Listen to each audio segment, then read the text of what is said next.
This is unprecedented. The footwork on the cinema is just incredible.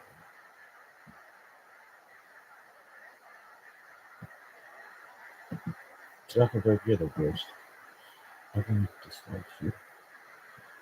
No one likes you. You're terrible.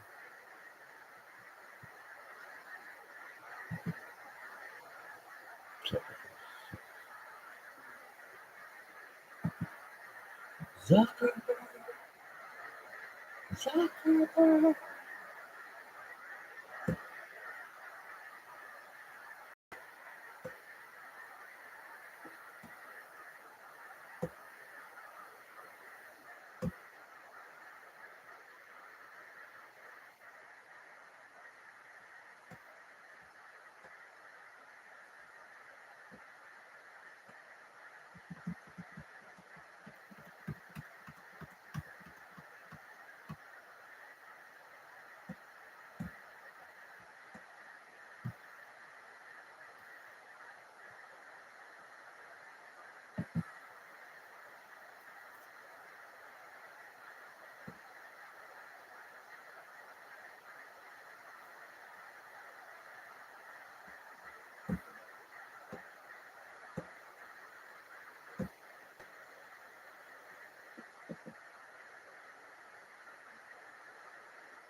Zuckerberg's just the worst. Everyone hates me. Hey guys, I'm a fucking android. My wife hates me. The only thing I know how to do is to call people to throw a fucking disco party for my wife.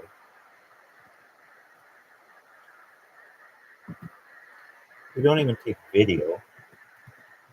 We take like 8 shitty pictures.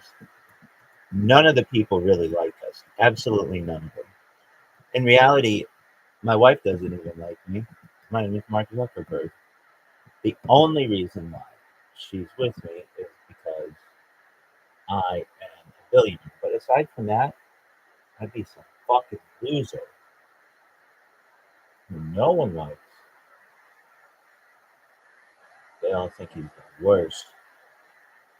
Oh, kid, he's the worst. Worst CEO. He's terrible. If I had to rank all the CEOs by who's the worst, Zuckerberg would be below that motherfucker who got shot in the mid. And I don't even know if that happened.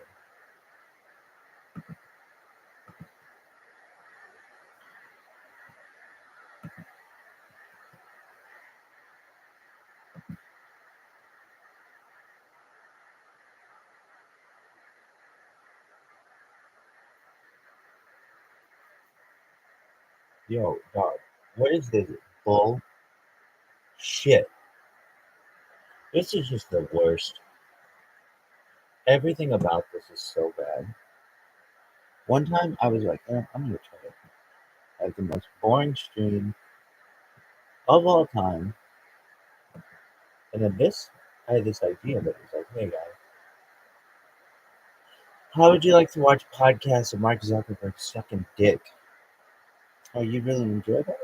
You can avoid that a fucking stream for you. This is the worst. This is the worst stream of all the streams I've ever seen. This is the worst stream of all the streams I've ever seen. This is the worst stream. I'm gonna sing it myself. It goes like this. This is the worst stream of all of the streams. This is the worst stream, and nobody liked it. Nobody thought that it was good.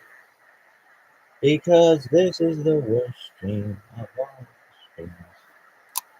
Worst stream ever. Dude, that thing's gonna take hours. What's going on here? Worst. Worst. Suck it, bitch. Suck.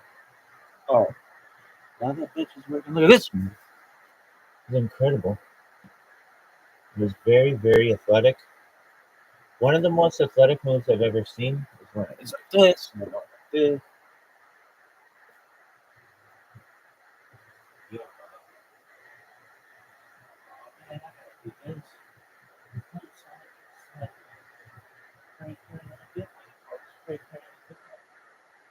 Kids,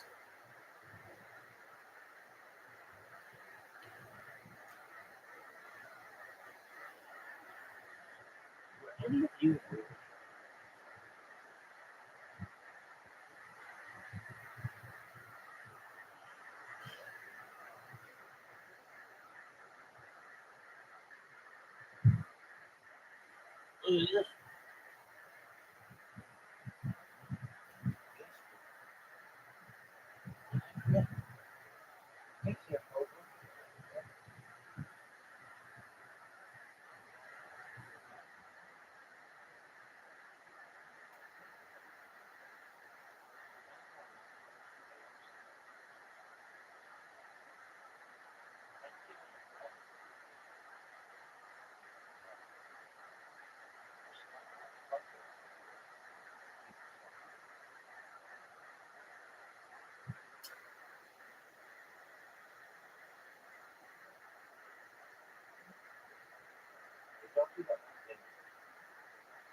don't just fuck off. That's not done.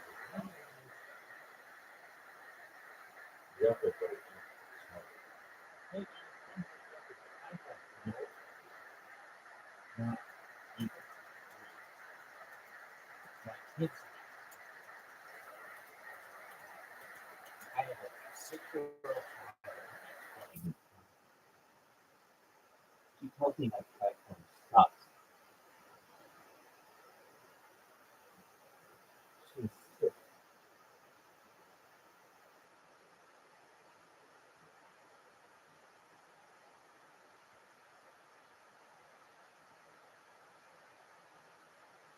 The worst. What the fuck? So I mean, this is just of all of the things that I've ever done, when she came back, this is the worst. It's just. I mean, what the fuck is that?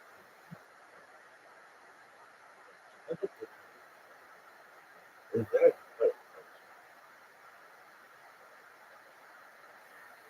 I like how I get kicked out of my own fucking Discord. You guys, look at these fucking.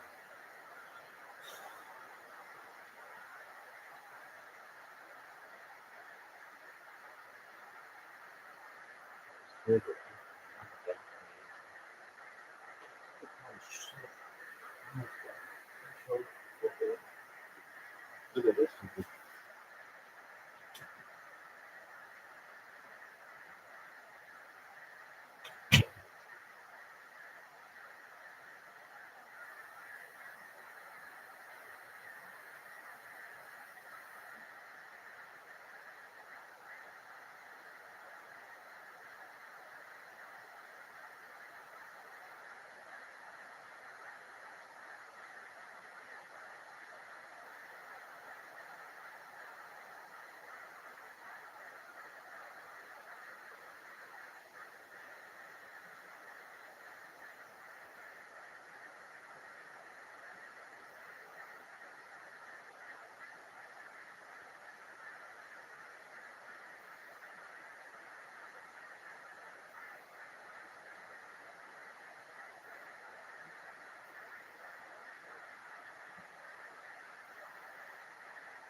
That shit's still spinning. I'm just watching this. I'm watching go. Worst stream ever. No, I really mean it. I mean this from the bottom of my heart. This is by far the worst stream that anyone has ever seen in the history of the world, maybe the universe. The worst. If I could name a stream that's worse than this, I would. Maybe on fucking Zeta Reticuli, some ass streaming with fucking Instagram, and no, still not a worse stream than what I had. This stream is the worst. Zuckerberg, you're just terrible. Terrible human being. Your 6-year-old thinks you're a douche. Everyone hates you. I hate you. Hate is a strong word. I know, that's why I fucking use it. Alright, this sucks. This is the worst. Zuckerberg, you are terrible. Zuckerberg, your hair is so shitty. It looks like a weed whacker cut it. Your hair is awful. You look like a droid. You're tiny. You suck. Zuckerberg is the fucking worst. I have that song Shell in my head. Zuckerberg's the worst CEO in the entire fucking world. Everyone hates him, including his 6-year-old. He's the worst CEO now. Ah, ah, ah, ah, ah, ah. Zuckerberg, you're the worst CEO. Everyone hates your You're the worst. No one knows. you. You are fucking you. Your douche, douche. Your douche, douche, douche, douche. Your douche, douche. You are a douche. Um, um, um,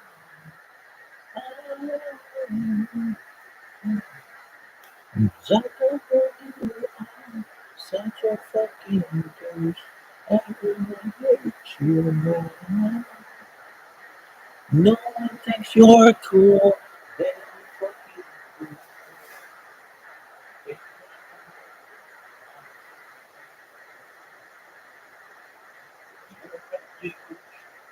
douche. What the fuck? Sundar.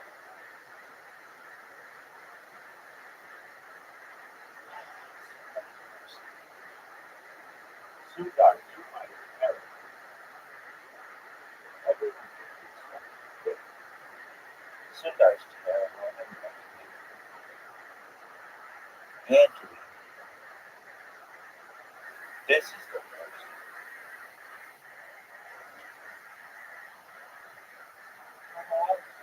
Hasn't fucking had a real update in millions of actually years. Not even really just right over everybody. And then there's those really. I think of myself in sure. Actually, everybody, they like this one I'm saying. Oh, no. Oh, shit. Like a bitch. That's not much. That's really high.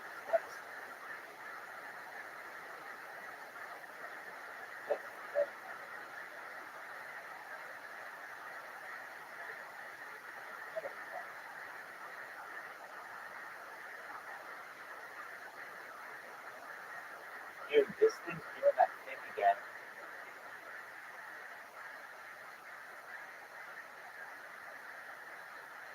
Where it sucks. Yeah.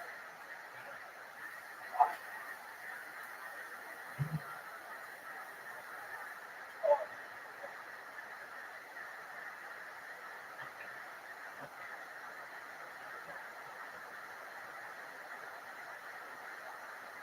did you want to hear a song? This song is entitled Mark Zuckerberg sucks so many fucking dick that he deserves all the benefits of working out. It goes something like this. Mark Zuckerberg, you are such a douche.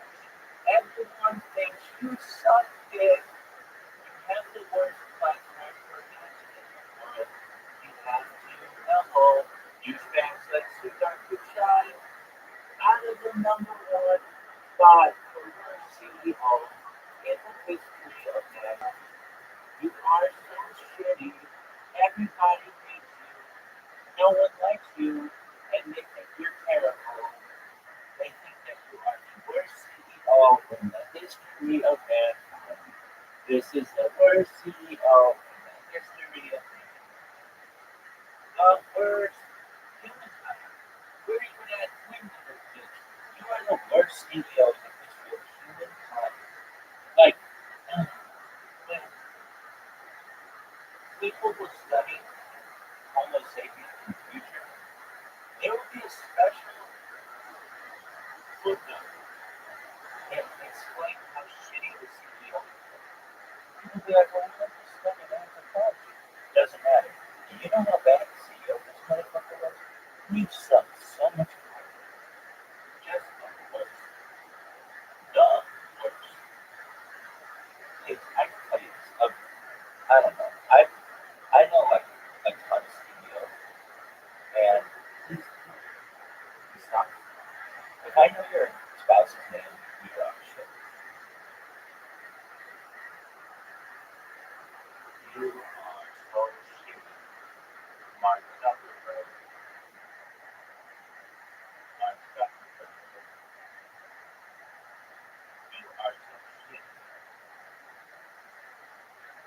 Zuckerberg.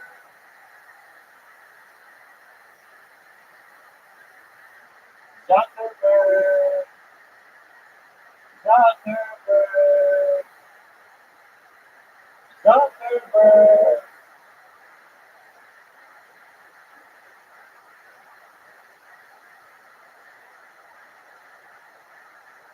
He's the worst. Zuckerberg is the worst. Look at this. Athleticism. Just this.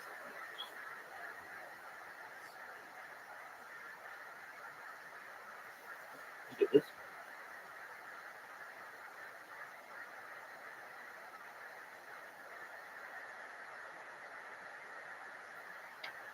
You will not be able to reach them. Okay.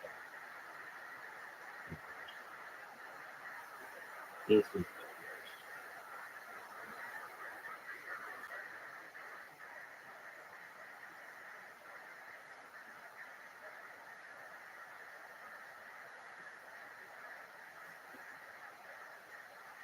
Zuckerberg. Guaranteed this one. It's 27.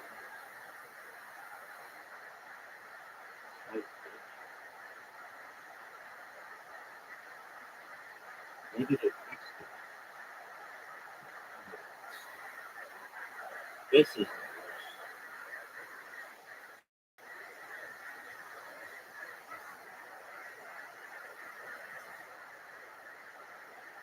The worst. Rob worst. It is the worst. This one time, I was like, oh, I wonder if this can get any worse. Psych, bitch.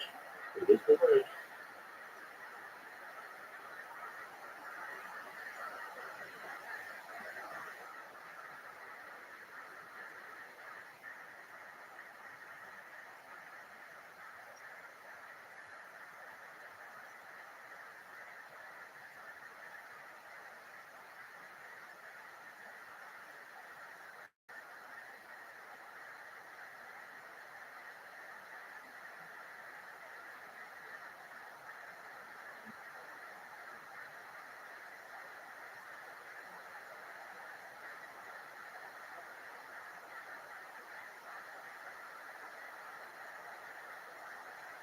This is the worst.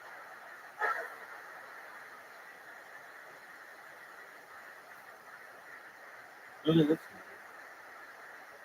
I got a job, and it sucks. It's the worst. There's nothing worse than that. Can't believe it.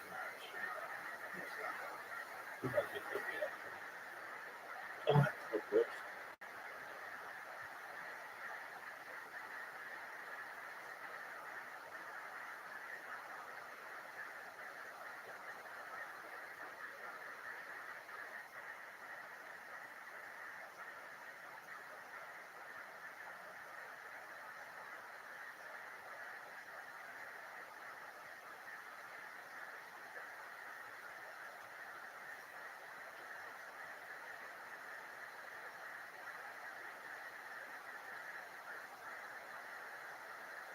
This is the worst. Just absolutely terrible. Nothing worse. The fucking shit. Kids, this one time, I was like, psych, bitch. The worst. The absolute.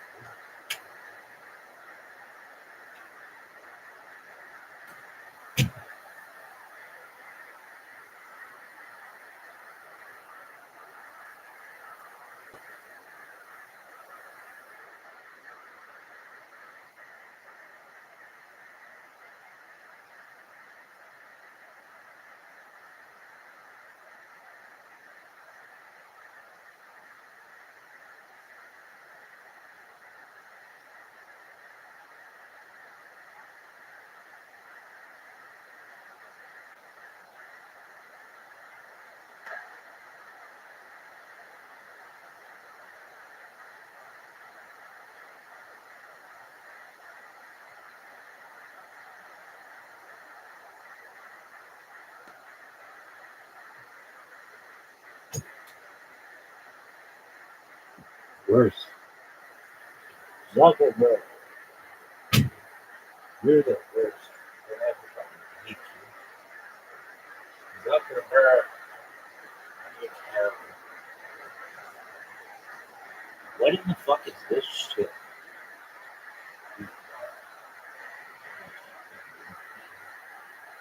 It's like, yo,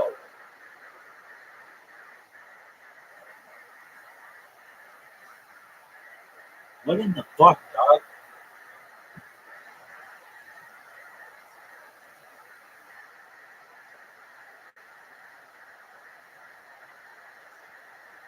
Look at this man. Kids, let's talk to you about movies. Oh man, oh man.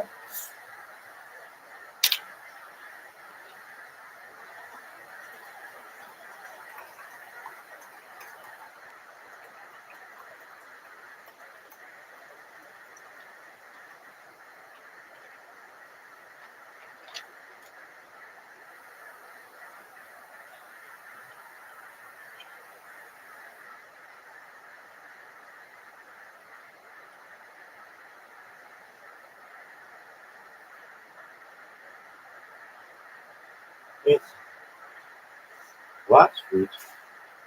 Whatever the fuck that is.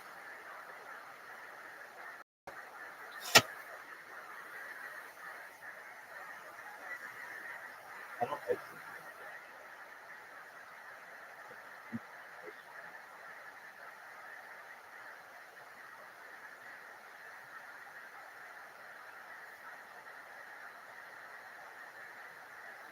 I have to piss. It's kind of shit. It would be like a, never judge it from here. It'd be like a double A full.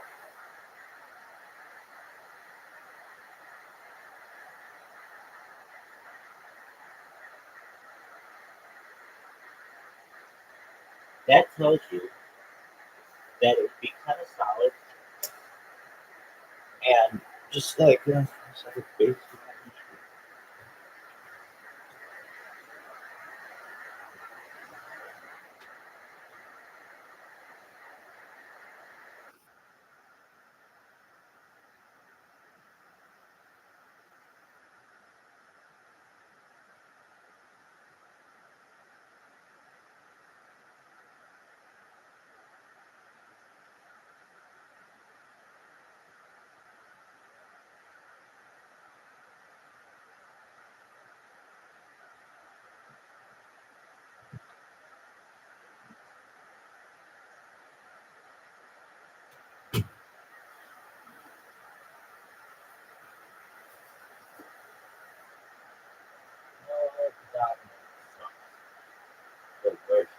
What is going on here?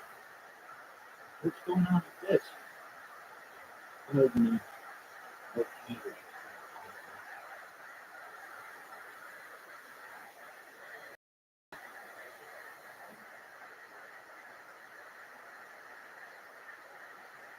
Oh, there we go. That was really good. That was very athletic.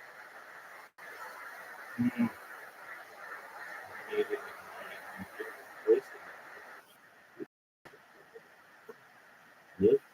Yes.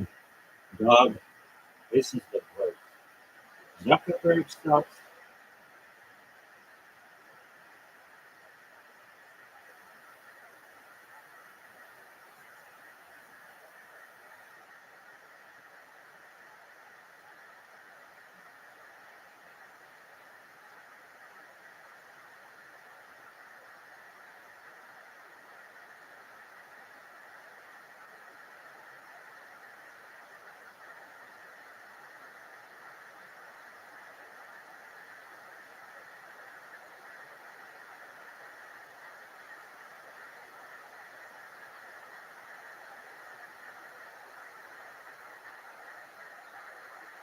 This is the worst. They take everything you need to know, except one thing. The worst thing ever.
I just wanted whatever.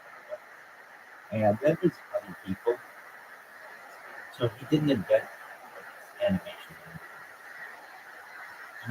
I don't know if this is exactly right. It's something like this, but one of the teachers, he's like, whatever, don't do this. Another teacher said, no, that isn't his intention. You got to do something. So he's like, okay, you,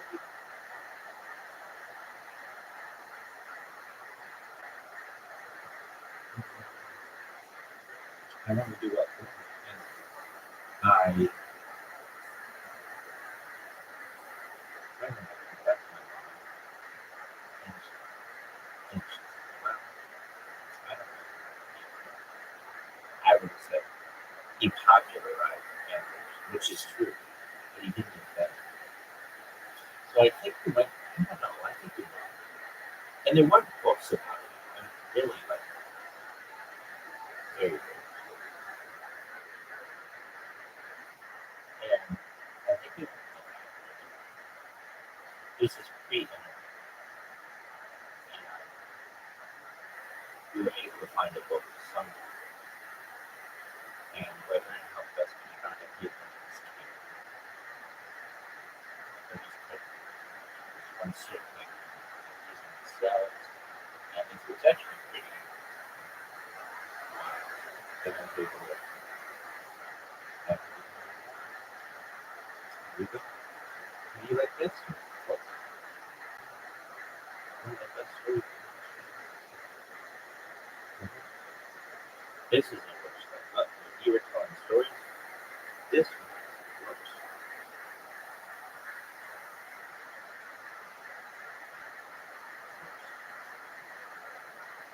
Never heard.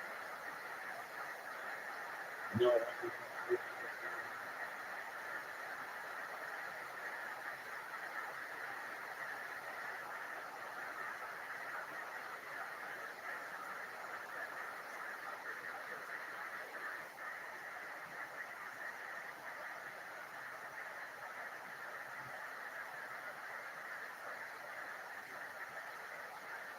do something. Right? Probably pretty accurate. Really? I didn't know it. All right, let's see how his fantasy team's doing, big dog. I have a 92% chance. Good job, Jim.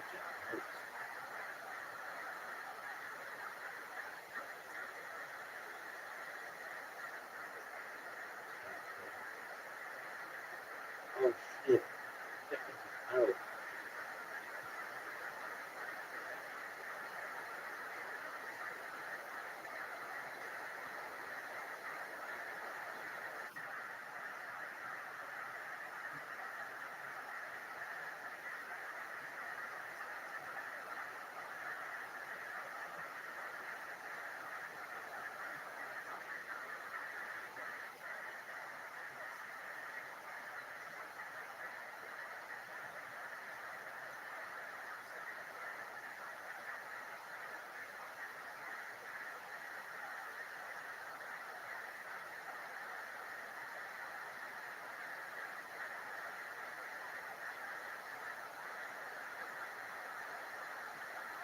Dude, can you please photograph this book? Can you please photograph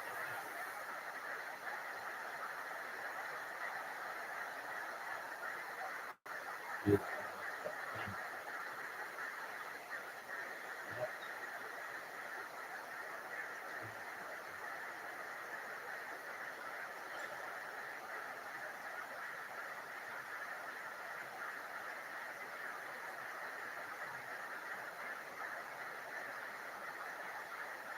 man, my team is so good coming into this. We just won. Great.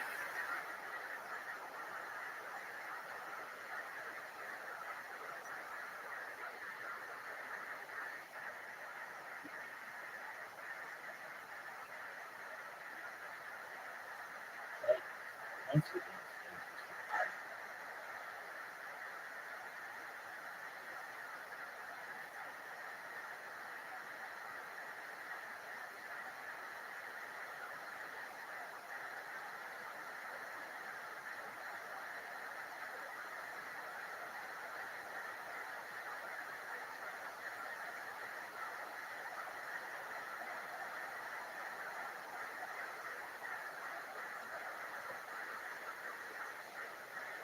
oh shit. This cup is split.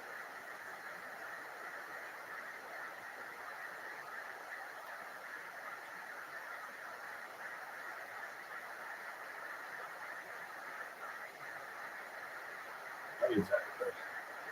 Ugh. I don't like think that's here to stay.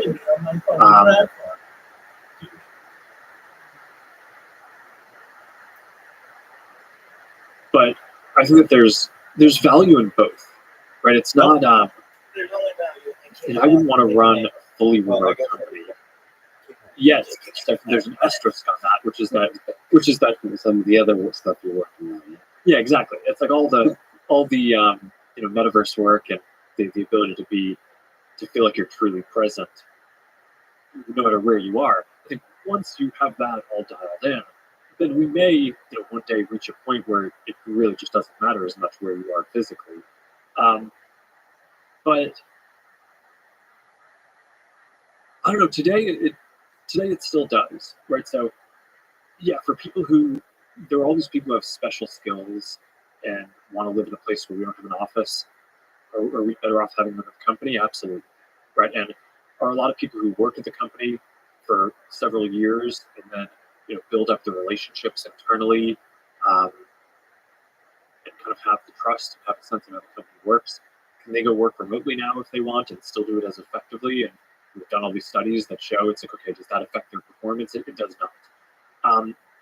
But for the new folks who are joining, and for people who are earlier in their career and need to learn how to solve certain problems and need to get ramped up on the culture, when you're working through really complicated problems where you don't just want to you don't just want the formal meeting, but you want to be able to brainstorm when you're walking in the hallway together after the meeting.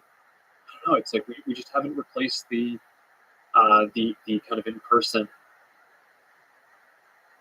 dynamics there yet with anything remote yet. So Yeah, there's a magic to the in person that we'll talk about this a little bit more, but I'm really excited by the possibilities in the next 2 years in virtual reality and mixed reality that are possible with high resolution scans. I mean, uh, I, as a person who loves in person interaction, we do this podcast in person, it would be incredible to achieve the level of realism I've gotten a chance to witness.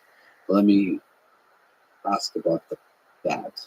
Yeah. I got a chance to look at Quest 3 headset, and it is amazing. You've announced it. It's you'll give some more details in the fall. You're releasing. When is it getting released again? I forgot. You mentioned. we'll give more details, but it's coming. It's coming this fall. So it's priced at $499.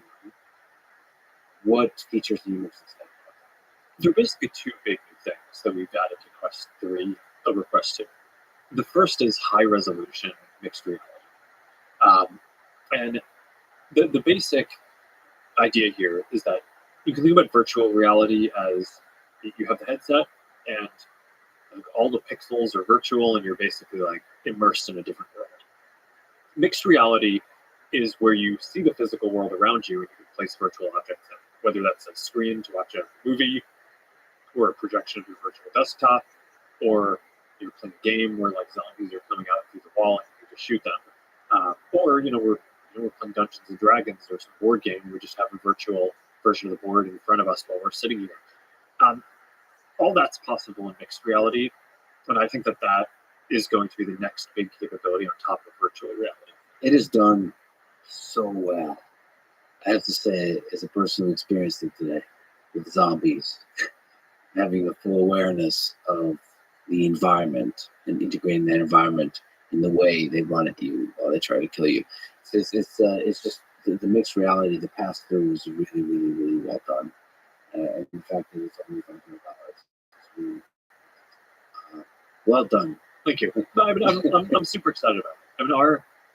I mean, we put a lot of work into making the device both as good as possible and as affordable as possible. Because a big our mission is here is we want people to be able to connect with each other. We want to reach and we want to serve a lot of people. Right? We want to bring this technology to everyone. Right. So we're not just trying to serve like an elite, a wealthy crowd. We want to we really want this to be accessible. So that is in a lot of ways an extremely hard technical problem because we have the ability to put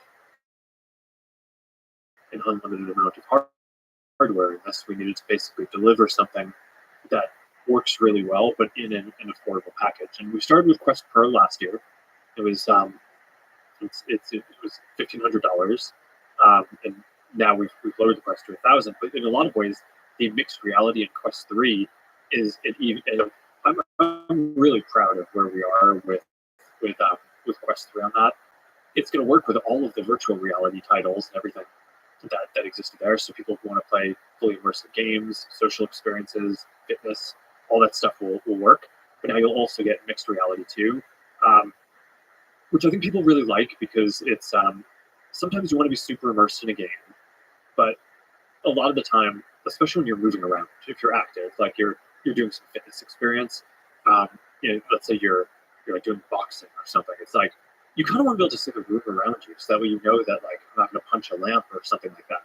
And I don't know if you got to play this experience, but you basically have that, and it's just sort of like a fun little demo that we put together. But it's like you're like in a conference room or your living room, and you have a guy there, and you're boxing him and you're fighting him, and it's like all the other people are there too. I got a chance to do that. Yeah, and all the people are there. It's like that guy's right there. Yeah. It's right in the room. And the other humans with the path, you're seeing them also. They can cheer you on. They can make fun of you if they're anything like friends of mine. And then it's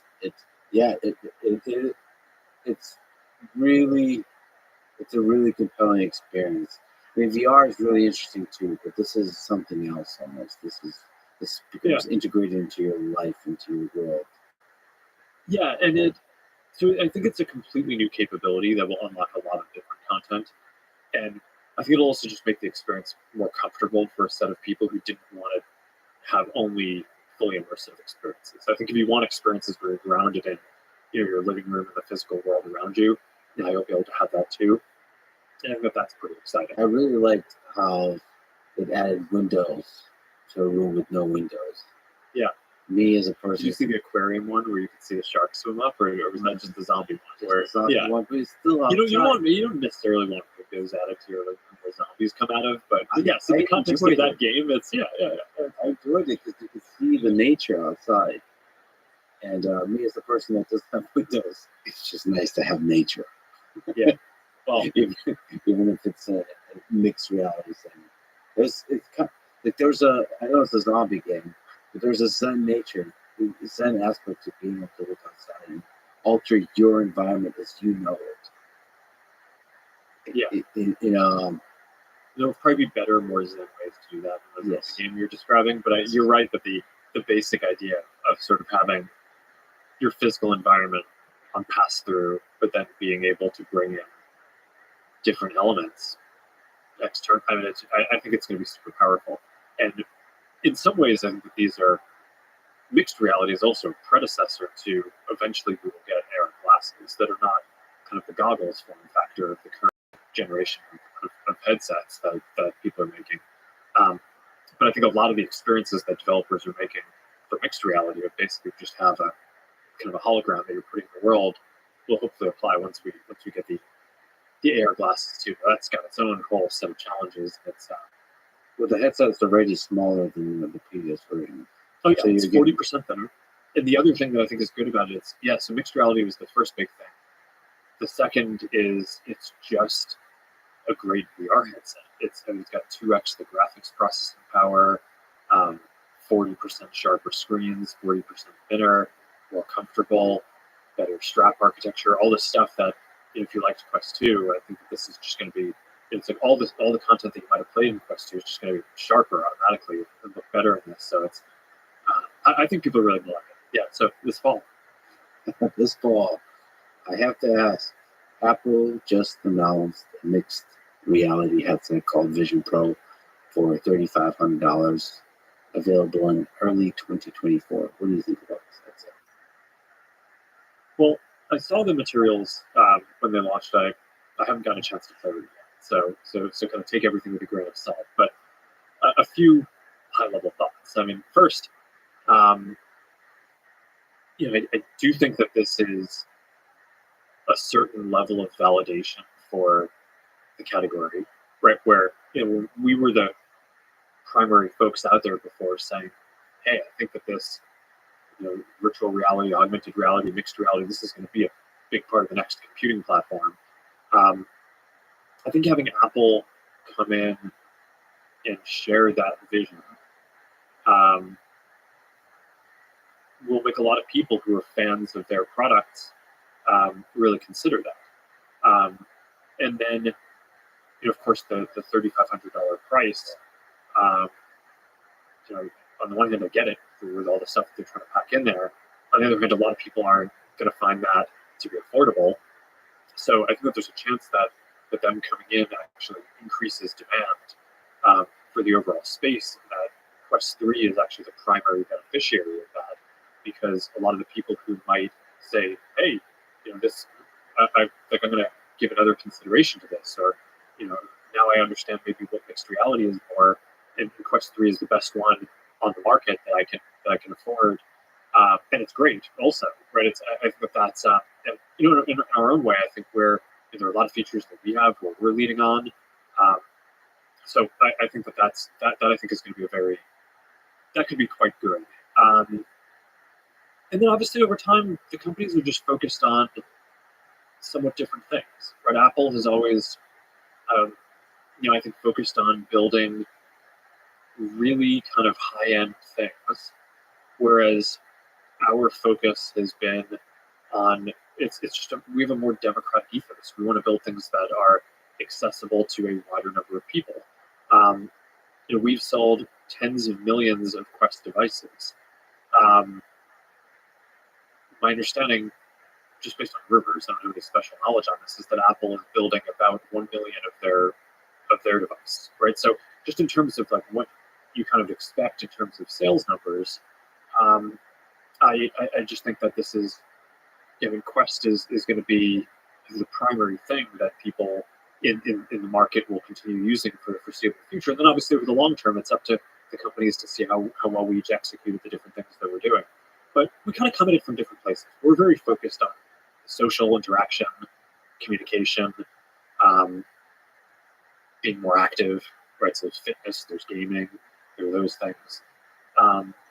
Whereas I think a lot of the use cases that you saw in Apple's launch material were more around people sitting, people looking at screens, which are great. I think that you will replace your laptop over time with a headset. But I think in terms of kind of how the different use cases that companies are going after, they're a bit different for where they're going. Yeah, so gaming wasn't a big part of the presentation. Interesting. It feels like mixed reality gaming is such a big part of that. It was interesting to see it missing in the presentation. Well, I mean, look, there are certain design trade-offs in this where, I think they made this point about not wanting to have controllers, which on the one hand, there's a certain elegance about just being able to navigate the system with eye gaze and hand tracking. And by the way, you'll be able to just navigate Quest with your hands too, if that's what you want. One of the things I should mention is that the capability from the cameras with computer vision to detect certain aspects of the hand, allowing you to have a controller that doesn't have that ring thing. Yeah, the hand tracking in Quest 3 and the controller tracking is a big step up from the last generation. And one of the demos that we have is basically an MR experience teaching you how to play piano, where it basically highlights the notes that you need to play, and it's like just all it's hands, it's no controllers. But I think if you care about gaming, having a controller allows you to have a more tactile feel. It allows you to capture fine motor movement much more precisely than what you can do with hands without something that you're touching. So again, I think there are certain questions which are just around what use cases are you optimizing for. I think if you want to play games, then I think I think you want to design the system in a different way, and we're more focused on kind of social experiences, entertainment experiences. Whereas if what you want is to make sure that the text that you read on a screen is as crisp as possible, then you need to make the design and cost trade-offs that they made that lead you to making a $3,500 device. So I think that there is a use case for that for sure, but I just think that the companies, we've basically made different design trade-offs to get to the use cases that we're trying to serve. There's a lot of other stuff I would love to talk to you about the metaverse, especially the Kodak Avatar, which I've gotten to experience a lot of different variations of recently that I'm really, really excited I'm excited to talk about that too. I'll have to wait a little bit because, I think there's a lot more to show off in that regard. But let me step back to AI. I think we've mentioned it a little bit, but I'd like to linger on this question that folks like Eliezer Yudkowsky has to worry about, and others of the existential, the serious threats of AI that have been reinvigorated now with the rapid development of AI systems. Do you worry about the existential risks of AI as Eliezer does, about the alignment problem, about this getting out of hand? Anytime where there's a number of serious people who are raising a concern that is that existential about something that you're involved with, I think you have to think about it, right? So I've spent quite a bit of time thinking about it from that perspective. The thing where I basically come out on this for now is I do think that there are, over time, I think that we need to think about this even more as we approach something that it could be closer to superintelligence. I just think it's pretty clear to anyone working on these projects today that we're not there. And one of my concerns is that we spent a fair amount of time on this before, but there are more, I don't know if mundane is the right word, but there's like concerns that already exist, right? About like people using AI tools to do harmful things of the type that we're already aware of. Or, we talked about fraud or scams or different things like that. To be a pretty big set of challenges that the companies working on this are going to need to grapple with, regardless of whether there is an existential concern as well at some point down the road. So I do worry that to some degree people can get a little too focused on some of the tail risk and then not do as good of a job as we need to on the things that can be almost certain are going to come down the pipe as real risks that kind of manifest themselves in the near term. So for me, I've spent most of my time on that once I kind of made the realization that the size of models that we're talking about now in terms of what we're building are just quite far from the super intelligence type concerns that people raise. But I think once we get a couple steps closer to that, I don't know, as we do get closer, I think that those, there are going to be some novel risks and issues about how we make sure that the systems are safe, for sure. I guess here, just to take the conversation in a somewhat different direction, I think in some of these debates around safety, I think the concepts of intelligence and autonomy, or like the being of the thing, as an analogy, they get kind of conflated together. And I think it very well could be the case that you can make something and scale intelligence quite far, but that may not manifest the safety concerns that people are saying, in the sense that, I mean, just if you look at human biology, it's like, all right, we have our neocortex is where all the thinking happens, right? But it's not really calling the shots at the end of the day. We have a much more primitive old brain structure, for which our neocortex, which is this powerful machinery, is basically just a kind of prediction and reasoning engine to help it kind of, like our very simple brain, decide how to plan and do what it needs to do in order to achieve these like very kind of basic impulses. And I think that you can think about some of the development of intelligence along the same lines, where just like our neocortex doesn't have free will or autonomy, we might develop these wildly intelligent systems that are much more intelligent than our neocortex, have much more capacity, but are the same way that our neocortex is sort of subservient and is used as a tool by our kind of simple impulse brain. It's I think that it's not out of the question that very intelligent systems that have the capacity to think will kind of act as that as sort of an extension of the neocortex doing. So I think my own view is that where we really need to be careful is on the development of autonomy and how we think about that. Because it's actually the case that relatively simple and unintelligent things that have runaway autonomy and just spread themselves, or it's like, we have a word for that, it's a virus, right? It can be simple computer code that is not particularly intelligent but just spreads itself and does a lot of harm, biologically or computer. And I just think that these are somewhat separable things. And a lot of what I think we need to develop when people talk about safety and responsibility is really the governance on the autonomy that can be given to systems.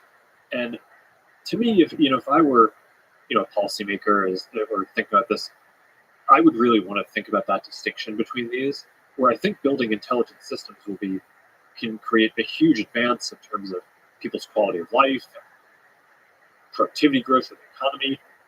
But it's the autonomy part of this that I think we really need to make progress on how to govern these things responsibly before we build the capacity for them to make a lot of decisions on their own, or give them goals or things like that. And I think that's a research problem, but I do think that to some degree these are somewhat separable things. I love the distinction between intelligence and autonomy, and the metaphor in your cortex. Let me ask about power. So, building super intelligent systems, even if it's not in the near term, I think Meta is one of the few companies, if not the main company, that will develop the super intelligent system. And you are a man who's at the head of this company. Building AGI might make you the most powerful man in the world. Do you worry that that power will corrupt you? What a question. I mean, look, I think realistically, this gets back to the open source things that we talked about before, which is I don't think that the world will be best served by any small number of organizations having this without it being something that is more broadly available. I think if you look through history, it's when there are these sort of like unipolar advances and things that, and like power imbalances, that they're doing to being kind of weird situations. So this is one of the reasons why I think open source is generally the right approach. And I think it's a categorically different question today when we're not close to superintelligence. I think that there's a good chance that even once we get closer to superintelligence, open sourcing remains the right approach, even though I think at that point it's a somewhat different debate. But I think part of that is that is, I think one of the best ways to ensure that the system is as secure and safe as possible. Because it's not just about a lot of people having access to it, it's the scrutiny that kind of comes with building an open source system. I think that this is a pretty widely accepted thing about open source, is that you have the code out there, so anyone can see the vulnerabilities. Anyone can kind of mess with it in different ways. People can spin off their own projects and experiment in a ton of different ways. And the net result of all of that is that the systems just get hardened and get to be a lot safer and more secure. So I think that there's a chance that ends up being the way that this goes too, a pretty good chance, and that having this be open both leads to a healthier development of the technology and also leads to a more balanced distribution of the technology in a way that strike me as good values to aspire to. So to you, there's risks to open sourcing, but the benefits outweigh the risks. At the two, it's interesting, I think, the way you put it well, that there's a different discussion now than when we get closer to development of superintelligence, of the benefits and risks of open sourcing. Yeah, and to be clear, I feel quite confident in the assessment that open sourcing models now is net positive.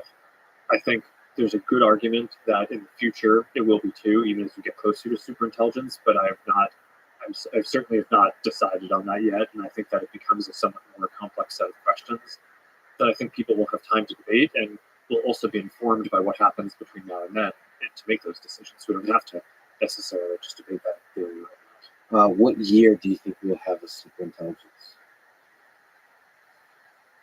That's pure speculation. I think it's very clear, just taking a step back, that we had a big breakthrough in the last year, right, where the LLMs and diffusion models basically reached a scale where they're able to do some pretty interesting things. And then I think the question is what happens from here. And just to paint the two extremes, on the on one side, it's like, okay, we just had one breakthrough. If we just have like another breakthrough like that, or maybe two, then we can have something that's truly crazy, right? And is just like so much more advanced. And on that side of the argument, it's like, okay, well, maybe we're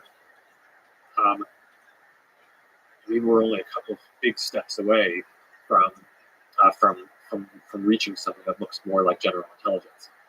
Okay, that's one side of the argument. Then the other side, which is what we've historically seen a lot more, is that a breakthrough leads to, in that Gartner hype cycle, there's like the hype, and then there's the trough of disillusionment after, when like people think that there's a chance that, hey, okay, there's a big breakthrough, maybe we're about to get another big breakthrough, and it's like, actually you're not about to get another breakthrough.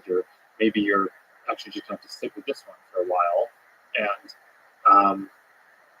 it could be 5 years, it could be 10 years, it could be 15 years until you figure out the kind of the next big thing that needs to get figured out. And but I think that the fact that we just had this breakthrough sort of makes it so that we're at a point of almost a very wide error bars on what happens next. I think the traditional technical view, or like looking at the industry, would suggest that we're not just going to stack, like breakthrough on top of breakthrough on top of breakthrough, like every 6 months or something. Right now, I think it will. I would guess that it will take somewhat longer in between these, but I don't know.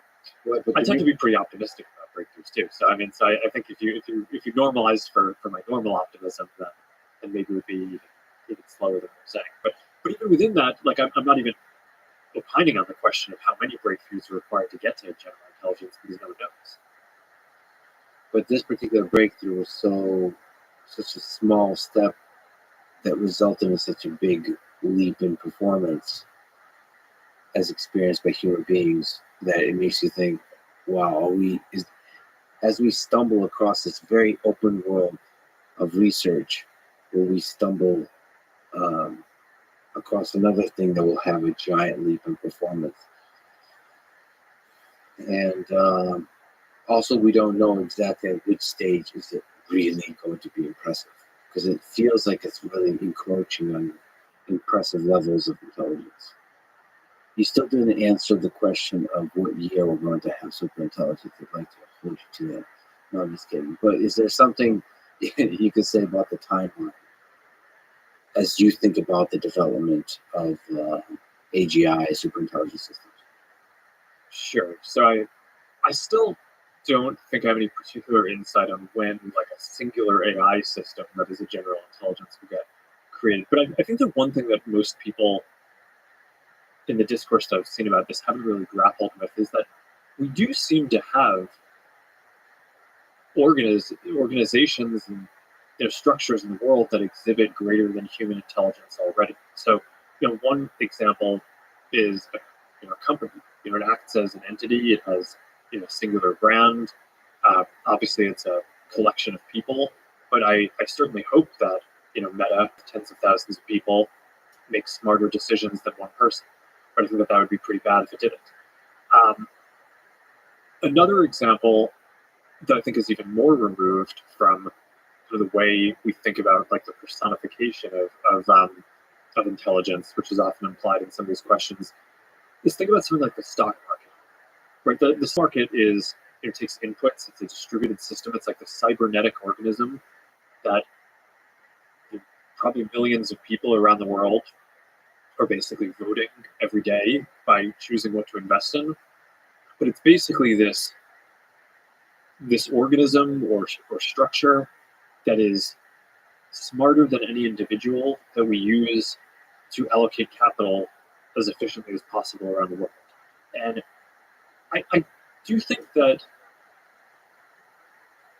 this notion that there are already these cybernetic systems that are either melding the intelligence of multiple people together or melding the intelligence of multiple people and technology together to form something which is dramatically more intelligent than any individual in the world, is something that seems to exist and that we seem to be able to harness in a productive way for our society, as long as we basically build these structures in balance with each other. So I don't know. I mean, that at least gives me hope that as we advance the technology, and I don't know how long exactly it's going to be, but if you ask when is this going to exist, I think to some degree we already have many organizations in the world that are smarter than a single human. and that seems to be something that is generally productive in advancing humanity. And somehow the individual AI systems empower the individual humans and the interaction between the humans to make that collective intelligence machinery that you're referring to smarter. It's not like AI is becoming super intelligent. It's just becoming the engine that's making the collective intelligence is primarily human more intelligent. Yeah, it's educating the humans better. It's making them better informed. It's making it more efficient for them to communicate effectively and debate ideas. And through that process, just making the whole collective intelligence more and more and more intelligent. Maybe faster than the individual AI systems that are trained on human data anyway are becoming. Maybe the collective intelligence of the human species might outpace the development of AI. Just like I think there is a balance in here, because I mean, if it's like, if a lot of the input that the systems you're being trained on is basically coming from feedback from people, then a lot of the development does need to happen in human time, right? It's not like a machine will just be able to go learn all this stuff about how people think about stuff. There's a cycle to how this gets to work. Exciting world we're living in, and that you're at the forefront of developing. One of the ways you keep yourself humble, like we mentioned with jiu-jitsu, is doing some really difficult challenges, mental and physical. One of those you've done very recently is the Murph Challenge. And you got a really good time. It's 100 pull-ups, 200 push-ups, 300 squats, and in a mile before and a mile run after. You got under 40 minutes on that. What was the hardest part? I think a lot of people were very impressed. It's a very impressive time. Yeah, I was. How crazy are you? It wasn't my best time, but anything under 40 minutes I'm happy with. Yeah. It wasn't your best time. Nah, I think I've done it a little faster before, but not much. I mean, it's and of my friends, I did not win on Memorial Day. One of my friends did it actually several minutes faster than me. But just to clear up one thing that I think was, I saw a bunch of questions about this on the internet. There are multiple ways to do the Murph Challenge. There's a kind of partition mode where you do sets of pull-ups, push-ups, and squats together. And then there's unpartitioned where you do the 100 pull-ups and then the 200 push-ups and then the 300 squats in serial. And obviously if you're doing them unpartitioned, then it takes longer to get through the 100 pull-ups, because anytime you're resting in between the pull-ups, you're not also doing push-ups and squats. So I'm sure my unpartitioned time would be quite a bit slower, but no, I think at the end of this, first of all, I think it's a good way to honor Memorial Day, right? It's Lieutenant Murphy, basically. This was one of his favorite exercises, and I just try to do it on Memorial Day each year. And it's a good workout. I got my older daughters to do it with me this time.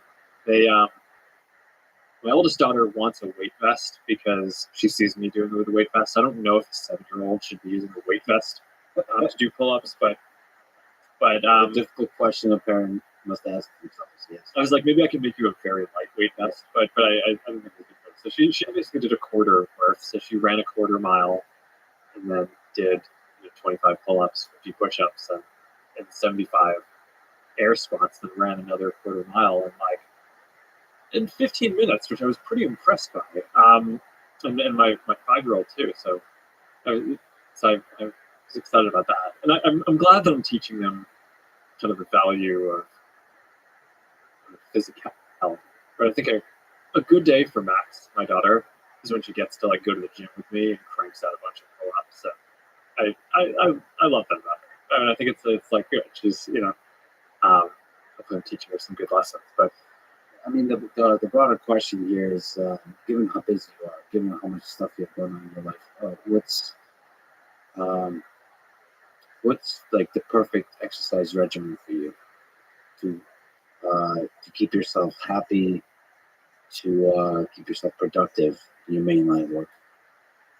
yeah, so I mean, right now I'm focused most of my workouts on fighting. So jiu-jitsu and MMA, but I don't know. I mean, maybe if you're a professional, you can do that every day. I can't. I just get, it's too many bruises and things that you need to recover from. So I do that, 3 or 4 times a week, and then the other days, I just try to do a mix of things, like just cardio, conditioning, strength. So you try to do something physical every day. Yeah, I try to. Unless I'm just so tired, I try to relax. But then I'll still try to like go for a walk or something. I mean, even here, I don't know. Have you been on the roof here yet? You're on the roof, I've heard things. But it's like we designed this building, and I put a park on the roof, so that way that's like my meetings when I'm just doing, I don't know, one-on-one or talking to a couple of people. I have a very hard time just sitting. I feel like you get super stiff. It like feels really bad. But I don't know. Being physical is very important. I think it's. I do not believe this gets to the question about AI. I don't think that a being is just a mind. I think we're kind of meant to do things and like physically, and a lot of the sensations that we feel are connected to that. And I think that's a lot of what makes you a human. Is basically, having that set of sensations and experiences around that, coupled with a mind to reason about them. But I don't know. Oh, I think it's important for balance to kind of get out, challenge yourself in different ways, learn different skills, clear your mind. Do you think AI, in order to become super intelligent, the GI should have a body? It depends on what the goal is. I think that there's this assumption in that question that intelligence should be person-like, whereas as we were just talking about, you can have these greater than single human intelligent organisms like the stock market, which obviously do not have bodies and do not speak a language, right? And like and just kind of have their own system. But so I don't know. My guess is there will be limits to what a system that is purely an intelligence can understand about the human condition without having the same, not just senses, but like our bodies change as we get older, right? And we can evolve. And that those very subtle physical changes just drive a lot of social patterns and behavior around, like when you choose to have kids, right? Like just like all these, that's not even subtle. That's a major one, right? But like, how you design things around the house. So, yeah, I mean, I think if the goal is to understand people as much as possible, I think that's trying to model those sensations is probably somewhat important. But I think that there's a lot of value that can be created by having intelligence, even that is separate from that. It's a separate thing. So one of the features of being human is that we're mortal, we die. We've talked about AI a lot, about potentially replicas of ourselves. Do you think there will be AI replicas of you and me that persist long after we're gone, that family and loved ones can talk to? I think we'll have the capacity to do something like that. But I think one of the big questions that we've had to struggle with in the context of social networks is who gets to make that. And my answer to that, in the context of the work that we're doing, is that should be your choice. Right? I don't think anyone should be able to choose to make a Lex bot that people can choose to talk to and get to train that. And we have this precedent of making some of these calls where someone can create a page for a Lex fan club, but you can't create a page and say that you're Lex, right? So I think that similarly, I think maybe someone maybe should be able to make an AI that's a Lex admirer that someone can talk to, but I think it should ultimately be your call whether there is a Lex AI. Well, I'm open sourcing the Lex. So you're a man of faith. What role has faith played in your life and your understanding of the world and your understanding of your own life? in your understanding of your work and how your work impacts the world? Yeah, I think that there's a few different parts of this that are relevant. There's sort of a philosophical part and there's a cultural part. And one of the most basic lessons is right at the beginning of Genesis, right? It's like God creates the earth and creates people in God's image. And there's the question of what does that mean? And the only context that you have about God at that point in the Old Testament is that God has created things. So I always thought that like one of the interesting lessons from that is that there's a virtue in creating things that is, like, whether it's artistic or whether you're building things that are functionally useful for other people. I think that by itself is a good, and that kind of drives a lot of how I think about morality, my personal philosophy around like what is a good life, right? I think it's one where you're helping the people around you and you're being a kind of positive, creative force in the world that is helping to bring new things into the world, whether they're amazing other people, kids, or Your children hate or just leading to the creation of different things that are possible. And so that's a value for me that matters deeply, and I just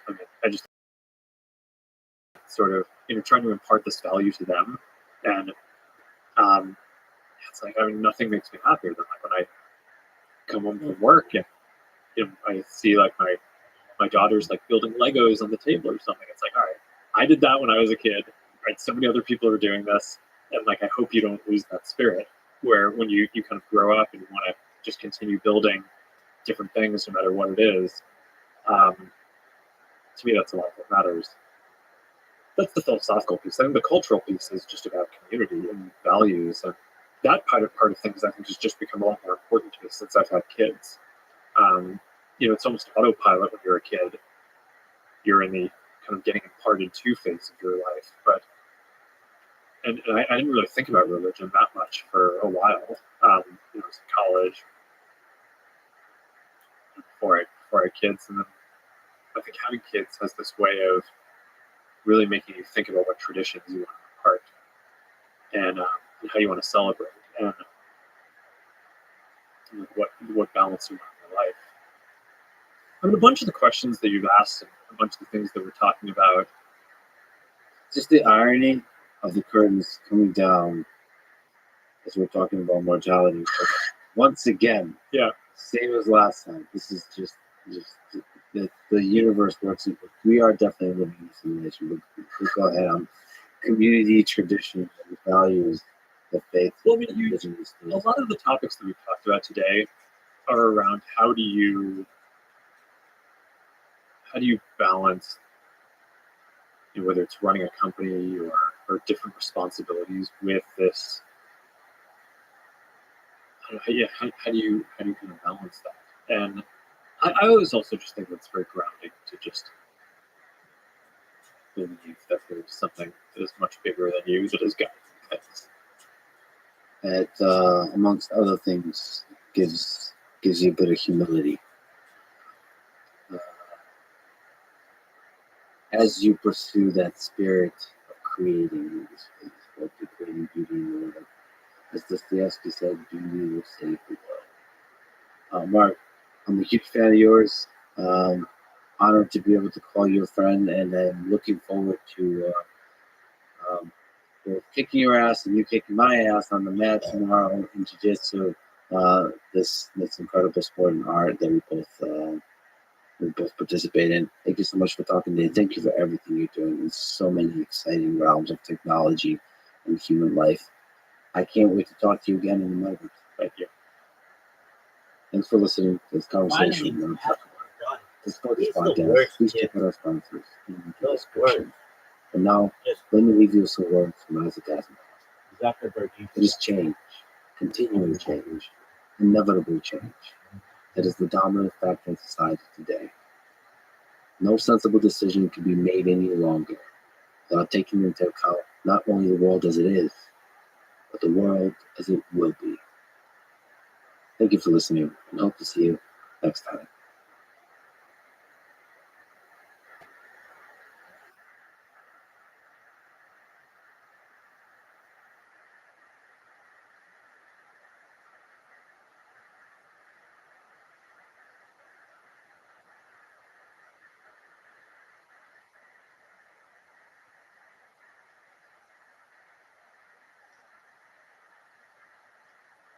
You know who drank? It's Churchill. That's my guy. Yeah. You know that's my guy, right? So he did champagne. You don't have to tell me a thing about Winston Churchill. I found out about his daily routine. Yeah. So his daily routine was big breakfast, cigar, coffee, eggs on the side up, toast, bacon, salt, potato, beans, fruit, orange juice, soft scotch, cigar in bed, and he'd sit there for 3 hours. And then he'd get in the bathtub and drink champagne. And then he'd go to lunch and have some goose with more champagne. And then he'd take a nap. And I love that. So every year on the day of his death, I think it's January 24th, I celebrate Winston Churchill's life by living the way he did. And so I have breakfast in bed with a soft scotch, and I just party all day. That would be the guy to drink. The following is a conversation with Bert Kreischer, a stand-up comedian, podcaster, actor, and a man they call the Machine. I've been a fan of his comedy and podcast for many years, and I highly recommend you watch him on Birdcast, Two Bears, One Cave with Tom Segura, his cooking show called Something is Burning, and finally, the new movie that tells the story of the man, the legend, the Machine. This is the Lex Friedland Podcast. To support it, please check out our sponsors in the description. Now, dear friends, here's Bert Kreischer. I read somewhere that you like Ernest Hemingway. There's a quote, "There's nothing to writing. All you do is sit down on a typewriter and bleed." Do you agree with that? Oh, fuck. Well, I agree with that. The only guy who's worse than Zuckerberg. I can't write stand up. I can't write a bit, but if I journal, I'll find something that I go just write. Kind of writing where the pen's moving faster than your brain, and they're kind of doing it together. The thing I liked about Ernest Hemingway, this is so stupid. I'm a little dyslexic because I'm not a good reader. And so he wrote very simply. And it wasn't until after I read a bunch of Ernest Hemingway, I was looking at Barnes & Noble, and this person said, "Don't you love his titles?" And I was like, "Yeah, Sun Also Rises." And they're like, "Yeah, but Sun Also Rises." And I was like, "Yeah, Sun Also Rises." And they're like, no, the Sun Also Rises. And I went, "Oh, How many fucking times? oh yeah, that's fucking badass." Yeah. And then I'm always late to the party with anything. And then that night we were all doing coke. And it was 5 in the morning. We ended up on the roof of my apartment in Greenwich Village. And I'm a sunset guy. I grew up in Florida. The sunrises in New York are electric blue. Electric blue. And I was like, the sun also rises. Yeah, he's so good with just a handful of words. Yeah. The simplicity, the choice of words. Basically his process is carving down. Right drunk, edit, sober. Right drunk, edit, sober. Yeah. But he was good at a small amount of words to get a point across. I'm the exact fucking opposite. Well, he's also said the first draft of anything is always shit. Is that true for you? I think so. It's the best one I have. It goes downhill from there. But for you, editing is destroying the original. The first time I tell it, it's perfect. It's perfect. It works. And then I go, great, and then I take it and I try to fix it and make it better and jazzier. I just joke and razzle dazzle about my daughter's not driving past a deaf child sign. And I just told it on stage. It just happened, and Louis was in the audience. Because I love that joke. So really, he goes, yeah, and I just told it. I went, Louis C.K. says he likes a joke. It's in the special. Mm-hmm. And I tried to fucking razzle dazzle that joke into a 15-minute bit. It got to a point where it was so bad. And I told him, I did a podcast with him. What did you like about that joke? Because I can't get it to work anymore. because it was just simple. It was simple that your daughter didn't know how to figure out where deaf kids lived. I'm like, that's it? He's like, yeah. I was like, nothing about gun control? He was like, huh? I was like, oh, fuck, man. I really fucked that joke up. And then I had to go back to the beginning of it. But that first time, that's when the joke comes out purest for me, and then it's always chasing back to get that first telling. Some jokes are different, like The Machine obviously was a much longer story, and Escape Room for this one. The longer stories take a little work, but the simple ones, like the deaf child in pajamas, those first times are perfect. What do you think is it about the Machine story that works? That was so captivating for people.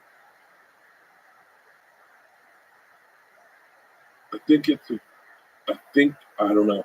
I really wish I don't know. I think it's a good story. I think it's a good story. I think everyone has something similar that happened in their life where they had a crazy night and that no one believed, and they told their friends or they experienced that with a friend like that, and I think that's got to be it. I really don't know. I think there's a part of the our community of comedy fans that were that early Death Squad that was fun to watch someone take something from the podcast and turn it into a bit on stage.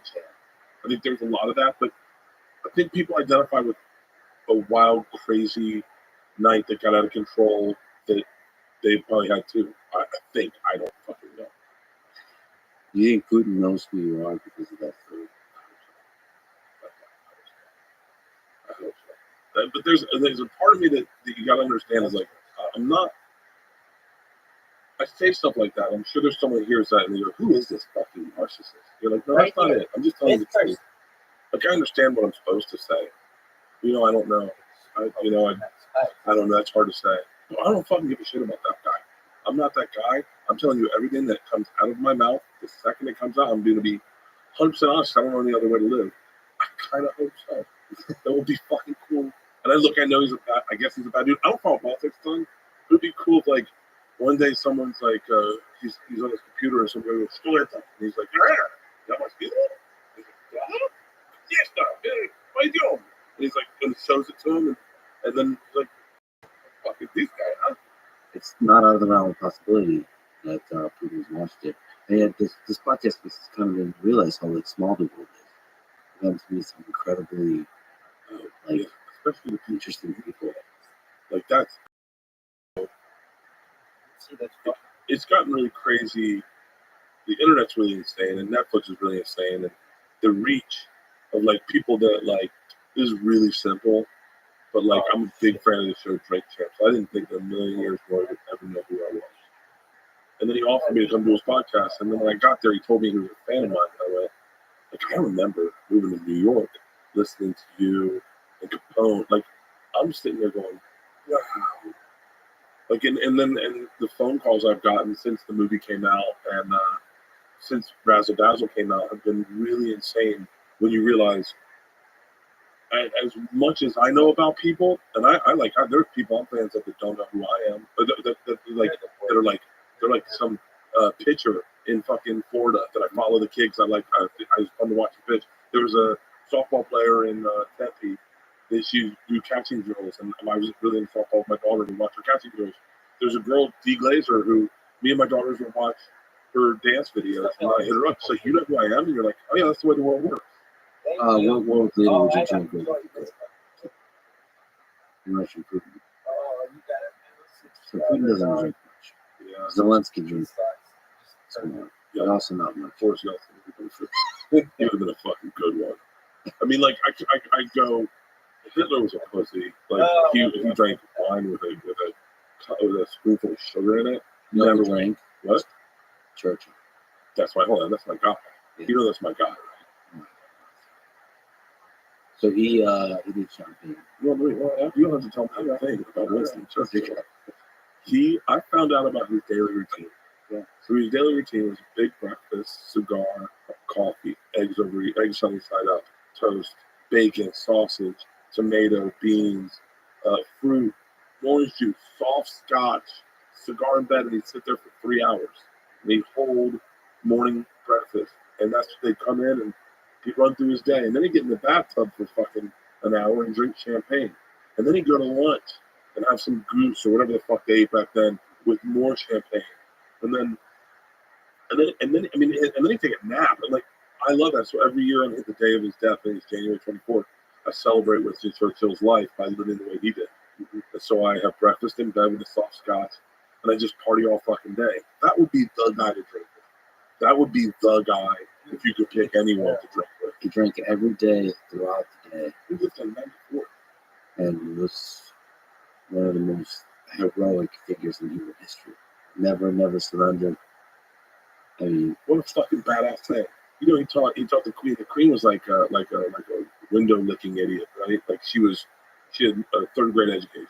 So like her dad dies, she's like 10 or 12 or whatever. The first thing they do is they pull her out of school. They're like, you're done learning. You're just gonna be the queen. You gotta know this is what you need to learn. Don't let people make eye contact with you. Put your hand out like this. Don't let people touch you. So she had like a really. I saw that. By the way, I did this research. And Winston Churchill kind of taught her about world politics. And was like, they like come in, she's like, what did he's like, oh, this is going to be a touch point. And so, yeah, but Winston Churchill's the badass. But if I had to drink with someone living, like drink, there's a two obvious one. Like, oh, she's fucking Kim Jong-un, right? Kind of want to, no, he doesn't. You think my IVs are good in the morning?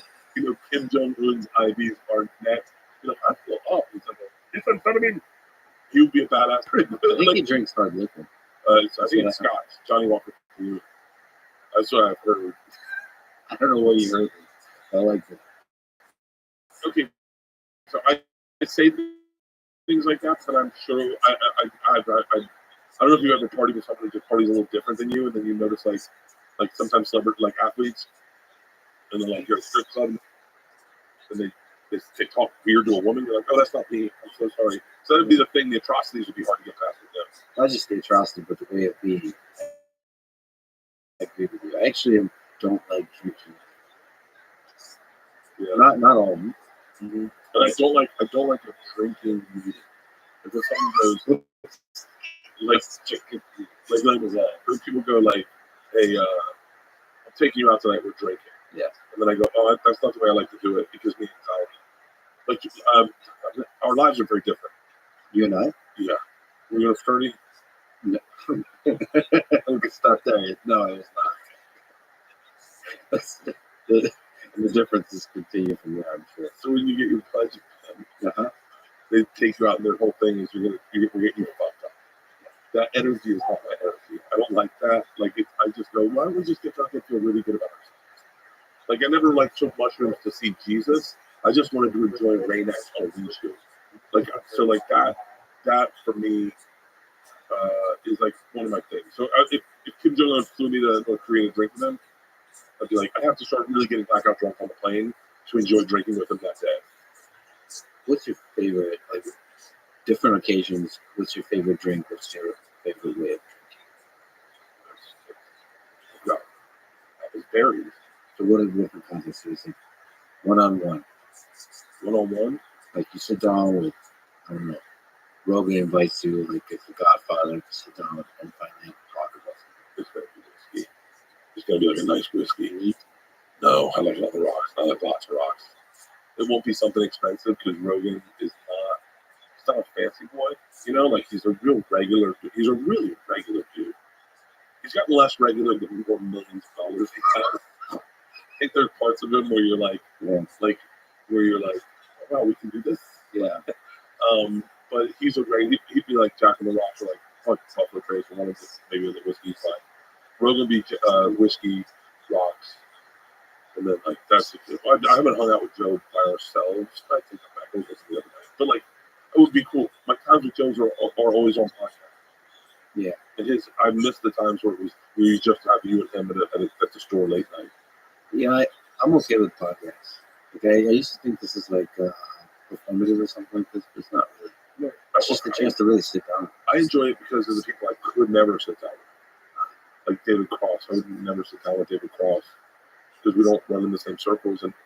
But it's nice to get something to promote. And then he comes to my house and then we can sit down for an hour and talk. And then for Kevin Smith, like people I would never really hang out with. Tom, I enjoy being alone with time more. Yeah, we have a lot of history. There's a lot of things, secrets we know about each other, and there's a lot of secrets going on in each other's lives that I would never share on podcasts that I can talk to him about. And I really appreciate his. And I know this isn't on brand of us beating each other up, but like I really appreciate his insight as a dad and as a dude and as a son. But he makes me giggle harder than anyone. So doing a podcast is fun. So there's something on a podcast that's performative for you, and there's a part. Me and him, because we're trying to make each other laugh. But I'll tell you, if we're going back to drinks, I'll tell you, like a great afternoon drink is a Campari Spritz. It's one of my favorite drinks. I don't even know what that is. Campari Spritz. Campari is an interesting alcohol because I think it's a bitter or it's a liqueur. And it's got a weird rooty, earthy taste. It's red, so it looks like Kool-Aid. That's why I got into it. I thought Campari on Ice would be oh so nice. There's a whole commercial. But man, it's fucking like sucking the Green Giant's dick. It is earthy. What's earthy? It's like it tastes like roots. It's there's a bitterness and it's just not great.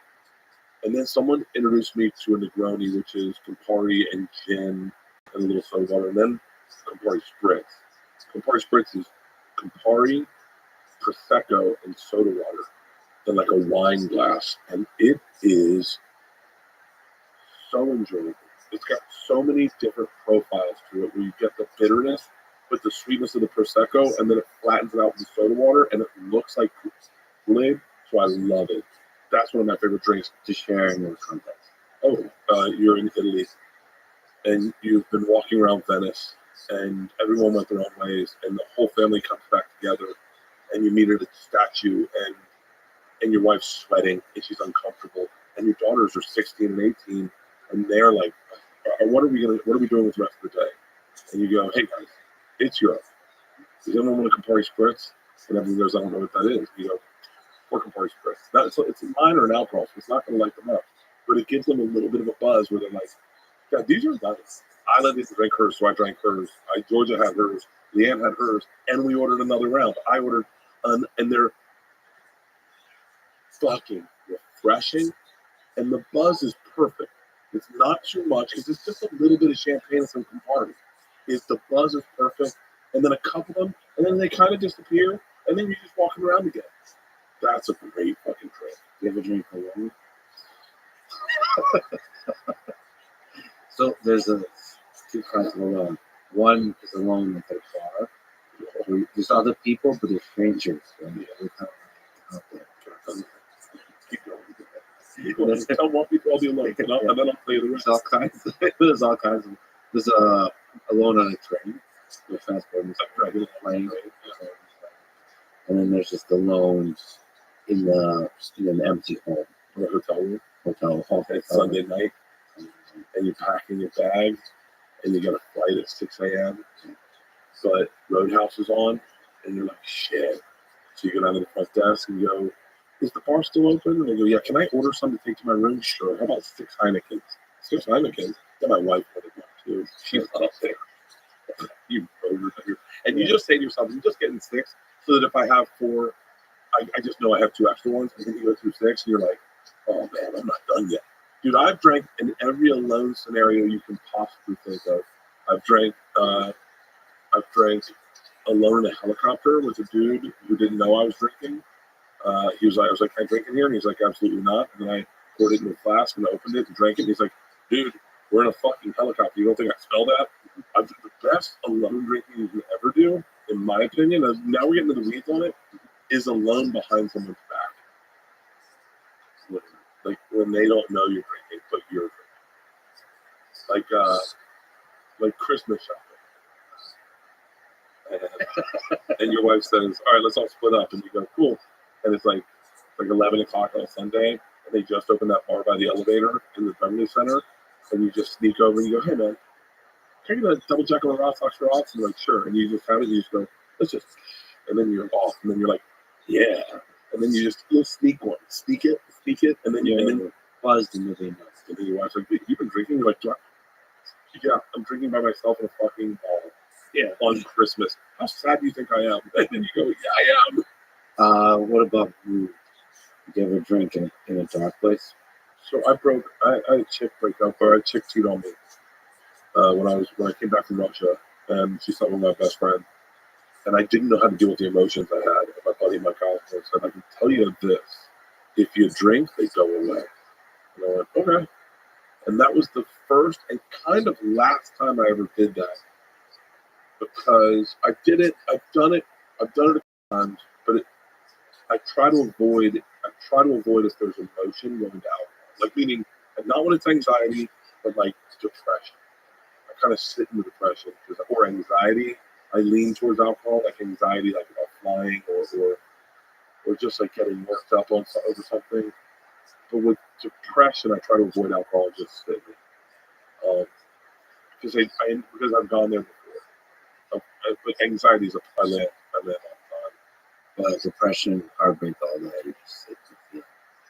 Yeah. Heartbreak's a weird one for me. So like the last time I got my heart broken, Leanne dumped me. We were dating for like 4 months and she broke up with me. And my instinct was to have a drink. My friends went to this Middle Eastern restaurant, and I told them what was going on. My friends like, "Let's do a cocktail." And I was like, "I don't want this. I gotta figure this out because I want this chick. If I start drinking, I'll be like, fuck it." So I gotta figure it out. Like I wonder, I'm gonna find out my dad dies one day, or my mom. But my dad will be rough. My mom will be equally as rough. My dad and I are really close, and I wonder if I've thought about this a lot. If I'll have a drink dealing with that. Like I think about that a lot. I keep saying everything I get with my dad is extra. My dad had a 100% blockage in his widowmaker twice, and both times they saved his life. He got a stint 12 or 13 years ago, and then he just got a stint this last year. That's why everything I get to do, I feel like is extra. And so, he was just at the premiere of my movie, and he got to see that, and he had a very emotional response. And I got that from it, and I was like, that's a little icing on the cake. I did, the arena in Tampa was the first time you ever saw me do stand up. That was like a little extra. So all these things I'm getting with it are all extra. So I have, at least 74. So yeah, that'll be a tough one. But at the premiere, he was sad. Yeah, he came out, he was sobbing, crying. He goes, "I've underestimated you your whole life." And I was like, "What?" And he was like, and he was shaking. He goes, "I just underestimated you. I didn't know you were this. I didn't know whatever." It was really hard to understand this, to be honest with you. I don't know, told you what he said. He might just not like the movie. I think you were hearing what you wanted to hear. What did you learn about life from your father? It's not going to make sense. I want to feel like sometimes I'm like a professional fucking wrestler because all I care about is you come and see me do stand up. So whatever I got to do to get you there. But the number one thing, my one takeaway from that man's humility, and I've applied it in different ways throughout my career. For my 26th birthday, he gave me a really aggressive speech. I was hungover, and I thought he was going to say, "Go happy birthday." So I picked up the phone, and I was like, "Hey," he was like, "You are a tremendous piece of shit." And then he broke me off. "You have no humility, you have no this, you'll never succeed at anything. You're lying to yourself, you're lying to everyone around you, you're not doing what you're going after your dream. I broke you, I failed you as a father, this and that." I was like, "I thought you were going to wish me happy birthday." And so in that speech, he told me if I wanted something, I had to go at it, and I had to go after it as hard as I could, and I had to do whatever I could do to achieve that. In this case, it was offering to do anything at the Comedy Club to get on stage. I told him that's not how it works. He said, "No, that's how it works for some poor kid from Harlem, because that kid needs it." He goes, "You've grown up with privilege your whole life. You don't need it. You think you're going to be fine." And so I went, and I ended up getting a job at the door, but it's really like it made me feel uncomfortable. And so that humility it's the first time I really understood humility, and I've applied that in many respects in getting to be a paid regular at the Comedy Store. That happened late in life, which I think most people would give up and be like, "Fuck that! I'm already a touring comic. I'm on TV. I don't need that." But it's something I wanted, and I knew I wanted. I just humbly went after it. And then I think I still apply it when it comes to selling tickets or selling a project to fans, or even to doing podcasts. I try to be as honest as I can about whatever I'm going through, whatever I'm dealing with. But when it comes to like selling things, I don't have a problem trying to make fun of myself or get in front of people so that they know that I have a show. Because the thing I'm good at it. The one thing I know I'm good at is stand up.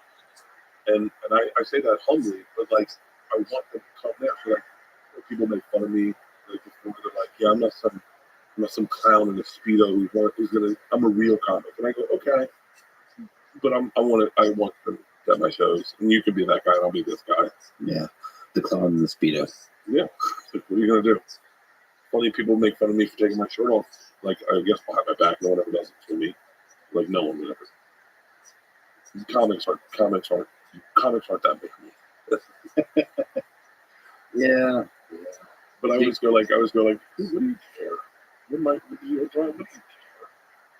And you love taking your shirt off? More than anything. You know, when something becomes meme and becomes super popular, it becomes easy to not love the thing anymore, to get tired of it. You still love it? Well, more than anything. Like being shirtless more than having a shirt. I'm very uncomfortable with a shirt. Yeah. Like right now, and I have tactile issues. Like I have legit tactile issues. I'm most comfortable in stretchy jeans with a loose fitting belt, and then these shirts exactly. But I like more like a V-neck. I can feel this on my neck right now, and I can feel it on my arms. And so I'll sit a certain way because it just rubs me wrong. Yeah, I'm more comfortable shirtless. I can never wear what you're wearing. Yeah, well, this is my shirtless. Each of us have to find our place in this world in terms of fashion. I would love to be able to wear what you wear because it looks good. It feels like an escape from convention. Well, you and me. Both of us. Yeah. Because nobody wears this. Unless you work security for somebody. Yeah, but it looks good like you do. Does it? I don't know. You know, I think people think, I don't like, they say, like, what if you lose weight? You can't take your shirt off anymore? I go, no, I can take my shirt off. If I can out of your mind, I'm going to take my shirt off all the time. You mentioned early on heartbreak after the Russian trip, the girl who slept with your friend. Let's go back to Hemingway quotes. The best way to find out if you can trust somebody is to trust them. So to go all in with the trust. I love Hemingway so much.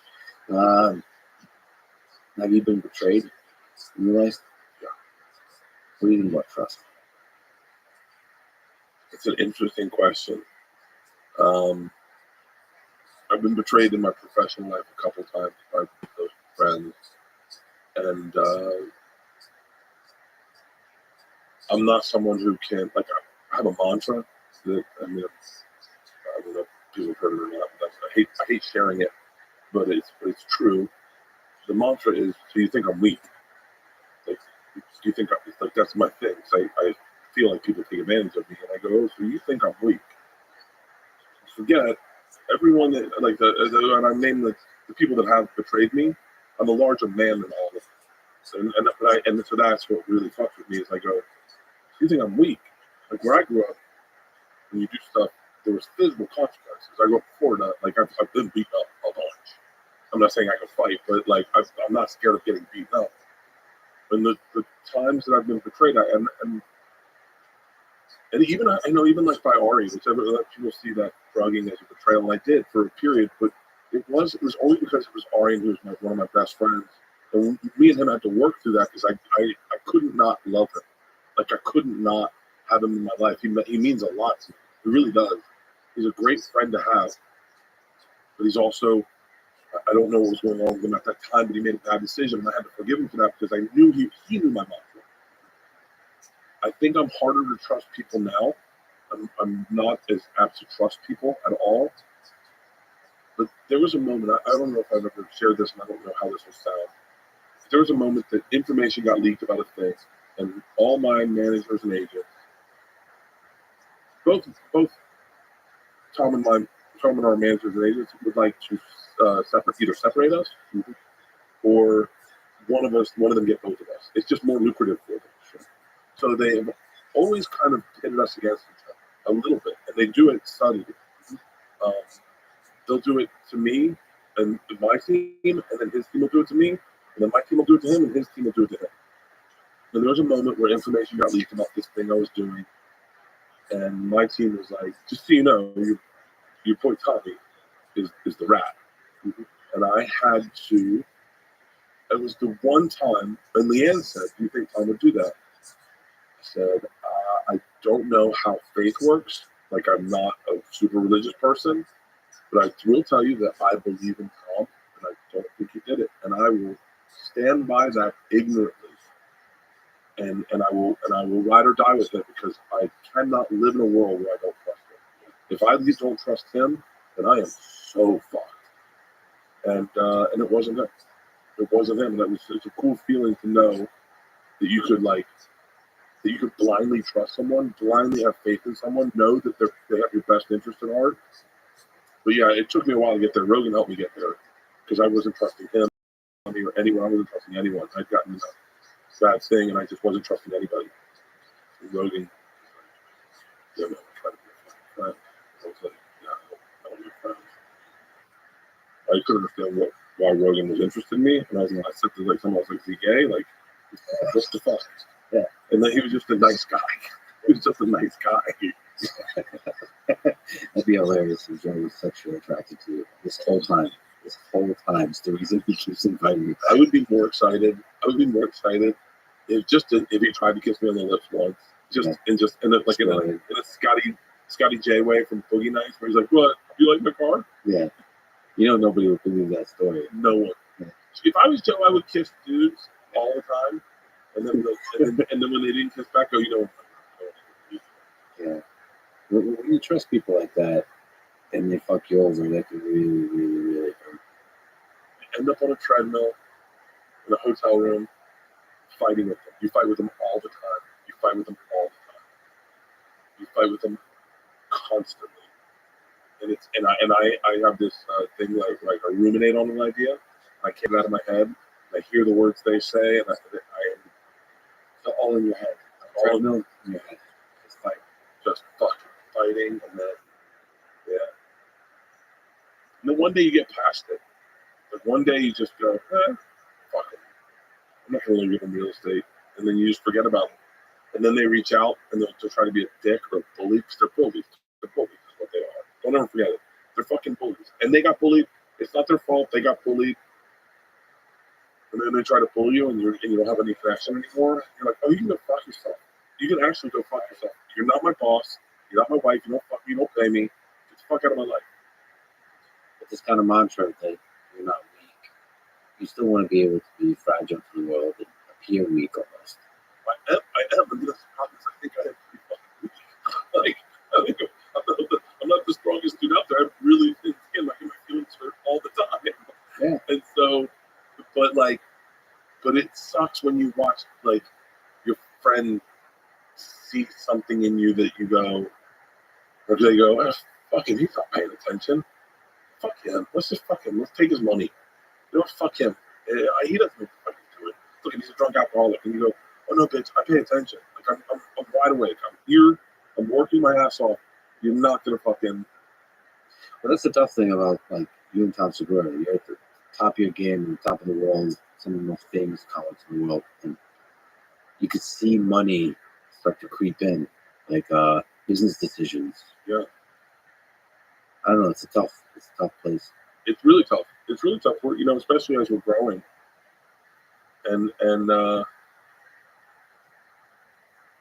I'll tell you what. I don't know how much I'm allowed to say, but I can tell you this. We had a business deal where feelings were getting involved, and money was involved in that, and the money was causing the feelings. And one of us said to the other person, our feelings are more important than the money. So let's just split the money. And it was really like a solid moment where both of us were like, That is how we should run. That's the interesting things with like the bands. What You do have like we're popular gonna judge bands this that as split. this is Yeah. double A Even though ball. it's clear that the contribution is not, it's like there's a fine man and all that kind of stuff. But it's ultimately the right thing to do to say fuck you to the money for the most part and prioritize the feelings. Yeah, especially because like I couldn't do it without him. He couldn't do it without me. We do it separately. We'll have guest pairs on. Some will blow up, some won't. You can never figure it out, but when we're together, it does well. And so we need each other for it to work. And we, like I said, we're on a handshake deal with two bears, and no one likes that. But we're like, hey, I don't like to the point where like they'll call me and go, yo, we have a deal to do this for X amount. Are you in? And I go, yeah. I won't check the books. I don't need to. I know him. I just know him. What do you love most about And we saw a gay couple one time. Mm-hmm. This is a good start. And there was one guy was in khakis and one guy was in jean shorts with a python around his neck. And Tom goes, if we were gay, which one would you be? I said, I'm fucking python. And he was like, yeah, I'm khaki. And I go, really? And he goes, yeah, that's how we work. And he goes, all relationships are pythons and khakis. And I went, really? And he goes, look at you in the end. Who do you think you are? I go, I'm python. And he goes, she's khaki. And he goes, me and Push? I go, oh, she's python. He goes, and I'm khaki. He goes, I'll always be khaki. And sometimes I'll have a relationship where I'm a python, but I'm usually a khaki. Yeah. And I was like, yeah, I'm a little bit of a lunatic. I'll tell you a moment that explains me and him that the world will never see. It was just a great moment. We got stem cells with Rosen one weekend. Yeah. And one day. And I had surgery in my arm, and I didn't want to do it. I was terrified. Tom just said, just come out and meet up. Tom knew he was going to make me get them. And so I got them. And Joe's there, and so we're just all talking. Yeah. And Tom can see that I'm spitting out a little bit. And I get in the car. Tom's got a porch, so we're like right next to each other. And I just want to feel if it's swollen. And it is a little swollen because I just got an injection. And Tom's driving, and he's got his hand on the thing. He just puts his hand on my arm, and he goes, you're okay. He's watching. He knows me so well that he knows that I'm spinning out of control. He's like, you're okay. And I was like, and I felt okay. I was like, you're right. I'm okay. What the fuck am I doing? My brain's not great. Man, that guy got so much love in him. Dude, he does. He has, he had a fantastic relationship with his dad. And I think that whatever that dude did to create that dude, he hit it out of the fucking park because he has so much love that he doesn't need reciprocated like at all. Like he can just love, and then it feels good for him to give and to like take care of someone. And like he started the whole birthday gift thing because he didn't need to. He just was like, hey man, I had this bike. I thought you'd like it. And then of course I turned it into a fucking bit. And now we're upside down, 120 upside down on a fucking race car that we can't make our money back on. What do you love most about Joe Rogan? Oh, that dude. I could go on and on about Joe Rogan. Joe Rogan is the most selfless individual I've ever met.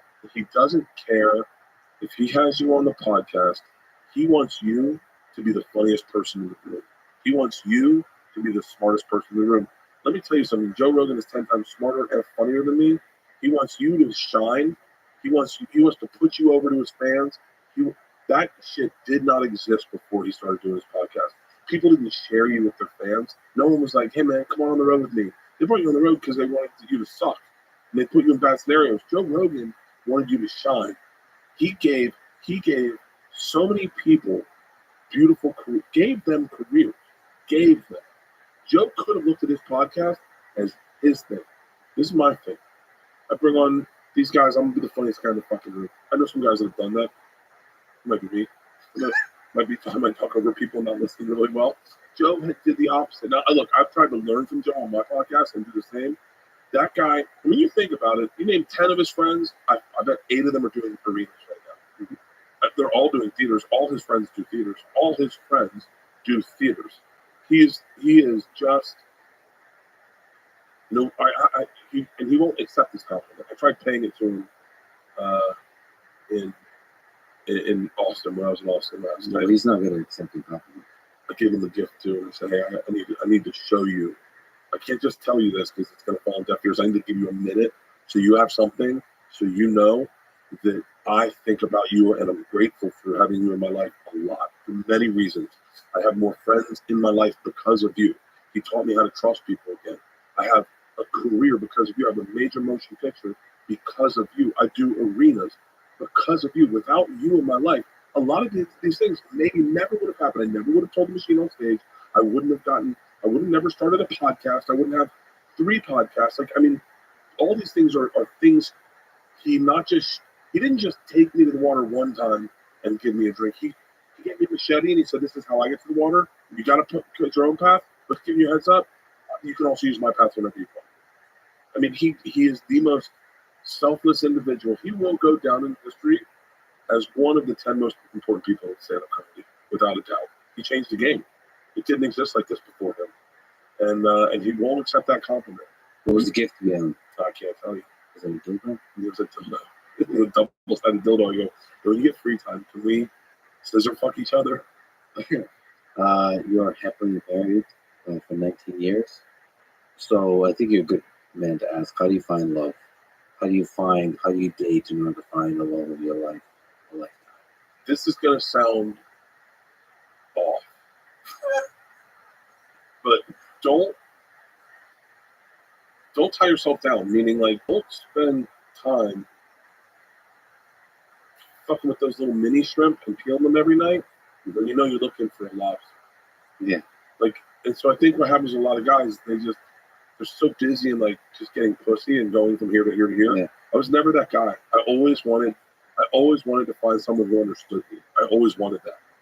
And so, granted, I haven't had sex with a lot of chicks, but it's not by choice. I'm saying, like, maybe there were times I would have done it, but I know that I was always looking for someone to figure out to get me.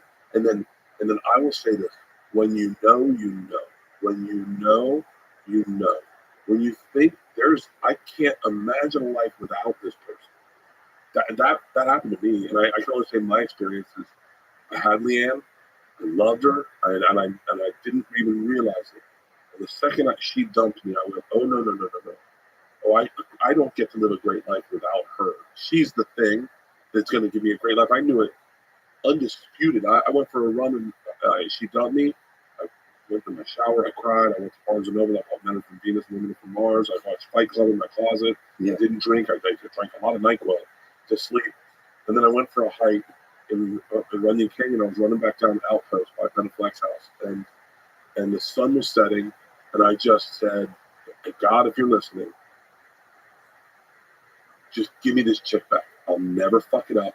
This is the one. I won't fuck it up. I won't cheat. I'm not going to be a bad dude. I won't have kids with her. I'll be there. I'll be a great fucking dude. I'll take her out on dates. Like, I'll love this chick." And I got home and she was in my room in a sundress. And I was like, oh, I didn't know you were real. Yeah. I was like, shit, man, give me like one more night. It's a strange tale real quick before I commit forever. But I think when you know, you know.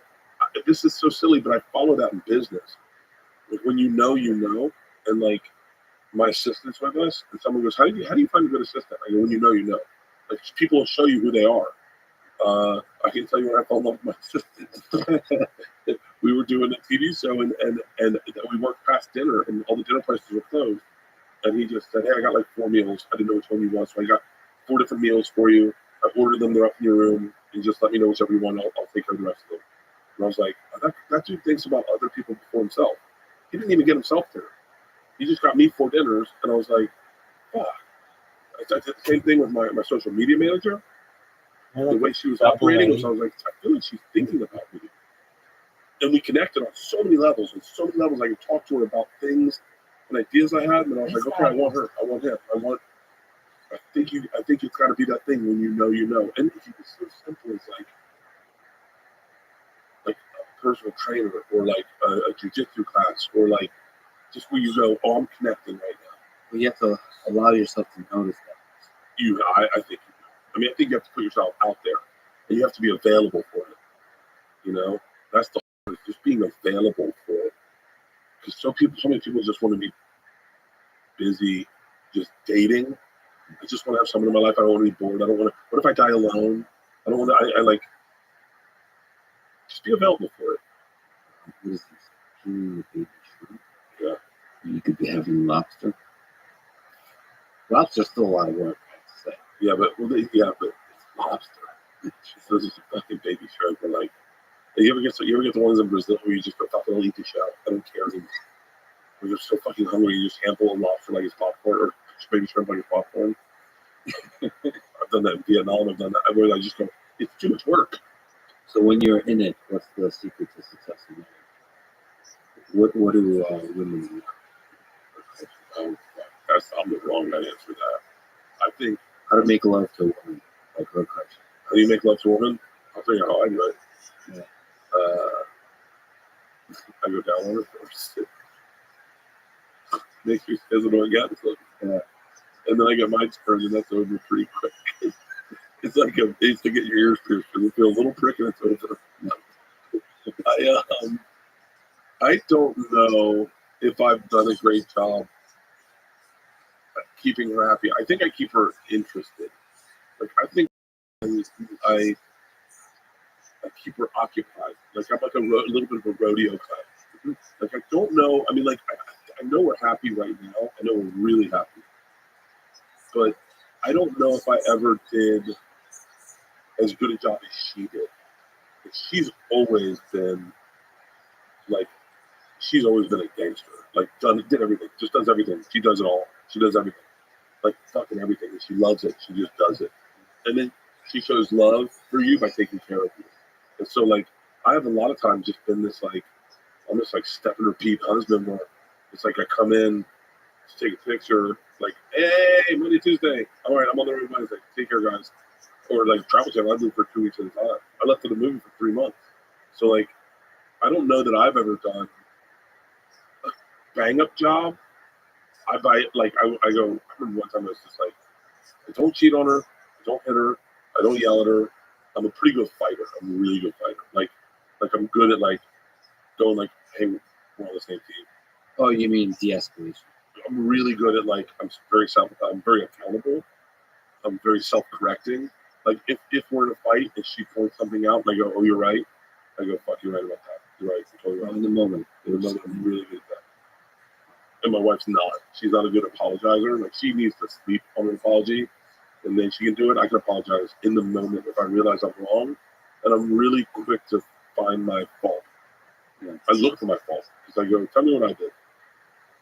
Adversely, as a parent, I have pulled my daughters aside and been like, yo, that wasn't you. That was mom. I'm giving you a heads up. Because I don't want, because I got really confused as a kid because my dad always made sure I knew I was wrong. And sometimes I wasn't. And then as a kid, you're kind of fucked up. You're like, well, how do I know if I'm wrong? And I think that's reason. So I was really good with my girls. You know, like, yo. And then parenting Georgia taught me a lot about self-correcting. Self-correcting with that. My oldest, I parented like my dad parented. Like, just like, raise your voice, get here, that's it. No, that doesn't, fuck this. How come the dogs on their goddamn leashes, the collars on their necks? And so with Georgia, I had to learn through therapy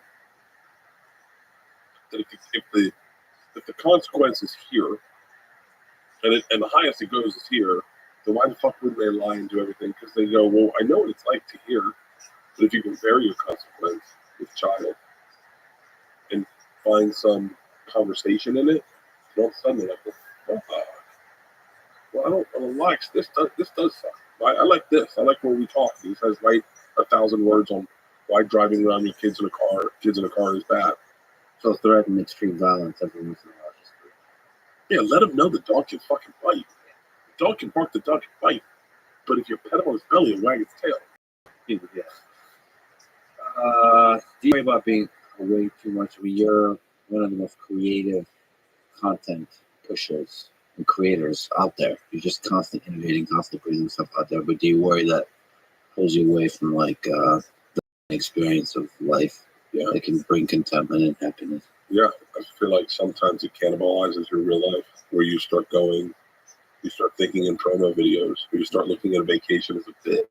Yeah. We should go ziplining. I don't. What do you do? What shoes you wearing? Like it can definitely cannibalize your life. My wife's really good at going like, no, like no fuckers.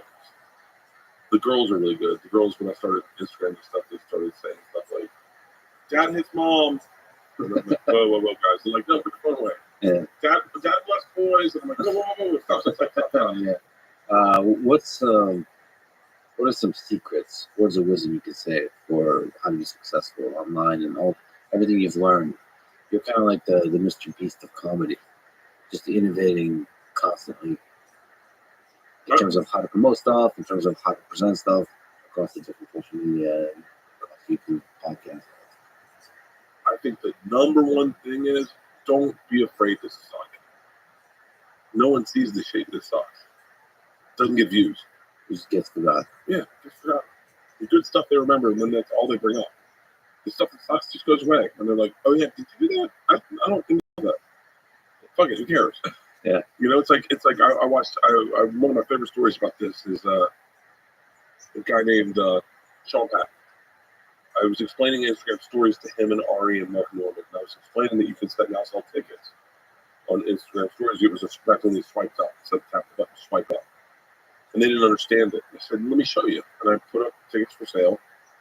And I said, hey guys, swipe up. And then I just showed them in 10 minutes, look, this how many people swiped up. There's 145 people. It's a lot of people to buy tickets for a fucking comedy club. And they're like, whoa. And they're like, well, what do you do stories about? I go, fucking anything. Who gives a shit? But just anything. And some things work, some things don't. And I watched Sean Patton, shout out to Sean Patton, try for about 15 to do an Instagram story about his cup of tea. He was making a cup of tea, and he was making it. He kept going, hey, you got Yeah. I was filming it from the couch. Yeah. I was filming all these The whole thing. Yeah. I filmed every single one of them. I had like 15 different stories of him trying to do that. I had 145,000 views on each story. Mm-hmm. He never posted it. And I was like, man, if he had just posted that, he never posted anything in his stories. That one, 145,000 people would have gone to his story to see that cup of tea being made and see which one he finally went with. And so sometimes I think the biggest mistake you can make is just not doing it. Just do it. Just post it. Turn the camera on, the idea will show up. And that's the number one thing. Just turn the camera on and it'll come up. You'll figure it out. You do multiple takes or not? Maybe I do 3. And I'm talking even like in the dance video I did, where I did the hip hop dance, I did 2 takes on that. When I had the marching band come to my house, I did 2 takes on that. Once you start doing more takes, you lose the fun of it, I think. And then the fun ones. My favorite one I've ever done, without a doubt, my favorite promo I've ever done is they added a second show in some city, and they added a second show like Friday and Saturday, and our third show. And I said, all right, they just told me, I was like, fuck, I'm leaving like tomorrow. I need to sell tickets. So I said, real quick, girls, meet me outside. And Leanne's like, girls are going to homework. I go take 5 seconds. I put on a Speedo. I got the American flag.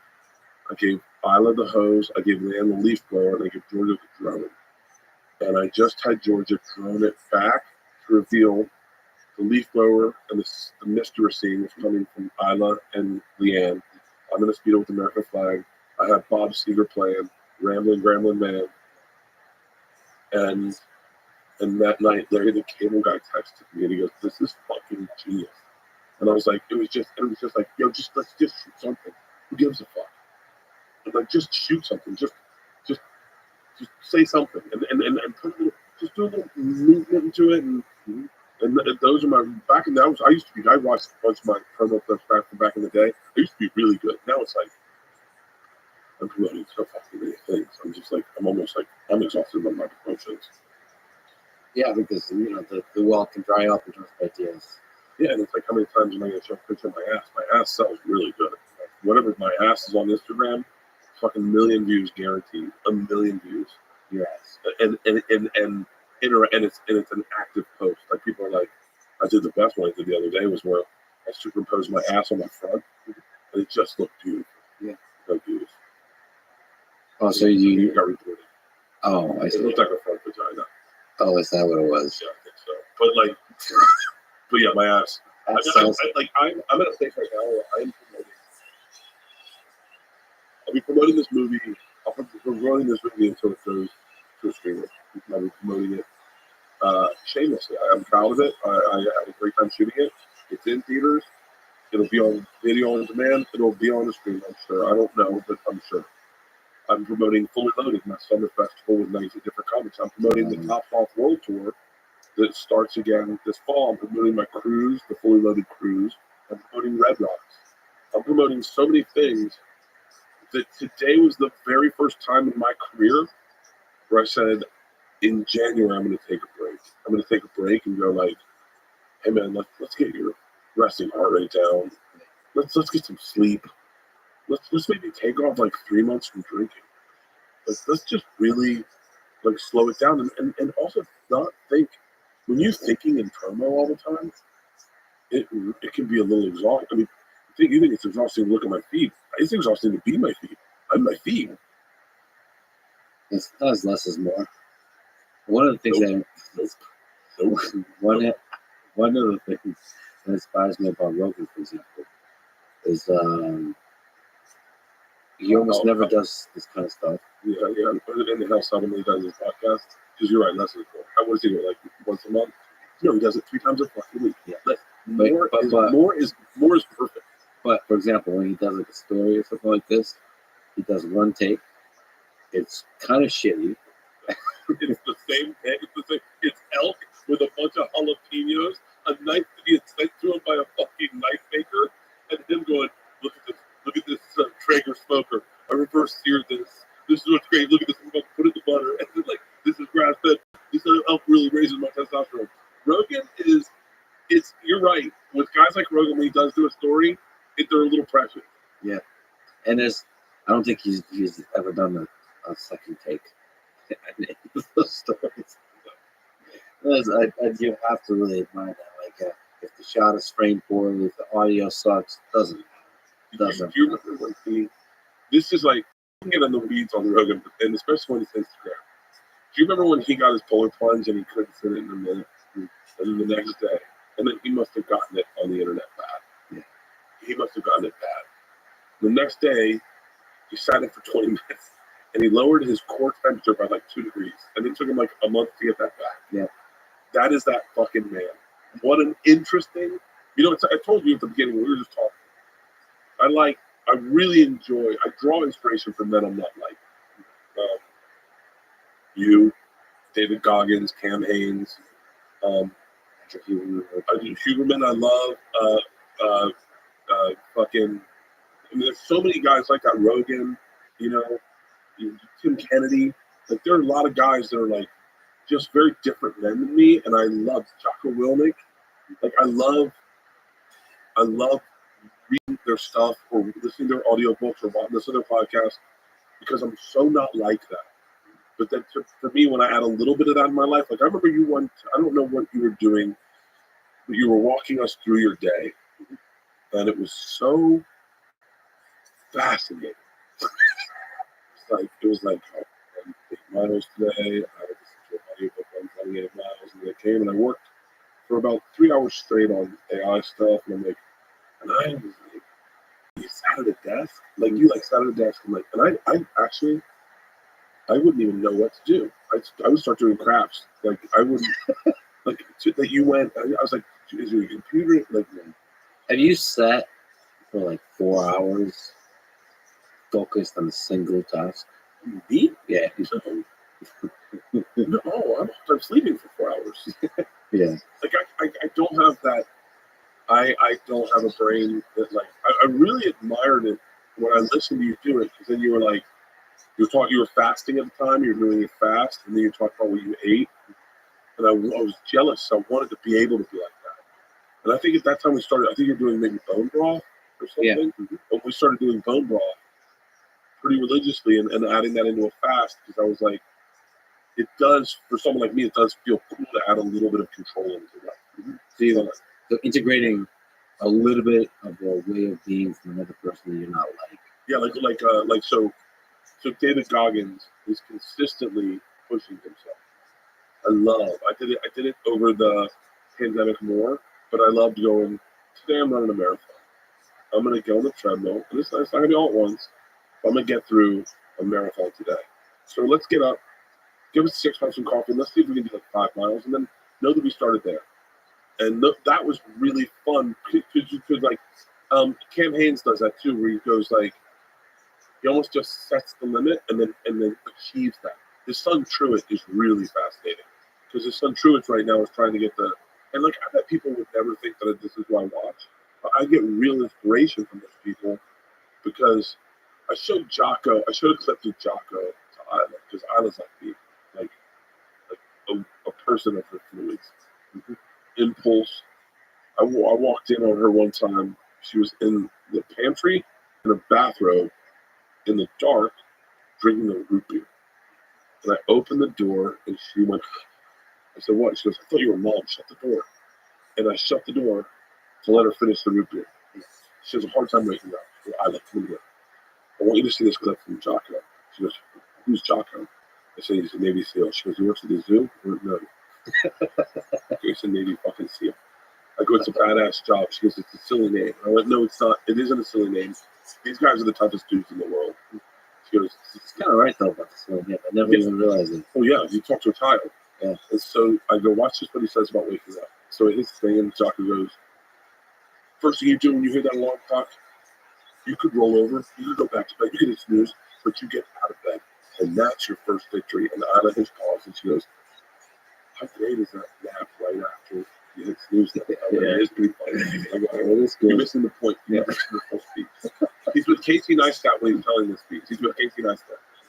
And so I hit it, and then he goes, and then you've got a victory under your belt. And you go to the gym and you work out. And I go, you listen to this, Isla? And she goes, yeah. And he goes, and then when you get to work, then you've got 2 victories. You've worked out and you've woken up on time. You didn't hit that snooze button. So when you go into that break room and you see donuts, and she hits pause, she goes, if he's about to say no to donuts, I'm done listening. I go, he's definitely going to say no to donuts.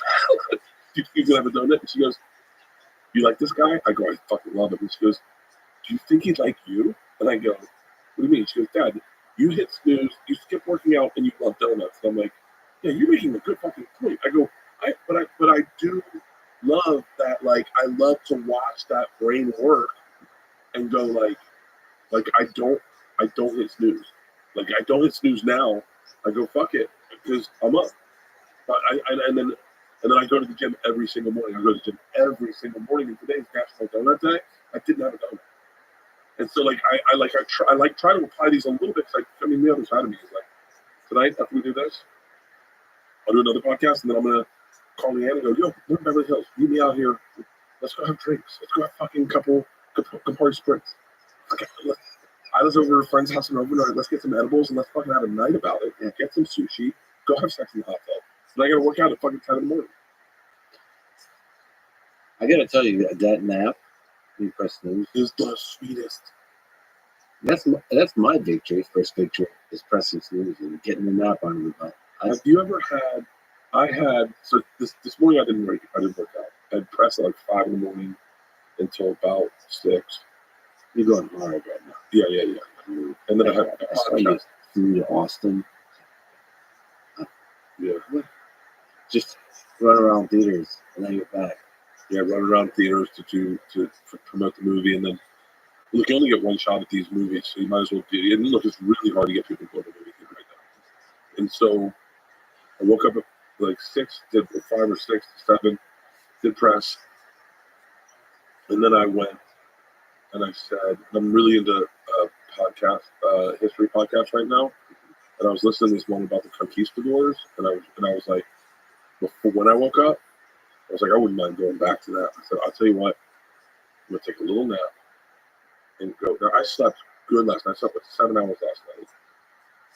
Boy, that 30-minute nap, it felt like 5 hours, and I woke up going, I gotta readjust my sleep score. That has to be in the 97. That's the best fucking nap. Those little snooze naps are monsters.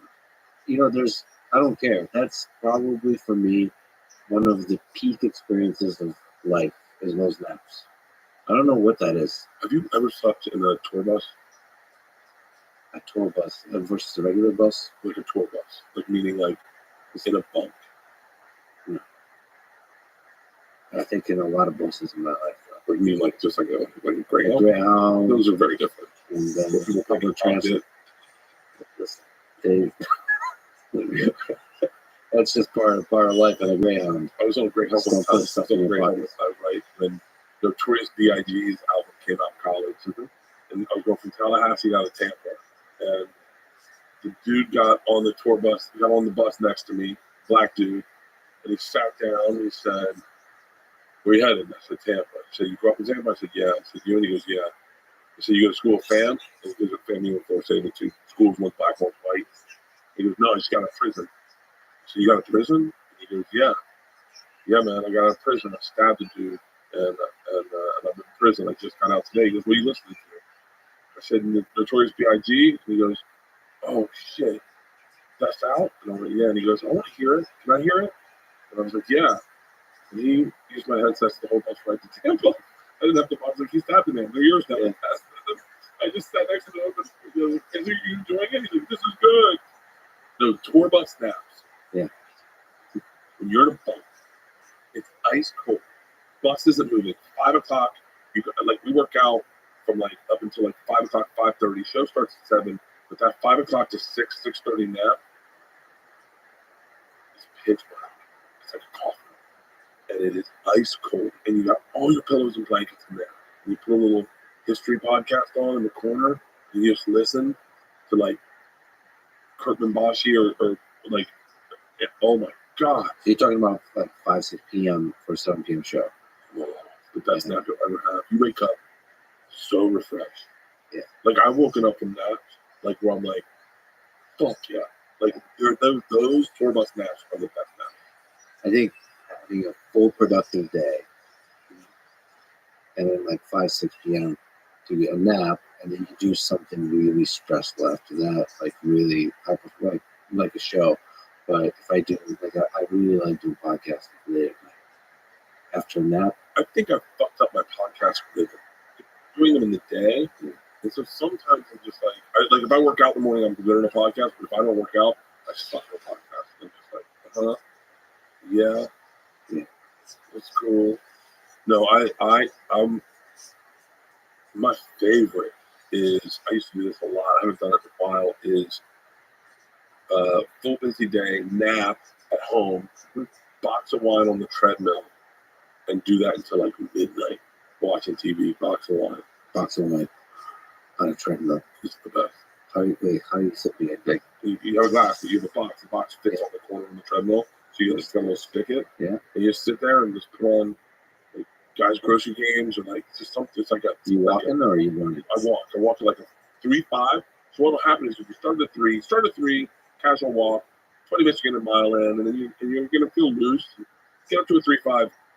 You can do 7 miles on these things and you're just enjoying your night. Especially like my wife back in the day when we lived in our old house, my wife would come into the man cave and she'd sit on the couch and we watch TV together and like watch Game of Thrones.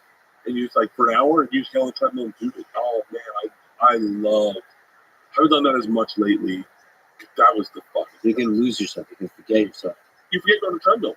When you just are like walking and you're sweating and you're having wine, and then at certain points you're you start jogging, especially like we were watching Not All Quiet on the Western Front. What's the one where they've got to get the message to the front line? I would run like I was in World War II. I would run and they would run, and it was fucking awesome. And I would like because they were doing drinks. They'd be like, take a drink, you got to run up there. And I'm like, okay. Yeah, I'm really into history podcast right now. Like I've been in it for a while. 20th century or Everything. I listened to was it Marcus Aurelius and Cleopatra today. The podcasts are like, Cleopatra wasn't as hot as everyone says. I was like, why are you saying that? Yeah, tell me she's a 6. She looks like Snooki. Yeah. Like, why let me dream that she looks like Kim Kardashian. Yeah. And then I listened to that one today. I listen to World War II a lot. Oh, a lot of books on World War II, a lot of podcasts. What's your favorite theater? The Pacific or European? No, European. Like Pacific, well, because my family is so much of it has died. So Dude, it's so much of it. I hate to sound cliche like a Arnold Schwarzenegger 80s movie, but it's personal. You know what I find funny about that is Lenin. It was Lenin, right? John Lennon. No. The other one. Was it Lenin was World War II, right? Or was it Stalin? It's Stalin. Stalin. Yeah. Stalin thought him and Hitler would be friends. yeah. I think that's so cute that he was like, "We're gonna be buddies. Yeah. Like we're boys." Yeah. And then Hitler's like, "Oh fuck you! I'm Hitler, bro. This is what I do." Well, at first he was like, yeah. Yeah. We'll be friends. Yeah, sure. And then call me. Better yet, I'll show up in winter. How's that sound? Yeah. I find all of that so fascinating. When I was a kid, I had a hard time understanding how, because we were always at war with Russia when I was a kid, and I had a hard time understanding how we could be on the same team as Russia in World War II.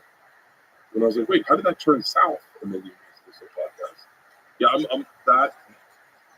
All of that, like all of the World War II. I got really into the Pacific shit for a while, but I'm really deep in the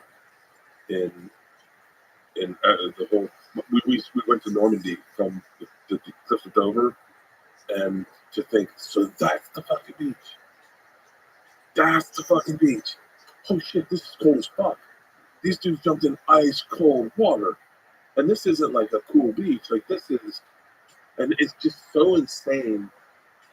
And then to see like it's pretty intense. I don't know why I got into history late in life. I was kind of into it. I'm really into it now, and I love just learning a little something about. Today I listened to like the Noiser has a great history stuff. It's like history for dummies, I think. I can't listen to like really smart stuff. It starts losing me. Too many names every time. Yeah. But Dan Collins was the best. Your podcast with Dan Collins was so fucking good. He is. I mean, I only know about Martin Luther because of Dan Collins. I only know. Like I made a joke about some Lutheran the other day, and everyone laughed, and I was like, "Did you guys listen to the same podcast I did?" Because I just am quoting Dan Collins. His podcast. I mean, we all quoted the same shit about Genghis Khan, about how he could shoot a dove off a horseback, but we knew that all four hoofs had to be off the ground at the same time they shot. They would sometimes take their meat and stick it under their saddles. And Dan Carlin is the motherfucker. God, those were, man, discovering podcasts was the coolest time of my life. And the interesting thing about him is it's audio, so it's the voice. But for me, I mean, everybody has a story with a prostitute in a motel. Dan Carlin was my prostitute in the motel. I invited him to a motel. I don't even remember, in the middle of nowhere.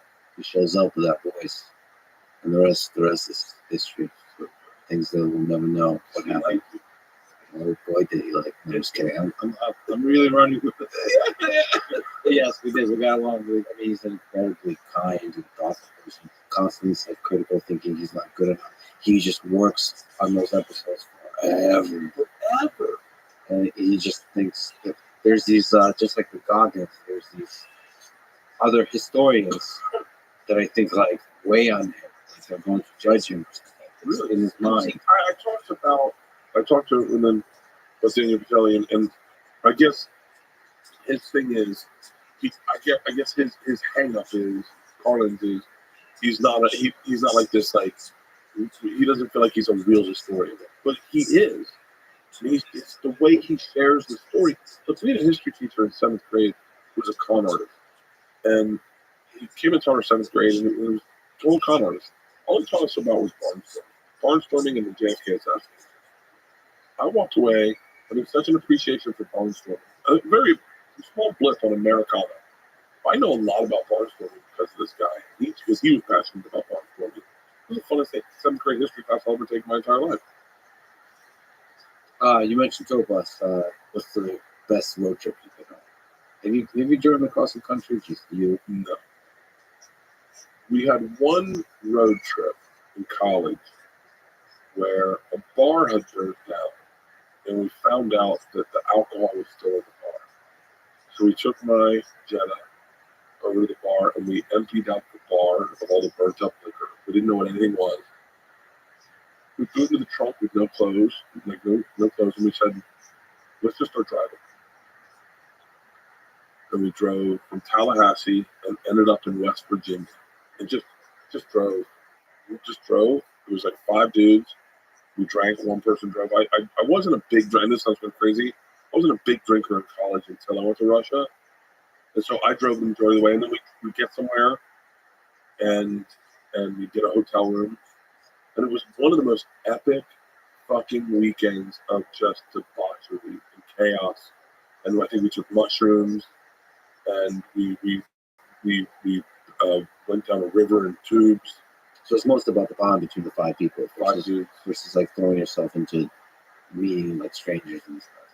Yeah, and it was when I was a friend with a poet at that time, and so like we were Actual poetry. yeah, it was really a bad part of my life. It was just We were like, music is there too sometimes. yeah, I tried to be in a band too. That didn't work out for me too. I just was never. I was never the. I'm not a good serious person. Like I'm a good funny person. I'm good to be the fool, but I'm not good when I try to be serious. It looks foolish. And so even like someone said showed me throwing out the first pitch the other day at something, and all I could see is my gut flying everywhere, and I was like, that's why it went viral. I was like, fuck, I thought it was my throwing stuff out. That was a pretty epic one. The best road trips I ever took was during the pandemic. During the pandemic, when we were doing that drive-in movie theater tour. I created a drive-in movie theater tour when no one was working, and the very first one, no one had left their houses. We all went to my house. We got my tour bus. We had just wrapped the day the tour bus showed up. We just wrapped the cabin, doing the cabin on that place, and we got COVID tested. We got in the tour bus and we said, let's create our bubble and stay safe. And that night we drove, I think, just outside Gallup, and we stayed in but no one had been outside, and we stayed at a KOA, Camp on Arrival, and we watched thunderstorms come in on a lake, and we were all smoking cigars and drinking IPAs, and it was fucking mad. And that whole road trip, we road tripped across the country to start the tours, and then we were outside for the first time, and it was that period of my life. I'm so grateful. I didn't make a ton of money because we had a big crew, and I was trying to make sure everyone, because no one had paid bills in a while. But that fucking tour was the funnest. We took up pickleball, we took up disc golf. Everything was wide open in the middle of the country. You could do things, but we were still in our bubble, and we lived in that tour bus. And at night, we just get back in the tour bus by ourselves and get fucking wasted.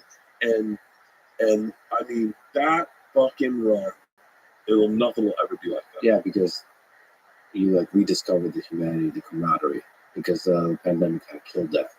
They suffocated us from like their basic connection. Yeah, and there was this. You always had an anxiety attack halfway through that you got COVID. And this when COVID was killing people, and you were like, I know I've got COVID. And then we come in to Sedona. Here's also why I didn't make a ton of money. We'd come into Sedona. We get a house in Sedona for 5 days, Airbnb, and we'd all isolate there before we went home to our families. And then I remember the first time we did it, we didn't isolate. We just pulled back into LA, and all our families were freaked out. So I had to stay and live on the tour bus in a different house. And it was 4th of July, and I came in, and they were doing an egg toss. And they're like, well, you can do an egg toss. And this is not about my anxiety yet. You can do an egg toss with your daughter Isla. So Isla and I did an egg toss, and we fucking got it to like legit like 40 fucking feet, where I was throwing overhand, lobbing it to her. And the egg cracked in her hands and broke over her face. And I got in bed that night, high on weed, fucking drunk, and I went, what if I gave my daughter COVID from an egg toss? Like, that would be the most horrific way to kill a child. But she got it from an egg toss. It broke in her face. Her dad did COVID. Yeah. I mean, that's the scariest thing about COVID, I think, is not you dying, but because of you, somebody else dies. Oh, I got That's it. That's the fear, I think, that really like took hold on people. That's why they were way more cautious than perhaps they needed to be. Just like, I don't want to be the guy that's responsible for killing somebody I love or somebody that somebody else loves. But Leanne gave everyone in our family COVID. She came up to me and she gave me a hug after Christmas. And gives me a hug. And I said, what's the matter? She goes, I think I had COVID. go, bitch, 6 feet. Yeah. What the fuck you doing? Yeah. Back it up, Fauci. Like, fucking. And then we went. Oh, and then she had it, and it went away, and we were all fine. And we're like, okay, we're still go to Park City. So we all go to Park City. Then Georgia gets COVID. And then Georgia starts crying. She goes, I think I gave you COVID. And I was like, I'm fine. She goes, you're at a high risk. And I'm like, what? She's like, you're a fat alcoholic. I'm like, whoa, easy. What about feelings? Yeah. And then Georgia got COVID. Me and Isla were still in Park City. Leanne had it. My tour bus came up, picked Georgia and Leanne, took her back to LA. And Isla and I were there. And I tested. And then we get on the plane. And I coughed. And Isla's got a mask on. Isla just looks at me. You know, the best. The one thing we miss are the eyes of the mask. And then we get home and I had COVID. And I was like, if you gave me fucking COVID. And then she never got COVID. She never got COVID. You mentioned IPA. What's the way of the land of great beers in this expansive world of others? I like Pilsners. I'm a Pilsner guy. I'm an ice cold beer guy. Ice cold Pilsner. I like an ice cold beer. I like an ice cold. One of the best beer bottles I've ever had is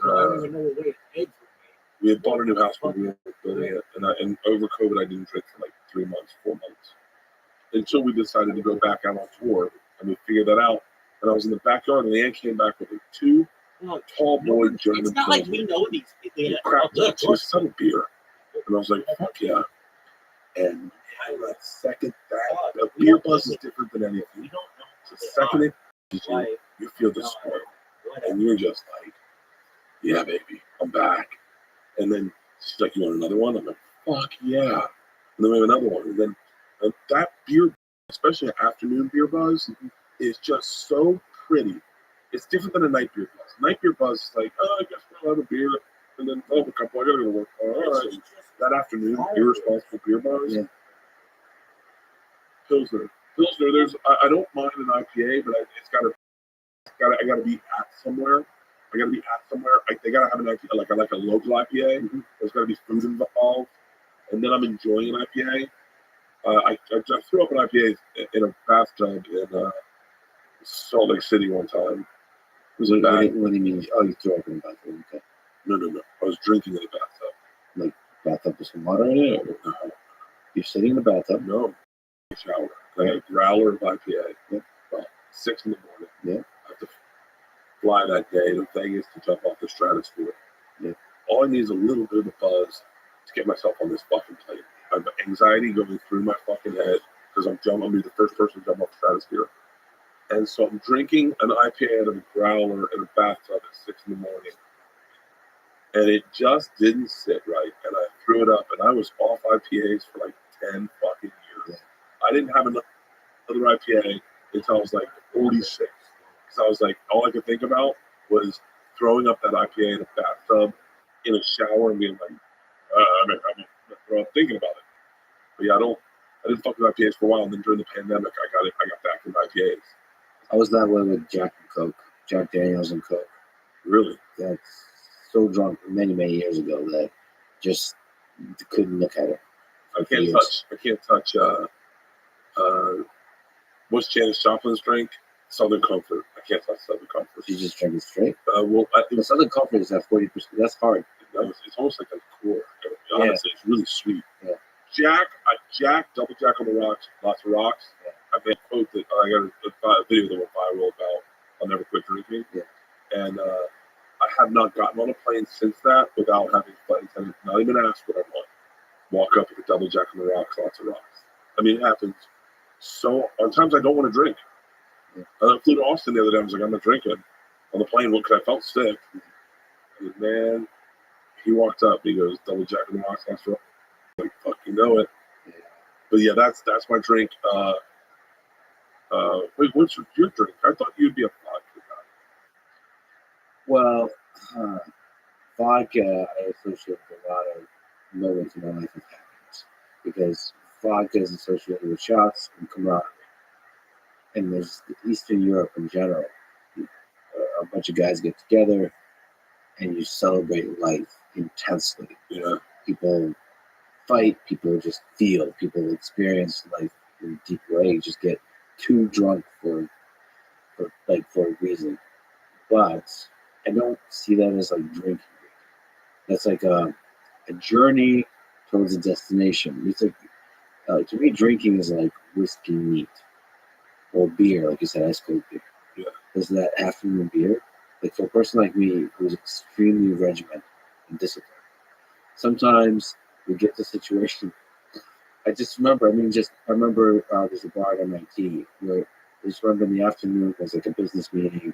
I sat down, we started with a beer, and they were like really crisply cold, some kind of a lager, and then just one beer, two beers, and all of a sudden you say, let's just rest of the day. This is what this is. You said right, like you just like nature's beautiful out there, and you just said fuck it to all the meetings, fuck it to everything else, just the camaraderie, just talking about life, being silly, being See, you're describing something I'll never get because I'm not regimented. I would love,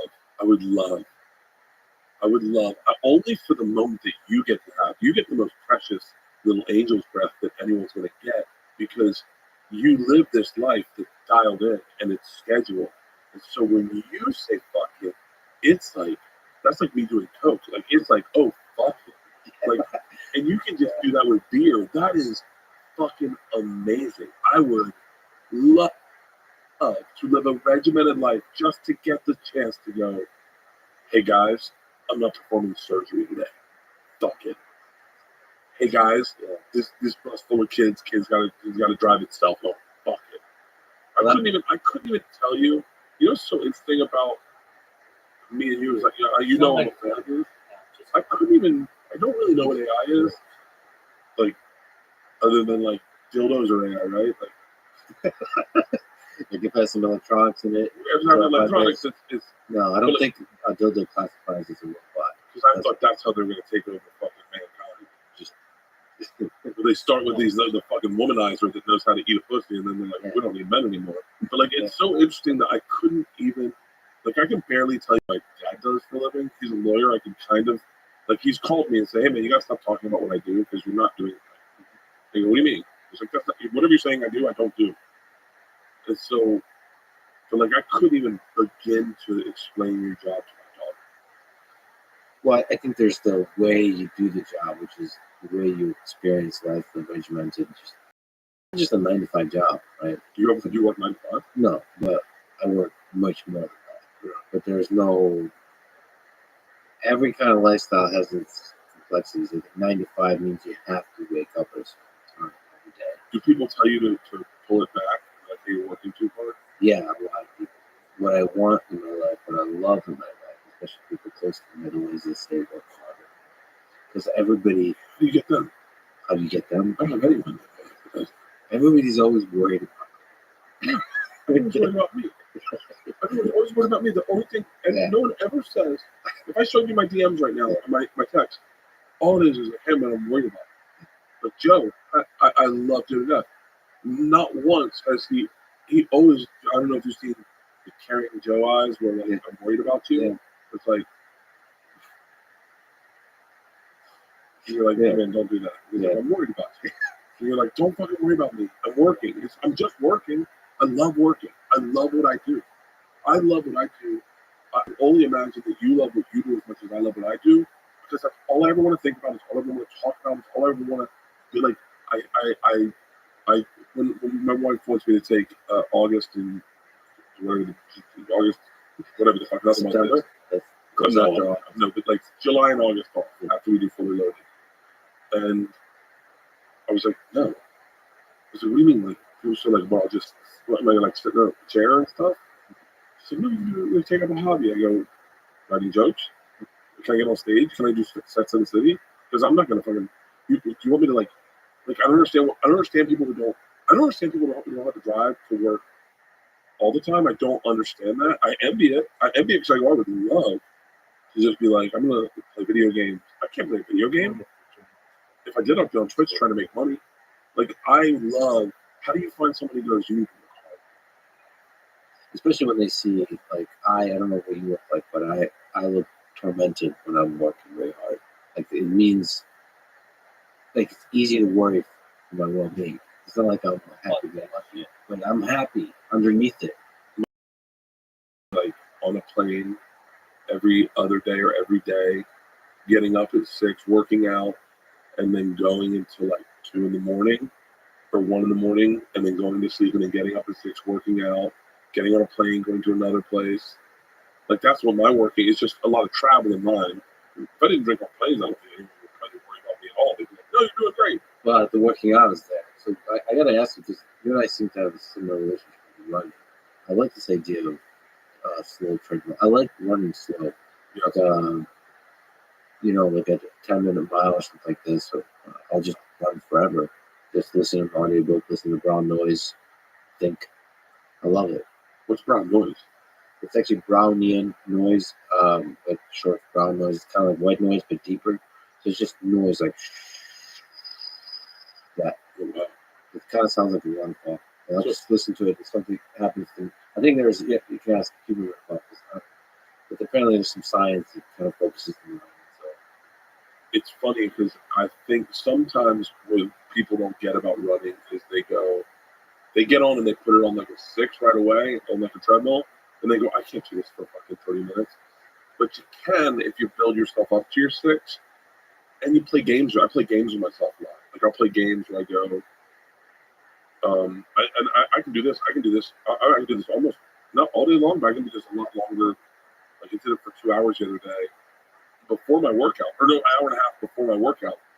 Where I started at 3.5 walking, and then I get my jog up to like 5, and then I'm like 5.5, then I go 6, then I go, and once I'm at 6, my body's really loose.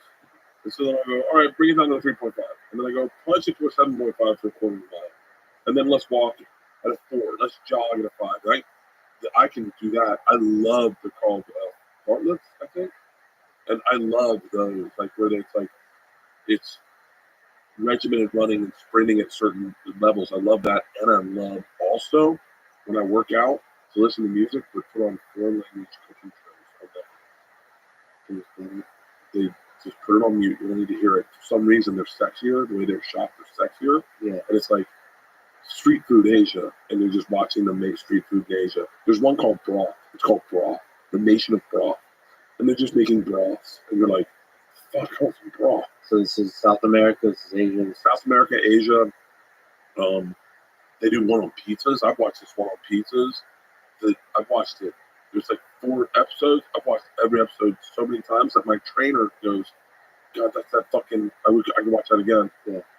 I love watching foreign language cooking shows on mute when I work out. While blasting music. She's there. All right. Well, I usually run outside. Oh, I can't. I don't mind hiking. And I like to do, like, the fun thing I would do, and this is ripped off totally from campaigns, is I like to go, there's a great hike called Fryman Canyon out in the valley where I live. And I'd be like, all right, I'm going to run to Fryman Canyon. I'm going to jog to Fryman Canyon. I'm going to hike Fryman Canyon, and then I'm going to jog back. And then I wonder how long it is. And then think about it. Just know that that's your thing. Just know that that's your thing. And all of a sudden, you're like, shit, that was 8 miles? But that's a fucking beast. The hike doesn't even feel like anything. The hike, once you do the jog, is the hard part there. The jog home is a fucking cakewalk. I had the best jog when I was in Serbia. I had the best jog. I think it was in Hyde Park. I think the name of the park was Hyde Park. It was, get this, it was 80% downhill. Wow. So this jog, you started the park, and it was like, and I'll do it like this for you. You went like downhill like this, downhill like this, downhill like this, and then it was like a little steep incline to get to the beginning of it. So it was like a little like nice like lower back pain. You're like, okay, and then the jog was perfect. You did it 4 times, it was 4 miles. I loved it. My very first day I did it, a butterfly got in front of me. It's like 6 in the morning. So yeah, 6 in the morning. And a butterfly got in front of me. And it ran the whole first mile in front of me. And it was like so surreal. It would disappear and then it would show back up in front of me. The show was real? Yep, definitely real. And then the next day, and so I go, I'm on the right path. The next day I go for a jog, 6 in the morning, it rained. And as I'm doing the steep uphill incline, a tree collapsed in front of me. Just went, and I went, whoa, a tree fell in the woods and I was here to see it. Shut the fuck up. I was like, that's crazy. And it didn't hit me. I'm on the right path. And then I started getting overthinking it. Like the next day I saw condom, and I was like, this is a complete point. I was like, people fucked here last night. But yeah, and that was one of the best jogs I've ever had. I could do that. I could run that park every single day. No one jogged that park in Serbia. I actually recently had a condom on my doorstep, and I wanted to ask whoever is up there above what that means. What the story behind that is. Yeah. Like, Just a pissed off UPS guy. Was it compromised? What do you mean compromised? Like, was there stuff inside it? Oh, I didn't look. I mean, very few people put on the condom and go, hey, it's not for me. I'm going to take it off. Yeah. It's a little tight. Well, it could be to send a message, like a horse's head kind of thing. Oh, yeah. I don't know what the message is exactly. Do you use condoms if you had a one night stand? Would you use a condom? I don't know what a condom is. I never learned. Good call. I've learned about sex with you today. If my wife dies, there's no condom in my future. I get it. I don't care. I have babies. I don't give a shit. You're a man of principle. I like it. Mark Maron wrote something about your book many ages ago, Life on a Party. I think there's an interesting question in there. So, first of all, wrote eloquently about you. Bert Kreischer is one of the great American wild men. A gonzo warrior driven not by cynicism or desire to reveal dark truth, but instead by a deep, honest essential need to have a good time, no matter what. The stories track the trials and tribulations of a big-hearted dude trying to fit in, help out, party, and find himself. After all is said and done, we arrive with him at the true humility of joy. So, when was this desire for pure joy born in you? It seems like you are driven towards this joy. Yeah.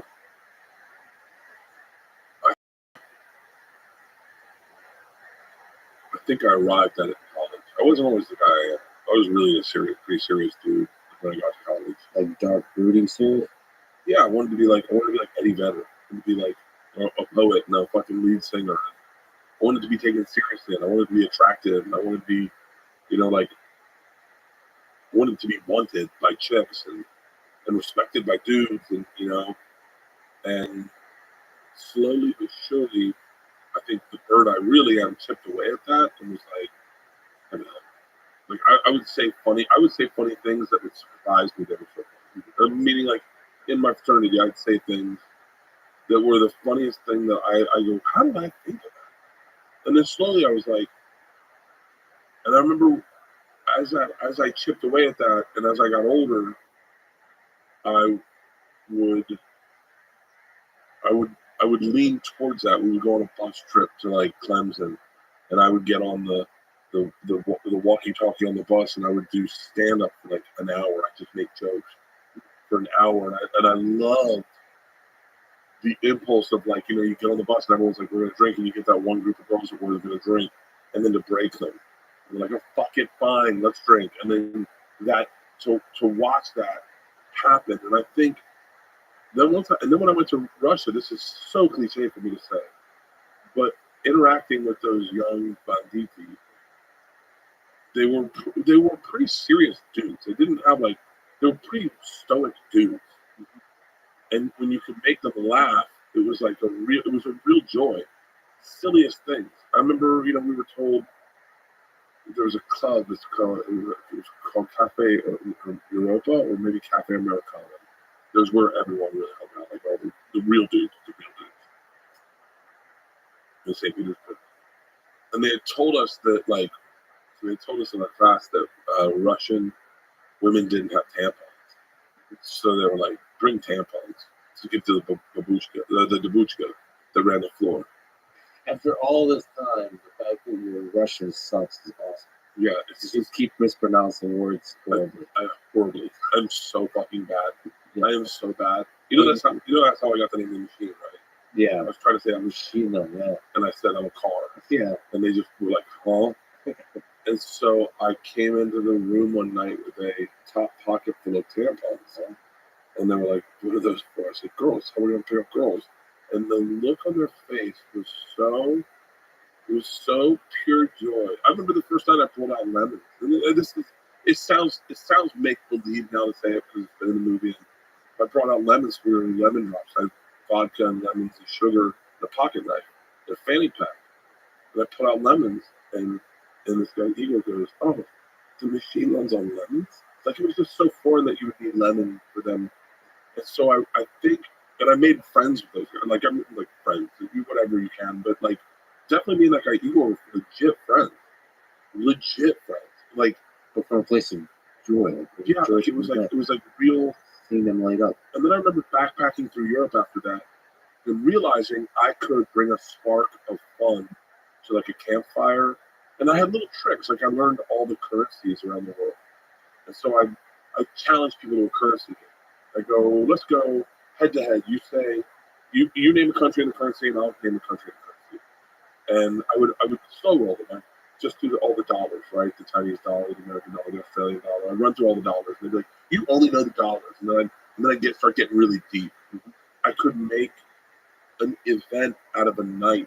In Europe, I could make an event. I remember we were in Strasbourg, and the bar was supposed to close, but I had friends coming to the bar. They hit the train hadn't gotten in yet, and I said, don't close the bar.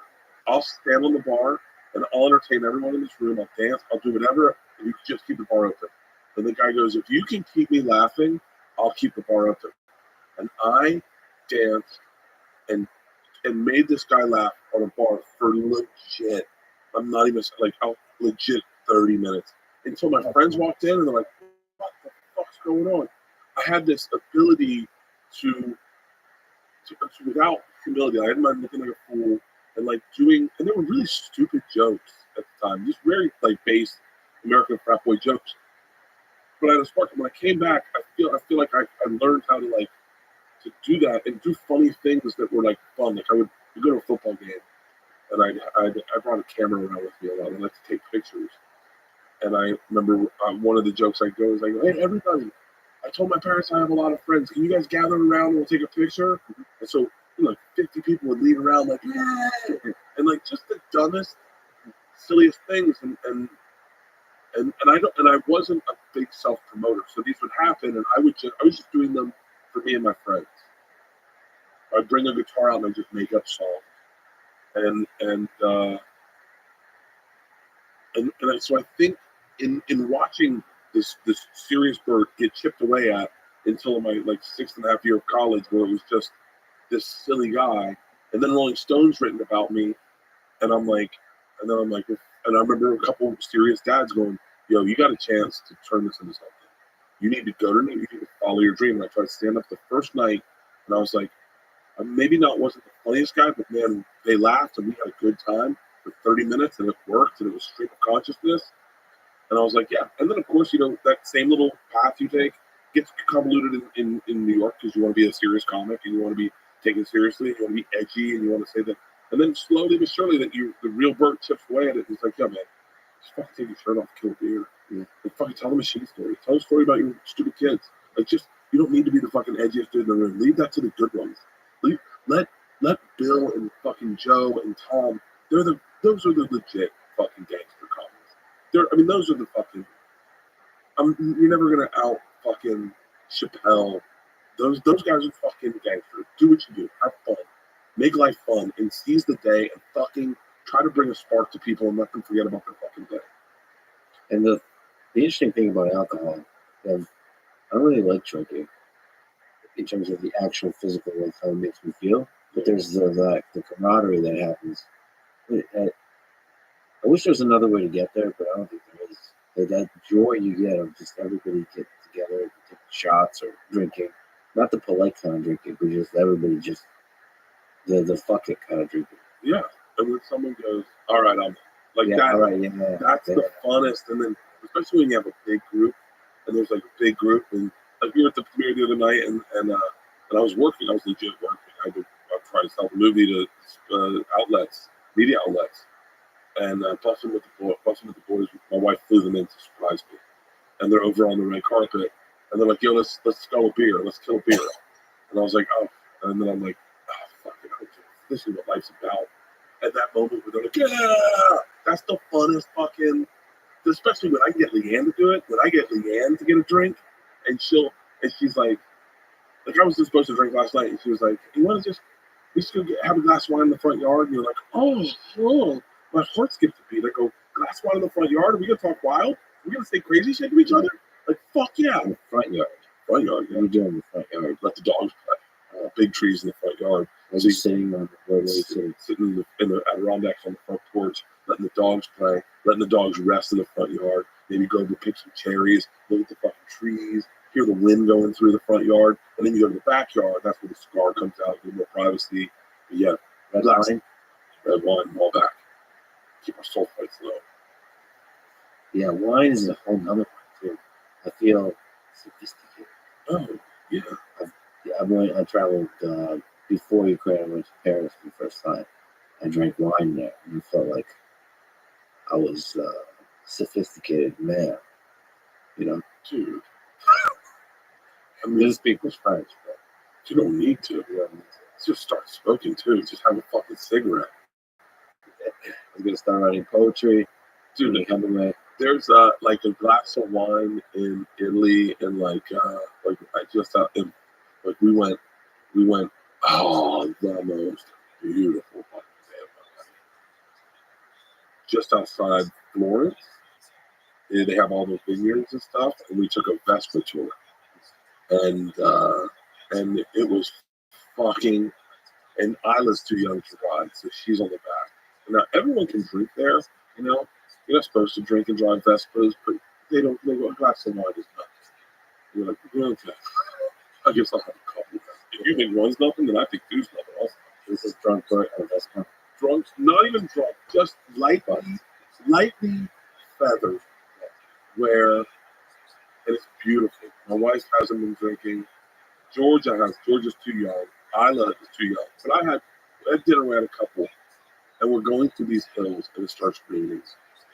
And it starts raining. And I go, Isla, what are we missing? And she goes, music, big boy. And I go, what do you want to hear? And then she just starts going, hookah, shaka, hookah, hookah, hookah, shaka, hookah, hookah. I can't stop this feeling. She's screaming it right behind me. And then I hear Georgia screaming. And then Leanne singing it. And then Sandy and her two daughters are singing it. We're all these Vespers, and we're all singing it. And I swear to God, if I hadn't been lightly feathered, I don't know if I would have been like, oh, what are we missing? Because, you know, alcohol will give you that thing like, what's next? What's bigger? How do we take this to the next level? And then I got this little girl who's still my little girl. At that moment when she's singing, sing it. All the good times, giving up so hard. Yeah. And then we stop at the light, and all of us are looking, and it's pouring rain. Ooh, ooh, look at it feeling. It is. I mean, I remember sobbing, crying, and then I was like, let's get these fucking Vespers up and get to a vineyard. And then we went to a vineyard, and like, all the girls tried a little wine. No one got buzzed or anything, but you're sitting there with your family going like, fuck, dude. And I'm not certain you get.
I'm always here.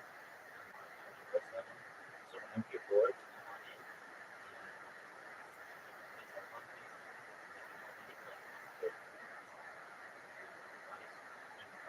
To streaming, I have over 100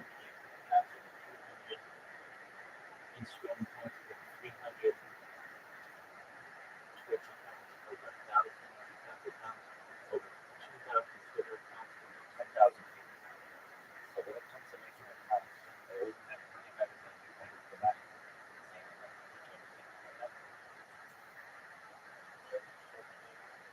In case I ever get so the copyright protection or usually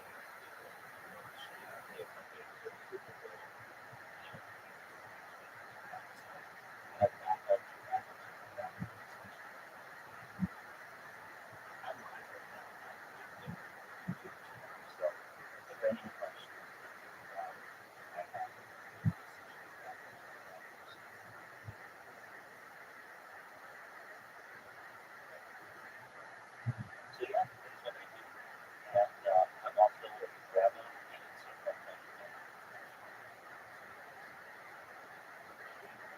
just in general, I think like you're very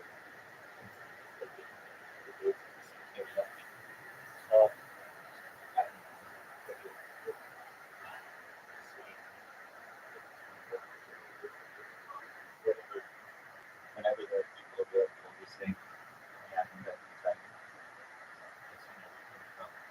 Oldies music, modern music, classic rock, alternative rock. I do my best to make sure that always have interesting content. Like right now, we're watching about 300 podcasts. We're just going through them. I have to watch a Joe Rogan program. So we watch Joe Rogan. Really good content. Spread optimism and positivity to the world. Well, you should know that you want to hear whenever you want step on the board and we'll update you. Okay. Take care. Shout out to Bree, everybody. We got that one little bit of. Okay. But then a lot is also interesting. I had a lot of whiskey with broken notes. I think I saw that. Yeah. I think I saw that with Whitney too, and the push-up contest. David God is the only time I met David Goggins in person. One of the greatest embarrassments in my life is trashed out of my mind. I'm trying to say how much of a fan I am, and I can tell by the look in his eye that what is actually coming out of my mouth is not good. It's not good. And his wife is embarrassed, standing right there also. Just everybody's embarrassed for me. And I'm trying my best. And then somehow I find myself a minute later doing push-ups with him as a challenge. Push-ups? I just did this all I knew was not stop. And he was polite enough to stop. I think probably like 50. There's a gift someone gives you when they get drunk, and they allow you. They get drunk and they lower their card, and they allow you to see them that way. It's a gift. It's a real gift. It's just as cool as like pulling someone aside and going, "Yo, I'm into anime. Like, are you cool with that?" And then they're going, "Yeah, yeah. Can I show you some cool anime?" I mean, like, that's not my thing, but it's like a cool thing. It's like sharing cool music with someone, or like telling them something about your childhood. When you get drunk, like real drunk around someone, you're giving them a gift. And that gift is, I want you to see me for everything I am. You're not going to get any lies. You're not going to get any bullshit. This is me at my absolute worst. I have a rule. I will never, never get mad at someone for getting too fucked up. Because they're giving you a gift. They're saying like, yo, I did this on accident, but I trust you enough to let you know that this is who I am and this is what you're getting. I love it. I love it. Especially when it comes to someone you don't expect. Like, you shut the fuck up. David Goggins should have hugged you and said, thanks for showing me this. Yeah, I guess really, you're right. I haven't thought of it that way. There's an intimacy to that. Like, that is a gift of like fragility. Like, this is me. I mean, I'm a very loving drunk, but I'm just I bet you didn't see him dumb. well dumb in terms of the eloquence of the word that are coming in my mouth. So like you're just not stitching words together correctly to make sentences. No. I turn into Hemingway lost in translation. Like, I'll start saying random words, but like translated to Japanese and back to English. It's not making any sense. But there's love. Like I think what you feel is this kind of desire to connect that I think I always feel towards other people. But when I'm drunk, I just say fuck it. I don't need to be polite. I'll just be loving fully. Yeah, it's cool when people let you see that in them. Because some people are really like measured. Like, no, one drink and then I'm done. I don't want it now. No. And you're like, oh, show me a little more. And then like it's cool. And I never like my favorite moments in the next morning when they're like, did I make an ass out of myself? And you get to say, not at all. Yeah, not at all. That's the coolest thing. Because some people, bad people, will leverage that over you. You see it's a bully tactic. They'll leverage it. Bad interactions I've had in this business that we were talking about earlier, there were people that when you got fucked up, they used it against you. They held it over your head and they said, listen, man, I don't know what the fuck, but if you want, and you're like, oh. And then they gaslight you into thinking you were the only one that was fucked up. And you're like, okay, I guess I know who you are now. And I was like, didn't you get fucked up a minute too? I know we smoked weed. I thought we ate Xanax, but like, what about I know I had a couple beers, but like, I wasn't that fucked up. Well, Whitney's really good at that. She's the person who woke up next morning and she said, yeah, and you're wonderful, you were eloquent, you were great. I'm sure she was making that up completely. It was funny. I got blackout drunk at Whitney's roast of me. Blackout drunk. Don't remember any of it. And don't remember any of it. Don't remember speaking on the microphone. I don't remember talking to them. And I did just that, apparently. Yeah. And I said to Whitney, like in a real moment of vulnerability, Whitney's like a sister to me, like a legit sister. My daughters call her Aunt Whitney. Leanne's like a sister to Leanne. If she comes over to do a podcast, Whitney will show up an hour early and sit with Leanne out in Leanne's rose garden and just talk. And Whitney, I said the next day I called Whitney and I was getting on the plane and I was hungover. I said, how bad was I last night? She was, you were fucking fantastic. It just didn't let me sit with her. And then I watched the video and I was like, oh, I was fucking out of control. I was way out of control. Thank you for that lying to me. Yeah. So while being a wild out there comic, she's also just like caring and loving human being. She's so interesting. She has the most nurturing sensibility. She sends my daughters gifts out of nowhere. Just out of nowhere, just send Georgia gifts up to college. It's just a gift box. But like she takes care of people. That's her love language. She's also the person that taught me what the hell love language even means. Apparently there's a book and there's like 5 of them. You know what I mean? I would love to sit in the fucking room and watch YouTube talk. Yeah, she has a robot. It looks like her.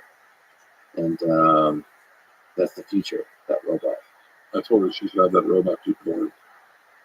Let someone fuck that robot, and then she can deep fake the face if she wants. But I go, promote it special that way. Like a full on, not like Showtime softcore porn, like full on porn. Full on, like the dude, like hi, welcome inside. Yeah. You look tired. Do you need a drink? Yeah. Oops, I'm stuck in the dryer. You know. What's the promotion you're most proud of? Without a doubt, it's got to be when I took dance. Because I tried to get Joe and Tom and Ari to do it for Sober October. And they said no. So I was like, absolutely not. You knew Joe was going to say no. But Joe's a legit dancer. Like, he can legit dance. He took like dance lessons for a movie and is apparently an amazing dancer. And so. You're right. He could have said yes. You could have said yes. Because I don't remember listening to that podcast. You really need to pitch. Yeah, and I said, we all take hip-hop dance lessons. Your cardio's through the roof. And then you do an hour dance lesson, and then we all do a hip-hop dance, and then we all put our hip-hop dances against each other, and we see who has the best hip-hop dance. It's different than the typical stuff we do. It's fun. And we can also work out. We can do everything, but like, let's do hip-hop dance.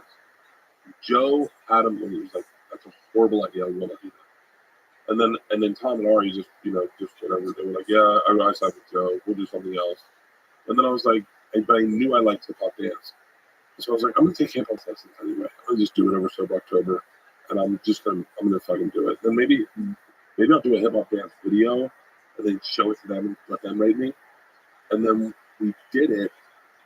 and it was $1,200, and I for hip hop dance lessons for like a month or whatever, for like a couple weeks. And then when we did it, I thought, you know what, I bet we could put tour dates next to this, because it turned out being like kind of good but kind of funny. Yeah, I'm probably gonna put tour dates next to this, and it was the beginning of me figuring out the whole, like, my promos were short and quick, and they were always like something. What's up, guys? 2 Boy Bert Kreischer. And then that one blew up, and immediately I was announcing the tour, and immediately every tour date sold out. And then we added shows that day. We added shows, and every one of those sold out. And I was like, whoa. And then Tom was like, the fuck was that? And I was like, I think I just sold out my whole fucking tour. And then when Tom did his one like that and put his tour dates on it, went over the top. he sold out his tours. And he was like, whoa. He's like, I sold out every fucking show. We've added shows. I'm doing like an arena here. And this is before we were doing arenas. I was like, shut the fuck up. And that changed my game, where I was like, all right, so everything's got to be. And then I was like, I don't mind spending a little money. And then the next one I did was the marching band. And I was just like, but it was, it was real crazy. I just said, can you guys get me a marching band? And they were like, yeah, it's like $2,400. I go, cool. And they're like, what do you want them to do? And I go, I don't know, we'll figure it out. And they came over, and they had outfits, and they were like, so what do you want us to play? I go, what song do you guys know? And then they didn't even know each other. They were all hired people. And they were like, Rubber Band Man? And I was like, oh, sure. And then we just scripted it out. I was like, all right, I'll pretend it's a regular thing with the weights. I'll walk out, and then I'll blow a whistle. And then you come out with the dum, dum, dum, dum, dum, dum. And then we got like 2 videos out of that, and that sold out dates. And I was like, fuck. And then the real baller one, the fucking real one. The real one was, I tore all the muscles in my arm going into shooting the movie, and I ripped all the tricep muscles off. They were retracted, so I had to go in for surgery. And the anesthesiologist said to me the night before, he's like, what music do you want going under? And I was like, what? He goes, you can pick your music going under. I said, wait, hold on. Is it like, I go, is it like casual? And he was like, yeah. I said, I'm doing a promo read. He goes, what do you mean? I said, I'll explain it to you tomorrow, but I'm not gonna count backwards. I'm just gonna do a promo read until I pass out. The microphone's gonna fall on the ground. All I need you to do is hit stop record. And so they rolled me into surgery. I had Red Rocks. I had only sold 75% of Red Rocks, which is big, 10,000, the biggest venue I'd ever played in. And I rolled in with my thing with CCR playing in the background. And I just was like, as I lay here on this mat or on this steel, I was terrified as I go into surgery. I want you to know one thing. I'm playing Red Rock September 10th. And then I started doing my promo read. He's like, yeah. I go, Jimmy Buffett's there the night before and the night after. He's like, for real? I go, yeah, you want to come? He's like, hell yeah. He's like, all right. He's like, you're going under. And he hits it. I go, sure. And I dropped the phone.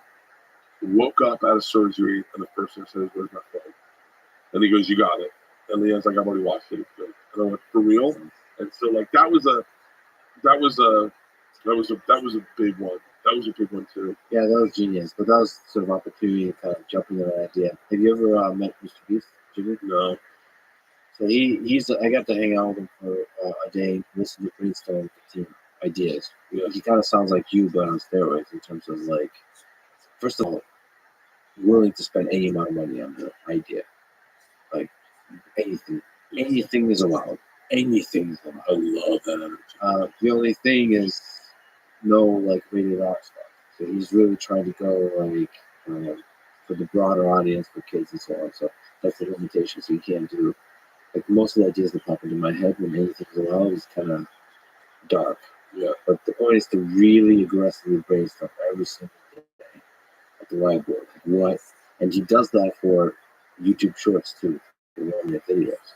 Really. It's just like really, like, what is the coolest thing you could possibly do? I love that. I love that energy. And that energy, most people don't do that, and they should. Is YouTubers do that because they're obsessed about this particular YouTube algorithm and so on. And Jimmy is the best at that. But like that can benefit you if you're a scientist, if you're a comedian, if you're whatever. Just go all out. There's something really authentically fun about just coming up with a really stupid idea and just going, let's see what happens. Who gives a fuck? We've had those like, I thought I could catch an arrow one time, and then my wife's like, absolutely fucking not. I go, I really think I can. I go, let's just get really close, shoot it, and then I'll see if I can catch it. And she's like, no, that's not what you're doing. And then my cousin's like, hey, we could cheat it to make you look like you caught an arrow. And I went, what? He goes, yeah, just, okay, let's do it like this. And so we did it. They sold a ton of tickets. It looked like I really caught it. Everyone knows I didn't catch it out. But for the movie, we did a promo. Legendary was like, you do all the promos. And we did a promo, and I thought I could slide out of my car like Tom Cruise did in a helicopter and with roller skates and get behind the car and then skate by the car. And we just ran over my foot. And it was real and it was scary, but we just caught it all. And in doing it, my cousin's like, can you believe? I'm like, my movie comes out Memorial Day weekend. I think we have to go to the hospital. And then we went to the hospital, and I'm in the Speedo with a helmet on, one broken roller skate, and then that did really well. And so, like, that's the whole thing is just turn the camera on. You never know what's going to fucking happen. And don't be afraid to look stupid and all that kind of stuff. Just go, fucking ego death of comedy. But when you really give, like, it's hard to be the coolest guy in the room and still want to be a comedian. It's just let yourself be whoever you are, and you'll see the great ones. They're like that. They're just regular fucking dudes. And you get some real slick ones. Like Dave Smith might be the coolest guy in the fucking room. He might be. But I think that's just who the fuck he is. Who are the outside your close friend group? Who are the greats to you? Top 5. Outside of my friend group. So, for me, probably Norm Macdonald, Mitch Hedberg, George Carlin, Tom Segura. Oh yeah. Just wanted to say that. It's an interesting pairing. No, Mitch Hedberg, David Tell. David Tell. Everybody deeply respects David. More than even his comedy. I love his show where he was Insomniac. He's so good at just the natural comedy of human interaction. He's a brilliant comic. He's just a brilliant fucking mind. Norm Macdonald is a fucking genius, an absolute genius. I mean, look, Chappelle and Bill Burr are the two best in our generation, in my opinion. And that's understanding that, like, I'm still friends with some of the best in our generation, but, like, just the way their brains work is really on the next level.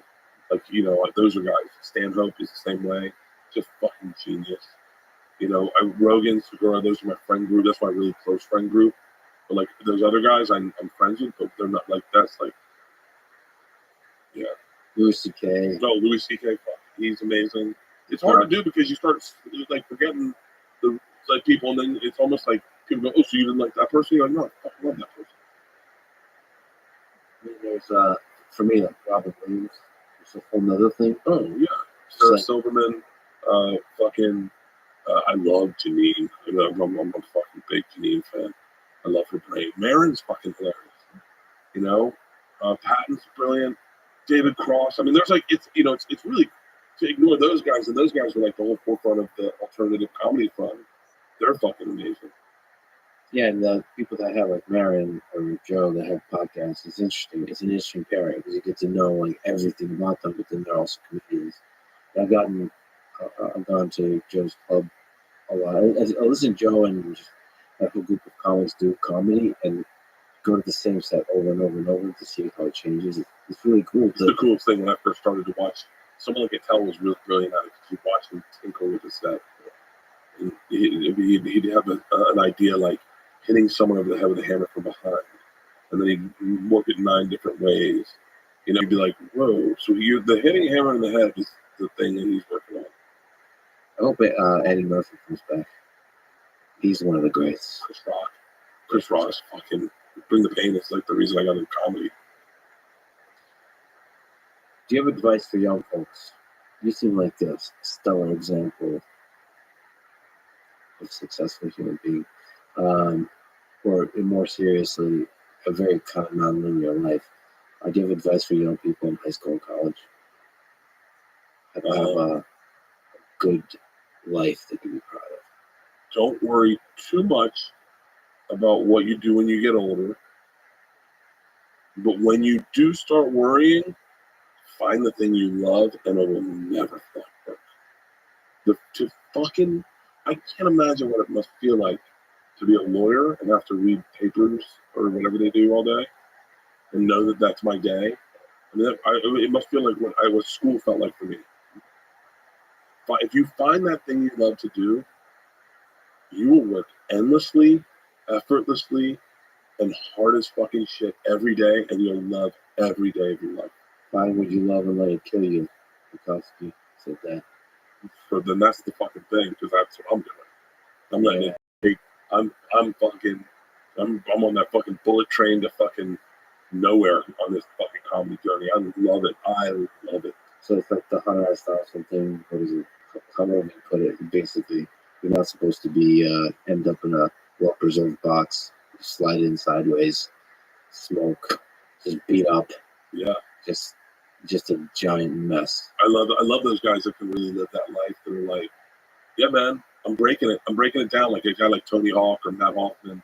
They're like, yeah, if I don't fucking break the fuck out of this thing before then I'm not doing it right.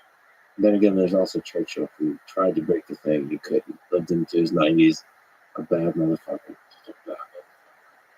So I guess the only hope we can have for Bert Kreischer is that maybe the Winston Churchill come. My life is lived perfectly if I'm 95 years old and all my friends are dead. Yeah, they're like, can you believe that wolf is out moving? Yeah. Can you believe Segura 600 pounds and they had to carry him out in a crane out of that house? Can you believe that it's just Bert Kreischer and Joey Diaz left?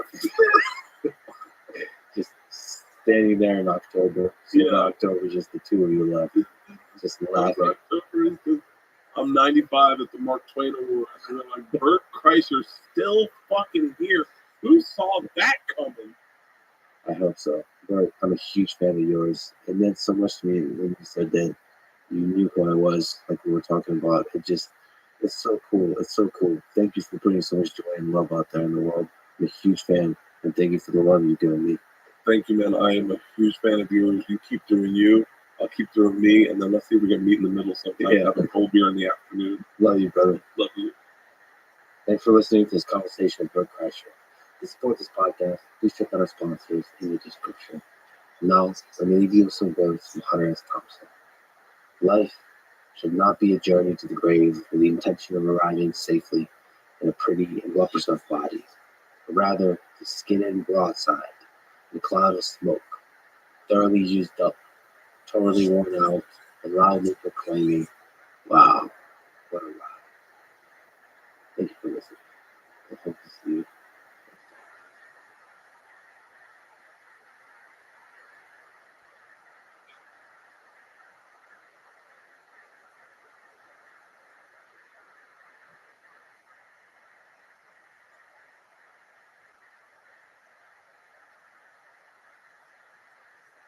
On one axis, you have more hardware coming in. On the other hand, you have an explosion of innovation in AI. And so what happened with both TensorFlow and PyTorch is that the explosion of innovation in AI has led to, it's not just about matrix multiplication and convolution. These things have now like 2,000 different operators. But on the other hand, you have, I don't know how many pieces of hardware there are out there. It's a lot. Part of my thesis, part of my belief of where computing goes, if you look out 10 years from now, it's not going to get simpler. Physics isn't going back where we came from. It's only going to get weirder from here on out, right? And so to me, the exciting part about what we're building is it's about building that universal platform, which the world can continue to get weird. Because again, I don't think it's avoidable, it's physics. But we can help lift people to scale, do things with it. I don't have to rewrite the code every time a new device comes out. And I think that's pretty cool. The following is a conversation with Chris Ladner, his third time on this podcast. As I've said many times before, he's one of the most brilliant engineers in modern computing, having created LLM compiler infrastructure project, the Clang compiler, the Swift programming language, a lot of key contributions to TensorFlow and TPUs as part of Google. He served as vice president of Autopilot software at Tesla. He's a software innovator and leader at Apple, and now he co-created a new full stack AI infrastructure for distributed training, inference, and deployment on all kinds of hardware called modular, and a new programming language called Mojo. It is a superset of Python, giving you all the usability of Python with the performance of C and C++. In many cases, Mojo code has demonstrated over 30,000x speed up in Python. If you love machine learning, if you love Python, you should definitely give Mojo a try.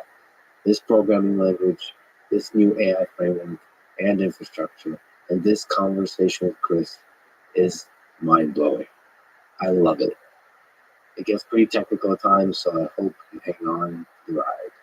This is the Let's Bring the podcast. To support it, please check out our sponsors in the description. And now, dear friends, here's Chris. Ladner. It's been, I think, 2 years since we last talked, and in that time, you somehow went and co-created a new programming language called Mojo. So it's optimized for AI. It's a superset of Python. Let's look at the big picture. What is the vision from Mojo? Mojo. Well, so I mean, I think you have to zoom out. So I've been working on a lot of related technologies for many, many years. So I've worked on LLVM and a lot of things in mobile and servers and things like this. But the world's changing. And what's happened with AI is we have new GPUs and new machine learning accelerators and other ASICs and things like that that make AI go real fast. At Google, we worked on TPUs. It's one of the biggest, large scale deployed systems that exist for AI. And really what you see is if you look across all of the things that are happening in the industry, there's this new compute platform. It's not just about CPUs or GPUs or TPUs or NPUs or IPUs or whatever, all the PUs, right? It's about how we program these things, right? And so for software folks like us, right, it doesn't do us any good if there's this amazing hardware that we can't use. And one of the things you find out really quick is that having the theoretical capability of programming something and then having the world's power and the innovation of all the smart people in the world get unleashed on something can be quite different. And so really where Mojo came from was starting from a problem of we need to be able to take machine learning, take the infrastructure underneath it and make it way more accessible, way more usable, way more understandable by normal people and researchers and other folks that are not themselves like experts in GPUs and things like this. And then through that journey, we realized, hey, we need syntax for this. We need One of the main features of the language, I say so fully in jest, is that it allows you to have the file extension to be an emoji, or the fire emoji, which is one of the first emojis used as a file extension I've ever seen in my life. And then you ask yourself the question, why in the 21st century are we not using Unicode for file extensions? It's an epic decision. I think clearly the most important decision in this, but you could also just use emoji as file extension. Well, so take a step back. I mean, Lex, you think that the world's ready for this? This is a big moment in the world, right? So we release this onto the world. This is innovation. I mean, it really is kind of brilliant. Emojis is such a big part of our daily lives. Why is it not in programming? Well, and like you take a step back and look at what file extensions are, right? They're basically metadata, right? And so why are we spending all the screen space on them and all this stuff? Also, you have them stacked against text files and PDF files and whatever else. So if you're gonna do something cool, you want to stand out, right? Emojis are colorful, they're visual, they're beautiful. Right? What's been the response so far? Is there support on like Windows on operating system in displaying like File Explorer? Yeah. The one problem I've seen is that Git doesn't escape it right. Mm-hmm. And so it thinks that the fire emoji is unprintable, and so it like prints out weird hex signs if you use the command line Git tool. But everything else, as far as I'm aware, works fine. And I have faith that Git can be improved. So GitHub is fine. GitHub is fine. Yeah, GitHub is fine. Visual Studio Code, Windows, like all this stuff, totally ready because people have internationalization in their normal part of their paths. So this is just the next step, right? It's somewhere between, oh wow, that makes sense. Cool. I like new things. To, oh my god, you're killing my baby. Like, what are you talking about? This can never be. Like, I can never handle this. How am I going to type this? Like, all these things. And so this is something where I think that the world will get there. You don't have to bet the whole farm on this. I think we can provide both paths. But I think it'll be great. When can we have emojis as part of it? Yeah, so I mean, lots of languages provide that. So I think that we have partial support for that. It's probably not fully done yet, but yeah, you can do that. For example, in Swift, you can do that for sure. So an example we gave at Apple was the dog cow. So that's a classical Mac heritage thing. So you use the dog and the cow merged together, and that's a variable name. But of course, the internet went and made pile of poop for everything. So if you want to name your function pile of poop, then you can totally go to town and see how it gets through code review. Okay, so let me just ask a bunch of random questions. So is Mojo primarily designed for AIs, or is it a general purpose? Good question. So it's AI first, and so AI is driving a lot of requirements. And so Modular is building and designing and driving Mojo forward. And it's not because it's an interesting project theoretically to build; it's because we need it. And so at Modular, we're really tackling the AI infrastructure landscape and big problems in AI. The reasons it is so difficult to use and scale and adopt and deploy and all these big problems in AI. And so we're coming at it from that perspective. Now, when you do that, when you start tackling these problems, you realize that the solution to these problems isn't actually an AI-specific solution. And so what we're doing is we're building Mojo to be a fully general program language. That means that you can obviously tackle GPUs and CPUs and like these AI things, but it's also a really great way to build NumPy and other things like that. Or just if you look at what many Python libraries are today, often they're a layer of Python for the API, and they end up being C and C++ code underneath them. That's very true in AI. That's true in lots of other domains as well. And so anytime you see this pattern, that's an opportunity for Mojo to help simplify the world and help people have one thing. Optimize through simplification by having one thing. You mentioned modular. Mojo is the programming language. Modular is the whole software stack.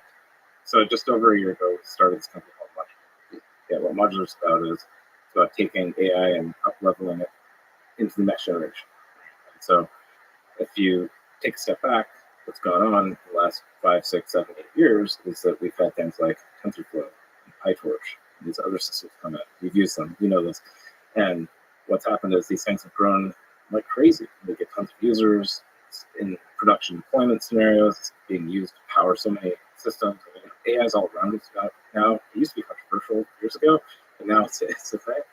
But the challenge with these systems is that they haven't always been thought out with current demands in mind. And so you think about it, where were LLMs 8 years ago? They didn't exist, right? AI has changed so much, and a lot of what people are doing today are very different than when these systems were built. And meanwhile, the hardware side of this has gotten into a huge mess. There's tons of new chips and accelerators, and every big company is announcing a new chip every day, it feels like. And so between that, you have like this moving system on one side, moving system on the other side, and it just turns into this gigantic mess, which makes it very difficult for people to actually use AI, particularly in production deployments. And so what Modular is doing is we're helping build out that software stack, solve some of those problems, so then people productive and get more AI research into production. Now, what Mojo does is it's a really, really, really important piece of that. And so that is a part of that engine and part of the technology that allows us to solve these problems. So Mojo is a programming language that allows you to do the high-level programming, the low-level programming, and do all kinds of programming in that spectrum that gets closer and closer to the hardware. So take a step back. So look, what do you love about hardware? Oh boy, where do I begin? What is love? What do I love about Python? You're a guy who knows love. I know this. Yes. How intuitive it is. How it feels like I'm writing natural language English. How when I can not just write but read other people's code, somehow I can understand it faster. It's more condensed than other languages, like the ones I'm really familiar with, like C++ and C. There's a bunch of sexy little features. Yeah. We'll probably talk about some of them, but list comprehension and stuff like this. So, and don't forget the entire ecosystem. Oh yeah, it's probably huge. There's always something. If you want to do anything, there's always a package. Yeah, so it's not just the ecosystem of the packages and the ecosystem of the humans that do it. So that's an interesting dynamic. Because I think something about the usability and the ecosystem makes the things viral, it grows, and it's a virtuous cycle. Well, and there's many things that went into that. Like, so I think that ML was very good for Python, and so I think that TensorFlow and PyTorch and the systems embracing Python really took and helped Python grow. But I think that the major thing underlying it is that Python's like the universal connector. Right? It really helps bring together lots of different systems. You can compose them and build out larger systems without having to understand how it works. But then, what is the problem with Python? Well, I guess you could say several things, but probably that it's slow. I think that's usually what people do, right? And so I mean, other people complain about tabs and spaces versus curly braces or whatever, but those people are just wrong. It is actually just better to use indentation. Wow, strong words. So actually, that's a small tangent. Let's actually take that. Let's take all kinds of tangents. Oh, come on, Lex, you can push me on. I can take it. Sign. Listen, I've recently left Emacs for VS Code. Okay. The kind of hate mail I had to receive. Because on the way to doing that, I also said I've considered Vim and chose not to with VS Code. And Pushing on deep religions, right? Anyway, tabs is an interesting design decision, and so you've really written a new programming language here. Yes, it is a superset of Python, but you can make a bunch of different interesting decisions here. Yeah. And you chose actually to stick with Python as in terms of some of the syntax. Well, so let me explain. Right. So, I mean, you can explain this in many rational ways. I think that the indentation is beautiful, but that's not a rational explanation, right? So, but I can defend it rationally. Right? So first of all, Python 1 has millions of programmers. Yeah. It is huge. It's everywhere. It owns machine learning. Right? So, factually, it is the thing. Right? Second of all, if you look at it, C code, C++ code, Java, whatever, Swift, curly brace languages also run through the formatting tools and get indented. And so if they're not indented correctly, first of all, we'll twist your brain around. It can lead to bugs. There's notorious bugs that have happened across time, but the indentation was wrong and misleading, and it wasn't formatted right, and so it turned into an issue, right? And so what ends up happening in modern large-scale code bases, people run automatic formatters. So now what you end up with is indentation and curly bracing. If you're going to have, the notion of grouping, why not have one thing, right? Get rid of all the clutter and have a more beautiful thing. Also, you look at many of these languages, it's like, okay, well, you can have curly braces, or you can omit them if there's one statement, or you just like enter this entire world of complicated design space that objectively you don't need if you have like indentation. So yeah, I would love to actually see statistics on errors made because of indentation. Like how many errors are made in Python versus in C++ that have to do with basic formatting and all that kind of stuff. I'd love to see. I think it's probably pretty minor because once you get like you use VS Code, I do too. So if you get VS Code set up, it does the indentation for you, right? And so you don't, it's actually really nice to not have to fight it. And then what you can see is the editor's telling you how your code will work by indenting, which I think is pretty cool. I honestly don't think I don't remember having an error in Python because I indented stuff.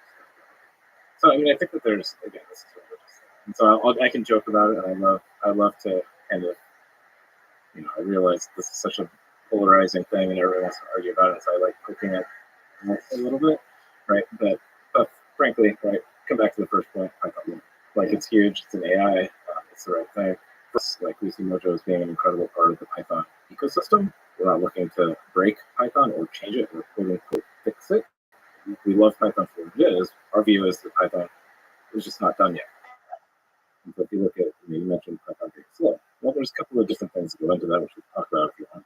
But one of them is it just doesn't have those features that you do see like programming. And so if you say, okay, well, I'm forced out of Python into C for certain use cases. So, well, then what we're doing is we're saying, okay, well, why is that? Can we just add those features that are missing from Python to Mojo, and then you can have everything that's great about Python, all the things you're talking about you love, plus not be forced out of it when you do something a little bit more computationally intense or weird or hardware-y or whatever it is you're doing. Well, a million questions I want to ask, but high level again, is it compiled or is it an interpreted language? So Python is just in time compilation. What's Mojo?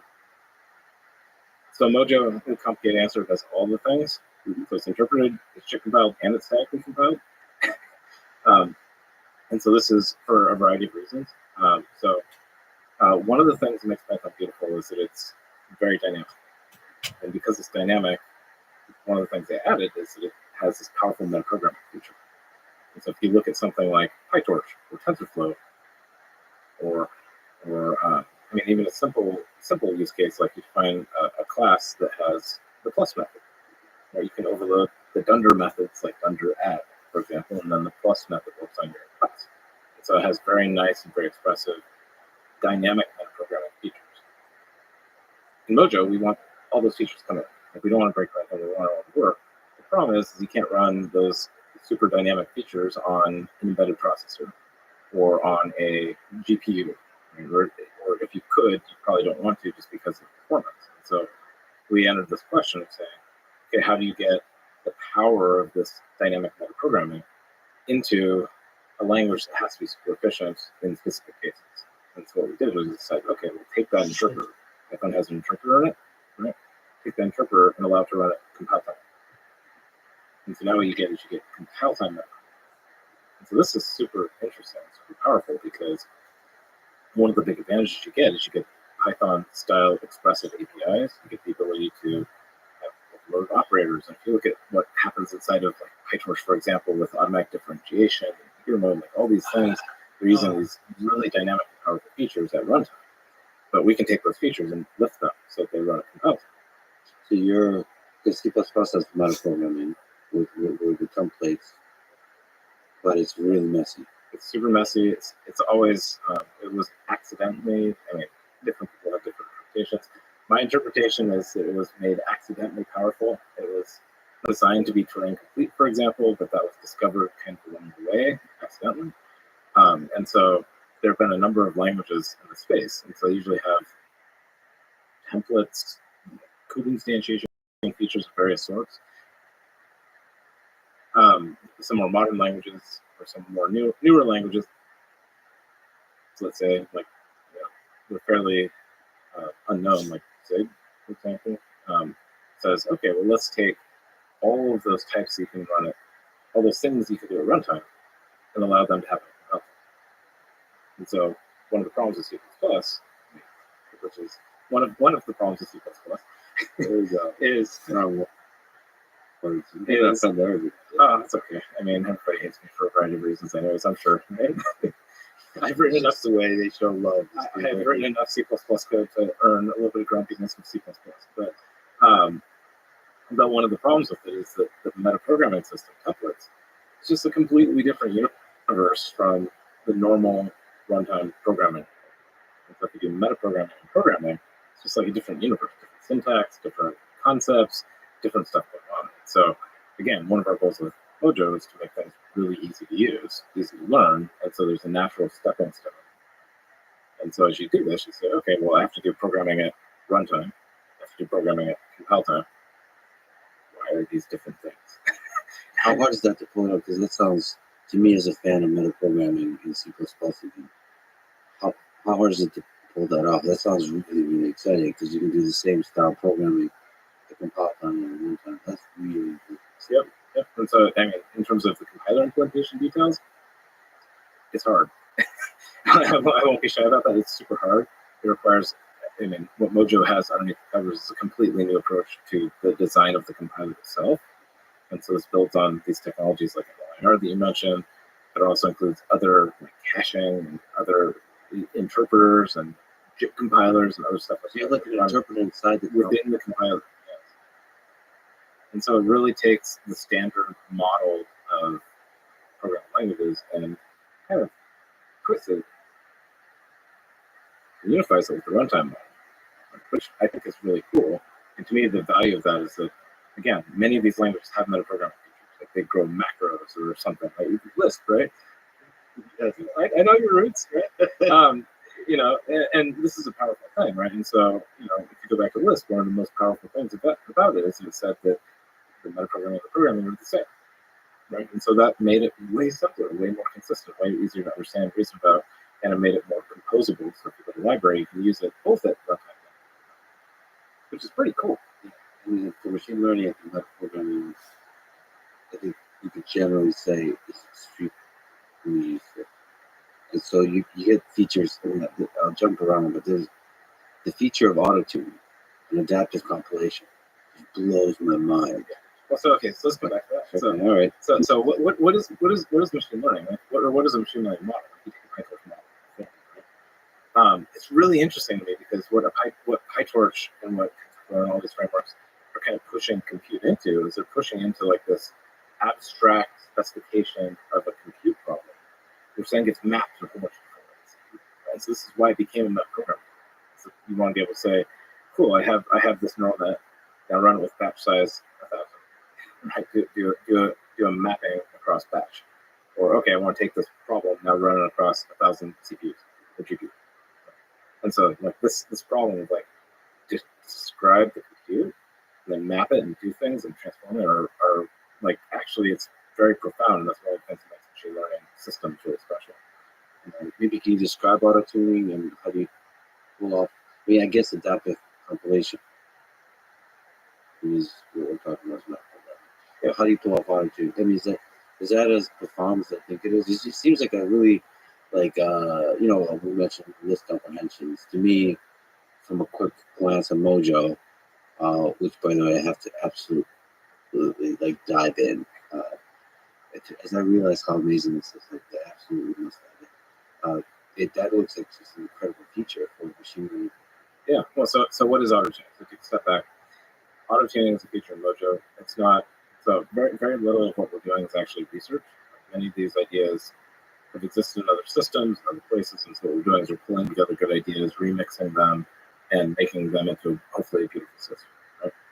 And so auto-tuning, the observation is that turns out hardware systems, algorithms are really complicated. Turns out maybe you don't actually want to know how the hardware works, right? A lot of people don't. Right? And so there are lots of really smart hardware people, you know, a lot of them, where they know everything about, okay, the cache size is this, and the number of registers is that. If you use this length of vector, it's going to be super efficient. It's mapped directly onto what you can do, and like all this kind of stuff. Or the GPU has SMs and has a warp size of whatever, right? All the stuff that goes into these things. Or the tau size of a TPU is 128. Like these factoids, right? My belief is that most normal people, and I love hardware people also. I'm not trying to offend literally everybody in the internet. But most programmers actually don't want to know this stuff, right? So if you come at it from the perspective of how do we allow people to build both more abstracted but also more portable code, because it could be that the vector length changes or the cache size changes, or it could be that the tile size of your matrix changes, or the number, an A100 versus an H100 versus a Volta versus a whatever GPU have different characteristics, right? A lot of the algorithms that you run are actually the same, but the parameters, these magic numbers you have to fill in, end up being really fiddly numbers that an expert has to go figure out. So what auto-tuning does, it says, okay, well, guess what? There's a lot of compute out there, right? So instead of having humans go randomly try all the things, or do a grid search, or go search some complicated multi-dimensional space, why don't we have computers do that? Right? So what auto-tuning does is you can say, hey, here's my algorithm. If it's a matrix operation or something like that, you can say, okay, I'm going to carve it up into blocks. I'm going to do those blocks in parallel, and I want this with 128 things that I'm running on. I want to cut it this way or that way or whatever. And you can say, hey, go see which one's actually empirically better on the system. And then the result of that, you cache for that system. Yep. You save. And so come back to twisting your compiler brain. Right? So not only does the compiler have an interpreter that's used to do metaprogramming, that compiler, that interpreter, that metaprogramming now has to actually take your code and go run it on a target machine. see which one it likes the best, and then stitch it in and then keep going. So part of the compilation is machine specific. Yeah. Well, so I mean, this is an optional feature, right? So you don't have to use it for. But yeah, if you're so one of the things that we're in the quest of is ultimate performance. Right, and ultimate performance is important for a couple of reasons. Right, so if you're an enterprise, you're looking to save costs and compute things like this. Ultimate performance translates to fewer servers. If you care about the environment, hey, better performance leads to more efficiency. I mean, we could joke and say Python's bad for the environment, right? And so if you move to Mojo, it's like at least 10x better just out of the box, and you keep going, right? But performance is also interesting because it leads to better products. And so in the space of machine learning, right, if you reduce the latency of a model, so that it runs faster, so every time you query the server running the model, it takes less time. But then the product team can go and make the model bigger. Well, that actually makes it so you have a better experience as a customer. And so a lot of people care about that. So for auto tuning, for like tile size, you mentioned 128 for TPU, you would specify like a bunch of options to try just in the code, simple statement, and then you can just set and forget and know, depending on wherever it compiles, it'll actually be the fastest. And yeah, exactly. And the beauty of this is that it helps you in a bunch of different ways. Right? So if you're building, so often what will happen is that you're doing stuff for yourself, right? You wake up one day, you say, I have an idea, I'm going to go code up some code. I get to work, I forget about it, move on with life. I come back 6 months or a year or 2 years or 3 years later, you dust it off and you go use it again in a new environment. And maybe your GPU is different. Maybe you're running on a server instead of a laptop, maybe whatever, right? And so the problem now is you say, okay, well, I mean, again, not everybody cares about performance, but if you do, you say, okay, well, I want to take advantage of all these new features. I don't want to break the old thing, though. Right? So the typical way of handling this kind of stuff before is talking about C++ templates, or you're talking about C with macros, you end up with if-defs, you get like all these weird things get layered in, make the code super complicated, and then how do you test it? Right? It becomes this crazy complexity, multi-dimensional space you have to worry about. And that just doesn't scale very well. Actually, let me just jump around before I go to some specific features. Like the increase in performance here that we're talking about can be just insane. You're right that Mojo can provide a 35,000x speed up over Python. How does it do that? Yeah, so I can even do more, but we'll get to that. So first of all, when we say that, we're talking about what's called CPython. It's the default Python that everybody uses. They type Python 3, that's like typically the right?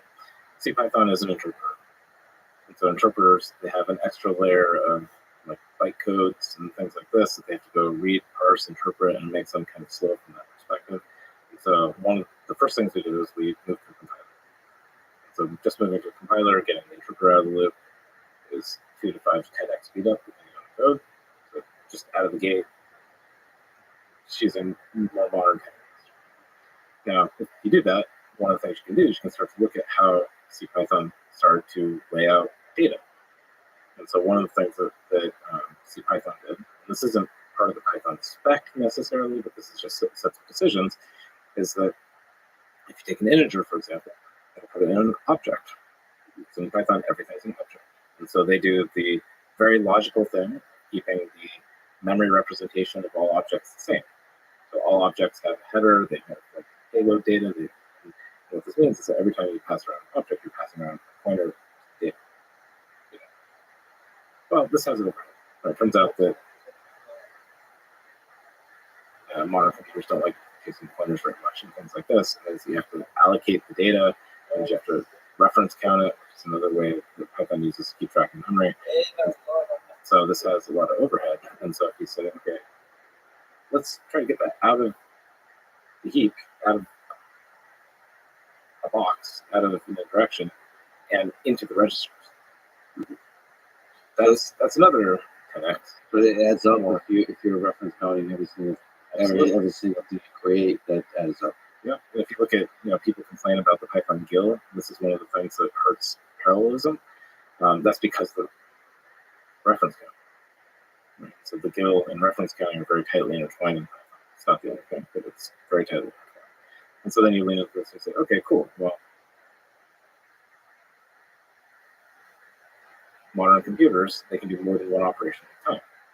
we have vectors. What's a vector? Well, a vector allows you to take one, instead of taking one piece of data, doing an add or multiplying and pick up the next one, you can now do 4 or 8 or 16, 32 at a time. Well, Python doesn't expose that because of reasons. And so now you can say, okay, well, you can adopt that.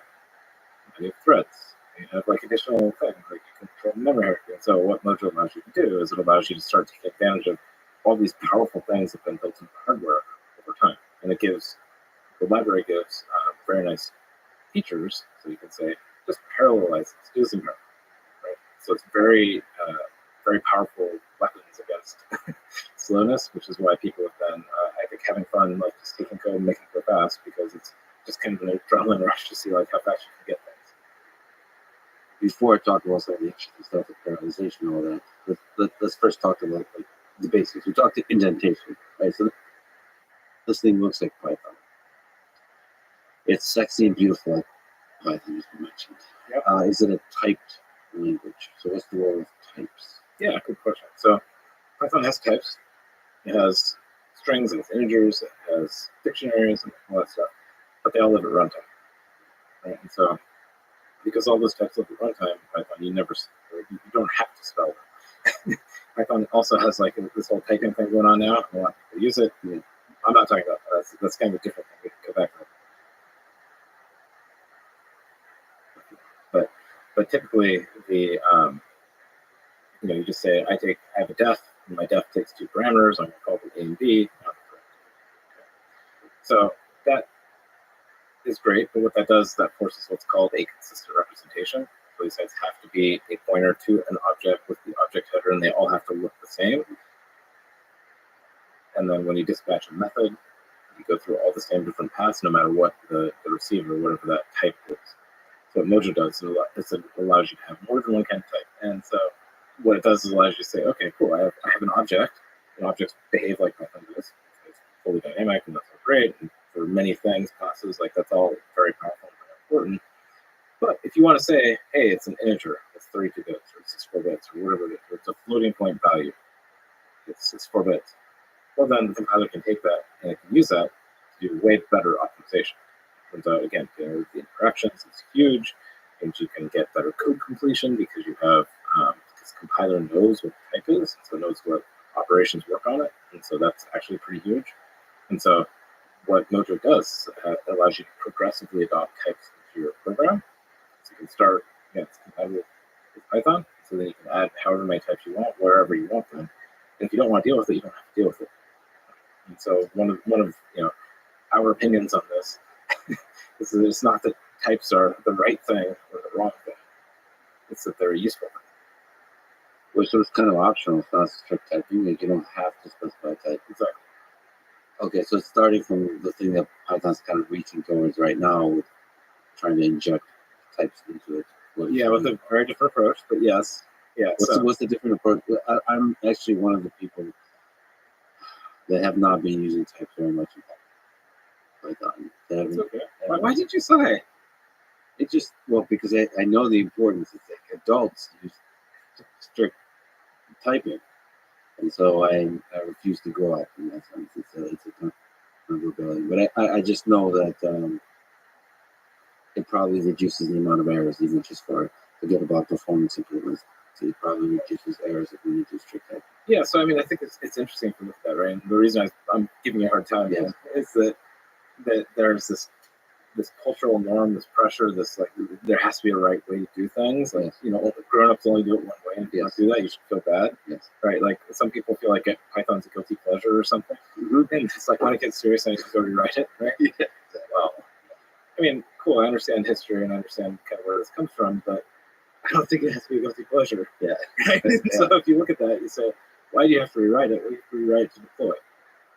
Well, why do you want to deploy? Well, you care about performance, or you care about portability, or you want a tiny thing on the server that has no dependencies, or you have objectives that you're trying to attain. So what if Python can achieve those objectives? So if you want types, well, maybe you want types because you want to make sure you're passing in the right thing. Sure, you can add a type. If you don't care, you're prototyping some stuff, you're hacking some things out, you're like pulling some random code off the internet, it should just work. Right? And you shouldn't be like pressured, you shouldn't feel bad about doing the right thing or the thing that feels good. Now, if you're in a team, right, you're working at some massive internet company and you have 400 million lines of Python code, well, they may have a house rule that you use for types, right, because it makes it easier for different humans to talk to each other and understand what's going on and bugs at scale, right? And so there are lots of good reasons why you might want to use types, but that doesn't mean that everybody should use them all the time. So what Mojo does is it says, cool, well, allow people to use types. And if you use types, you get nice things out of it. You get more performance, this, right? But Mojo is a full compatible superset of Python. And so that means it has to work without types. It has to support all the dynamic things. It has to support all the packages. It has to support for comprehension, list comprehensions, and things like that. That's right. And so that starting point, I think, is really important. And I think that, again, you can look at why I care so much about this. There's many different aspects of that. One of which is the world went through a very challenging migration. This migration took many years, and it was very painful for many teams. Right? And there's a lot of things that went on in that. I'm not an expert in all the details, and honestly don't want to be. I don't want the world to have to go through that, right? And people can ignore Mojo, and if it's not their thing, that's cool. But if they want to use Mojo, I don't want them to have to rewrite all the code. Yeah, I mean, just look at the superset part is just. I mean, there's so much brilliant stuff here. That definitely is incredible. We'll talk about that. Yeah. First of all, how's the typing implemented differently in Python versus Mojo? So this heterogeneous flexibility, you said, is different. Yeah. So I'm not a full expert in the whole backstory on types in Python. So I'll give you that. I can give you my understanding. My understanding is basically, like many dynamic languages, the ecosystem went through a phase where people went from writing scripts to writing large-scale, huge code bases in Python, and at scale, kind of helps have types. People want to be able to reason about interfaces, what you expect string and int, or like what these basic things. Right? And so what the Python community started doing is it started saying, okay, let's have tools on the site, checker tools, right, to go and like enforce invariance, check for bugs, try to identify things. These are called static analysis tools generally. And so these tools run over your code and try to look for bugs. What ended up happening is there's so many of these things, so many different weird patterns and different approaches on specifying the types and different things going on that the Python community realized and recognized, hey, there's a thing here. And so what they start to do is they start to standardize the syntax for adding types to Python. Now, one of the challenges that they had is that they're coming from kind of a fragmented world where there's lots of different tools, they have different trade-offs and interpretations and types of different things. And so if you look at types in Python, according to the Python spec, the types are ignored. Right? So according to the Python spec, you can write pretty much anything in a type position. Okay? And you can write any expression. Okay? Now, that's beautiful because you can extend it. You can build your own tools. You can build your own house, linter, or something like that, right? But it's also a problem because any existing Python program may be using different tools, and they have different interpretations. So if you adopt somebody's package in your ecosystem, try to run the tool you prefer, it may throw out tons of weird errors and warnings and problems just because it's incompatible with how these things work. Also because they're added late and they're not checked by the interpreter, it's always kind of more of a hint than it is a requirement. Also, the CPython implementation can't use them for performance.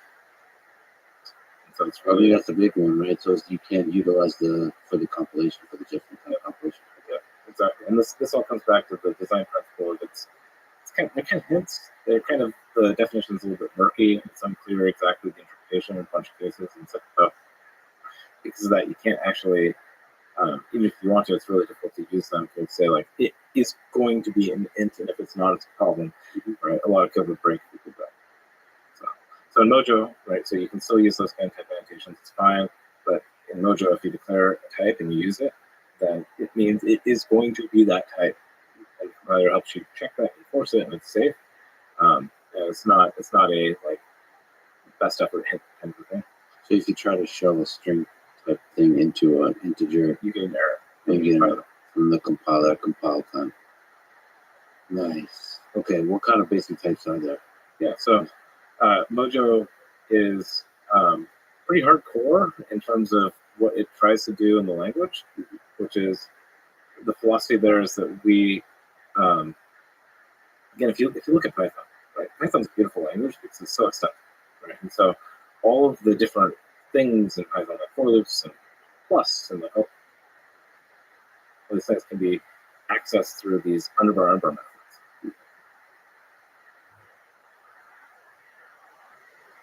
Okay. So you have to say, okay, if I make something that is super fast, I can go all the way down to metal. Why do I need to have integers built into the language? And so what Mojo does is says, okay, well, we can have this notion of structs. So you have classes in Python, and you have structs. Classes are dynamic, structs are static. Cool, we can get high performance, we can write C++ kind of code with structs if you want. These things mix and work beautifully together. But what that means is that you can go and implement strings and ints and floats and arrays and all that kind of stuff in the language. Right? And so that's really cool because to me, as a idealizing compiler language type of person, what I want to do is I want to get magic out of the compiler and put it into libraries.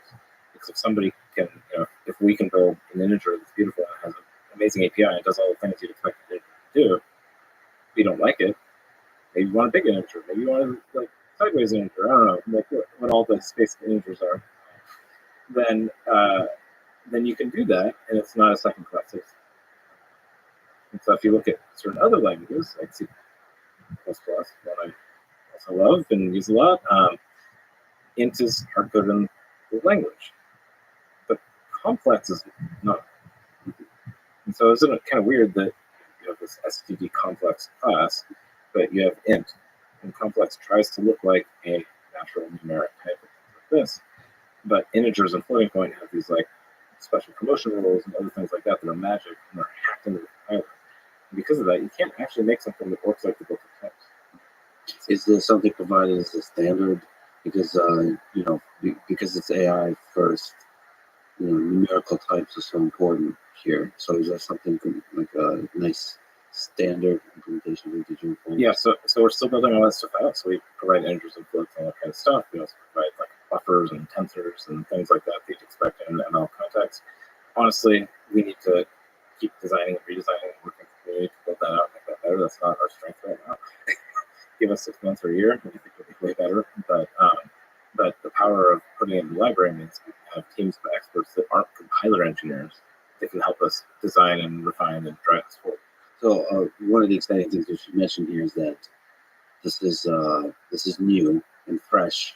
This cake is unbaked. It's almost baked. You can tell it's delicious, but it's not fully ready to be consumed. Yep, that's very fair. It is very useful, but it's very useful if you're a super low-level programmer right now. And what we're doing is we're working our way up the stack. And so the way I would look at Mojo today in May 2023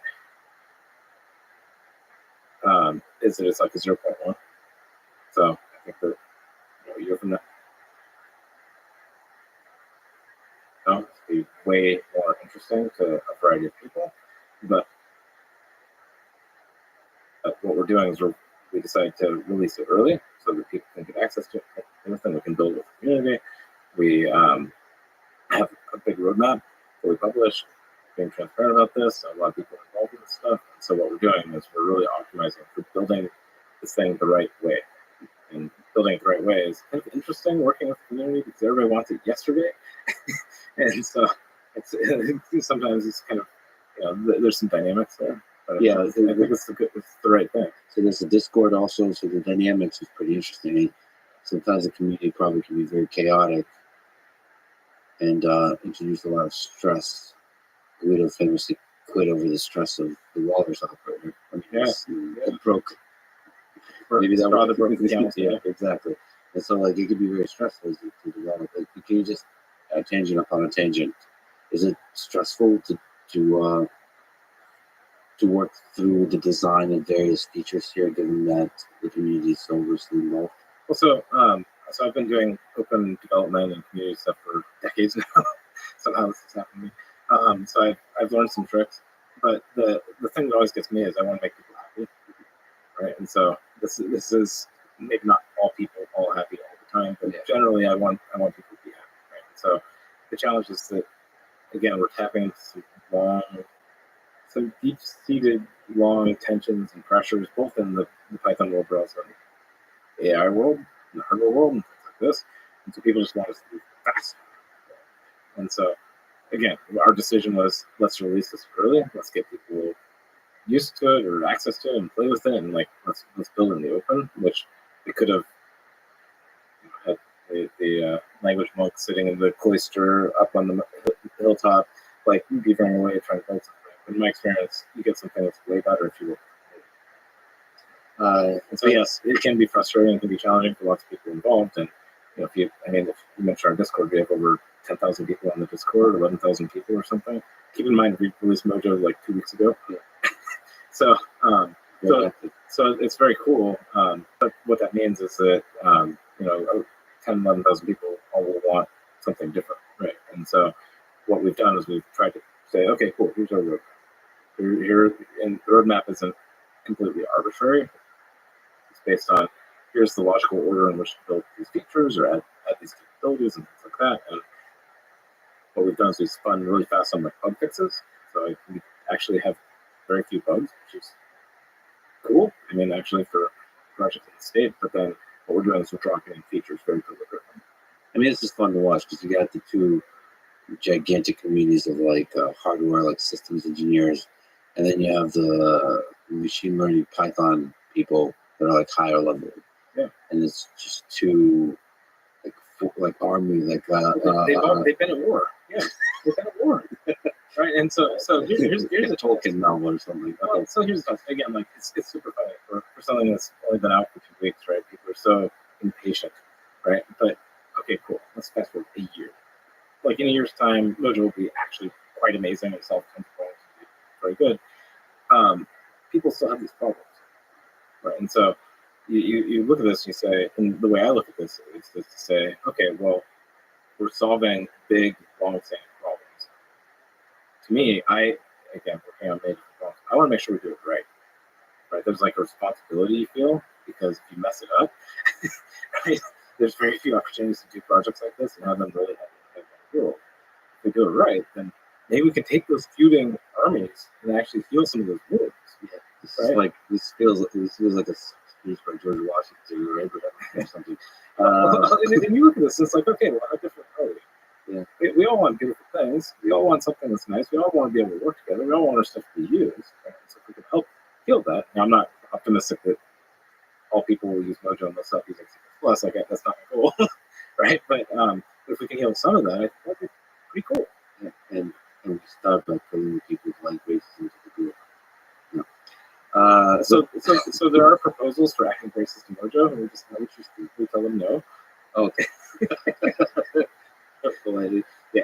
Anyway, so there's a lot of amazing features on the roadmap, and those are implemented. It'd be awesome. I could just ask you a few things. Yeah, so the other performance improvement comes from immutability. So what's this var and this let thing we got going on? And what's immutability? Yeah, so one of the things that is useful, and it's not always required, but it's useful, is knowing whether something can change out from underneath it. So in Python, you have a pointer to an array, right? And so you pass that pointer to an array.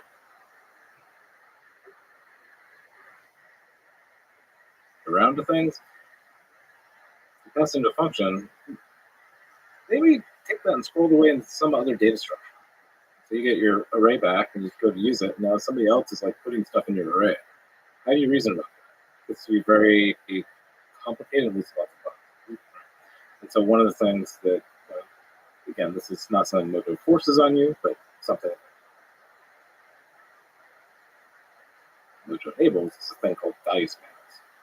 And what value semantics do is they take collections like arrays, dictionaries, so tensors and strings and things like this at a much higher level and make them behave like proper values. So it makes it look like if you pass these things around, you get a logical copy of all the data. If I pass you an array, your array, you can go do what you want to it. You're not going to hurt my array. Now, that is an interesting and very powerful design principle. It defines away a ton of bugs. You have to be careful to implement it in an efficient way. Is there a performance hit that's significant? Generally not, if you implement it the right way, but it requires a lot of very low level getting the language right bits. I assume there'll be a huge performance hit because it's the benefit is really nice. You don't get Absolutely. Well, the trick is you can't do copies. So you have to provide the behavior of copying without doing the copy. Yeah. How do you do that? It's not magic. It's just it's actually pretty cool. Well, so first, before we talk about how that works, let's talk about how it works in Python. So in Python, you define a person class, or maybe person class is a bad idea. You define a database class, right? And database class has something like that, right? And so the problem is that if you pass in a record or class instance into a database, it'll take hold of that object, and then it assumes it has it. And if you're passing an object in, you have to know that that database is going to take it, and therefore you shouldn't change it after you put it in the database, right? This is You kind of have to know that. You just have to kind of know that, right? And so you roll out version 1 of the database, you just kind of have to know that. Of course, Lex uses its own database, right? Yeah. Right? Because you built it. You understand how this works, right? Somebody else tries the game. They don't know this, right? And so now they suddenly get bugs. You're having to make a database, shake your fist, you argue. The 10th time this happens, you're like, okay, we have to do something different, right? And so what you do is you go change your Python code, and you change your database class to copy the record every time you add it. And so what ends up happening is you say, okay, I will do what's called a defensive copy inside the database, and then that way, if somebody passes something in, I will have my own copy of it, and they can go do whatever, and they're not going to break my thing. Okay, this is usually the two design types. If you look in PyTorch, for example, this is cloning a tensor. There's a specific thing, and you have to know where to call it, and if you don't call it right place, you get bugs. And this is state of the art. Right? So a different approach, so it's used in many languages, so I've worked with it in Swift, is you say, okay, well, let's provide value semantics. So we want to provide the view that you get a logically independent copy of. But we want to do that lazily. And so what we do is you say, okay, if you pass something into a function, it doesn't actually make a copy. What it actually does is it just increments a reference to it. If you pass it around, you stick it in your database, you go to the database, you own it, and then you come back out of the stack, nobody's copied anything. You come back out of the stack, and then the caller lets go of it. And then you've just handed it off to the database, you've transferred it, and there's no copies made. Now, on the other hand, if your coworker goes and hands you a record and you pass it in, you stick it in the database, and then you go to town and you start modifying it, what happens is you get a copy lazily on demand. And so what this does is gives you copies only when you need them, and it also finds away the bugs, but also generally reduces the number of copies in practice. So, but the implementation details are tricky here. Yes. So this is something with reference counting, but to make it performant across a number of different kinds of objects. Yeah, well, so you need a couple of things. And so there's many. So this concept has existed in many different worlds, and so again, it's not novel research at all, right? The magic is getting the design right so that you can do this in a reasonable way, right? And so there's a number of components that go into this. One is when you're passing around. So you were talking about Python and reference counting at the expense of doing that. When you're passing values around, you don't want to do extra reference counting for no good reason, and so you have to make sure that you're efficient and you transfer ownership instead of duplicating references and things like that, which is a very low-level problem. You also have to adopt this, and you have to build these data structures. So if you say, Mojo has to be compatible with Python, so of course the default list is a reference semantic list that works the way you'd expect in Python, but then you have to design a value semantic list. So you just implement that, and then you implement the logic of that. And so the role of the language here is to provide all the low-level hooks that allow the author of the type to be able to express this behavior without forcing it into all cases or hard-coding this into the language itself. But there's ownership, so you're constantly transferring the track into the users. Yes. So there's a whole system called ownership, and so this is related to work done in the Rust community, So the Swift community has done a bunch of work, and there's a bunch of different other languages as well. Kind of C++ actually has copy constructors and destructors and things like that. And so, and C++ has everything. So it has move constructors and has like this whole world of things. And so this is a body of work that's kind of been developing for many, many years now. So Mojo takes some of the best ideas out of all these systems and remixes it in a nice way, so that you get the power of something like the Rust programming language, but you don't have to deal with it when you don't want to, which is a major thing in terms of teaching and learning and being able to use and scale these systems. How does that play with argument conventions? What are they? Why are they important? How does the value semantics? How does the transfer ownership work with the arguments with passing to functions? So if you go deep into systems programming now, this isn't, again, it's not something for everybody, but if you go deep into systems programming now, what you encounter these types that get weird. So if you're used to Python, you think about everything, just copy it around, I can go change it and mutate it and do these things, and it's all cool. If you get into systems programming land, you get into these things like I have an atomic number, or I have a mutex, or I have a uniquely owned database handle, things like this, right? So these types you can't necessarily copy. Sometimes you can't necessarily even move them to a different address. And so what Mojo allows you to do is it allows you to express, hey, I don't want to get a copy of this thing. I want to actually just get a reference to it. And by doing that, what you can say, okay, if I'm defining something weird, like a atomic number or something, it has to be, so an atomic number is an area in memory that multiple threads can access at a time without locks. Right? And so like the definition of an atomic number is multiple different things have to be broken, therefore they have to agree on where it is. Right? And so you can't just like move it up underneath one because it kind of breaks what it means. And so that's an example of a type you can't copy, you can't move it. Like once you create it, it has to be where it was. Now if you look at many other examples, like the database handle, right? So okay, well, what happens? How do you copy a database handle? Do you copy the whole database? That's not something you necessarily want to do.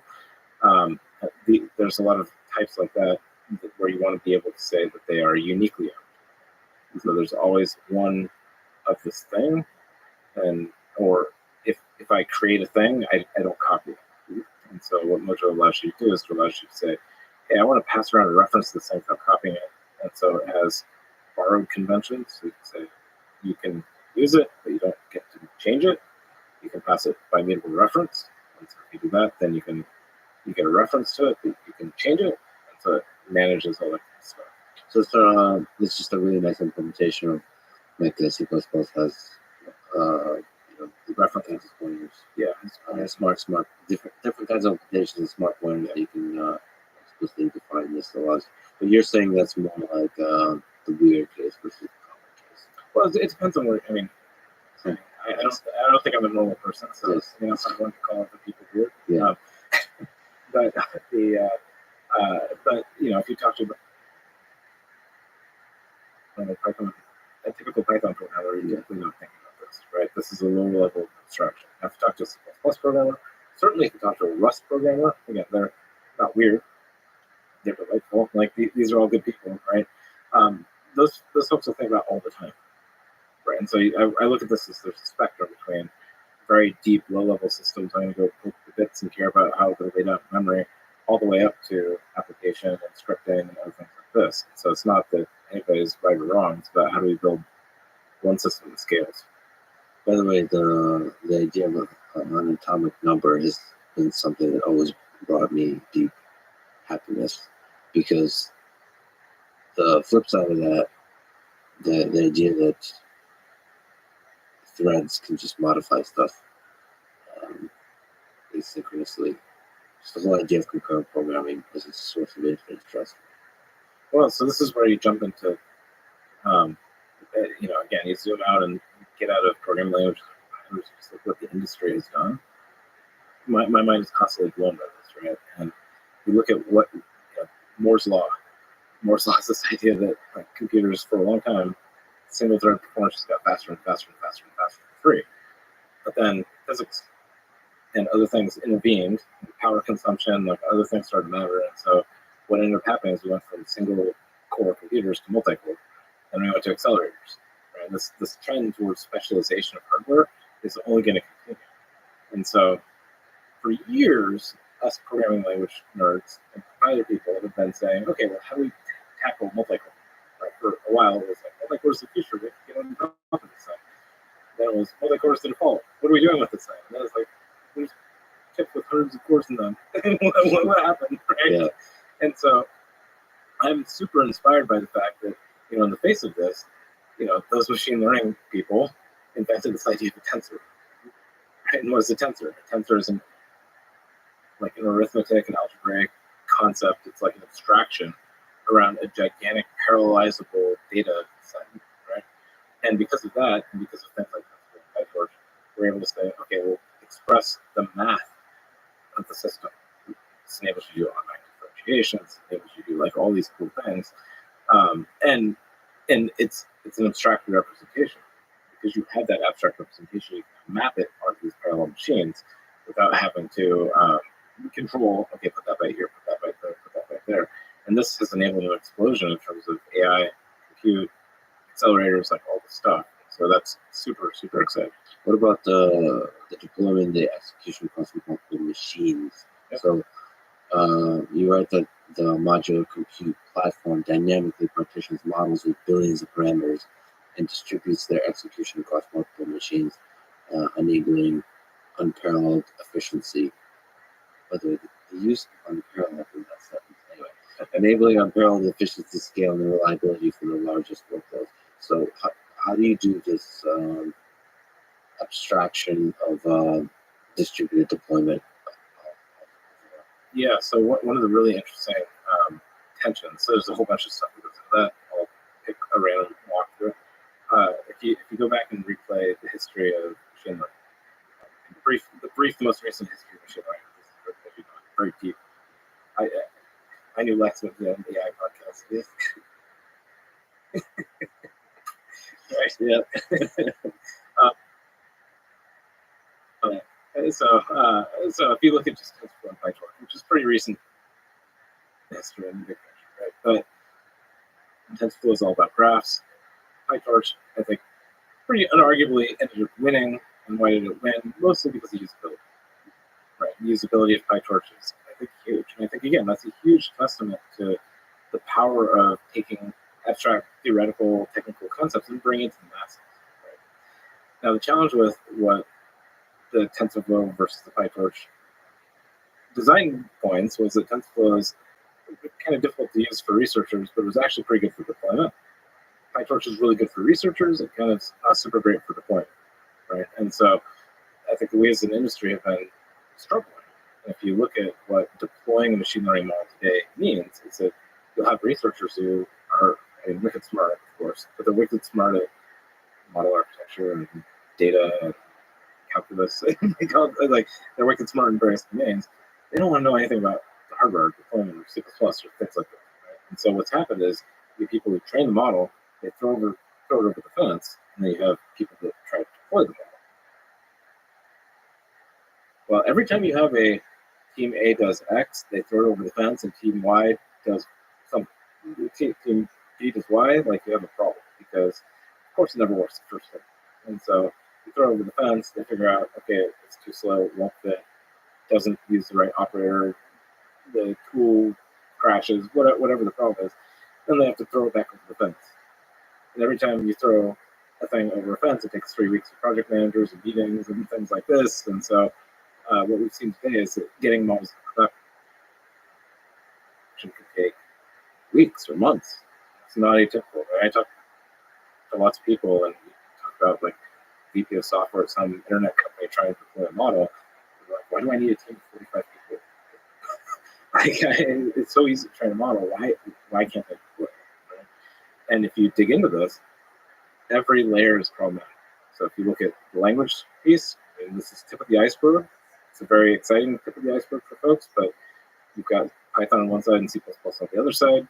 Python doesn't really deploy. It can theoretically, technically in some cases, but often a lot of production teams will want to get things out of Python because they get their performance and control and whatever else.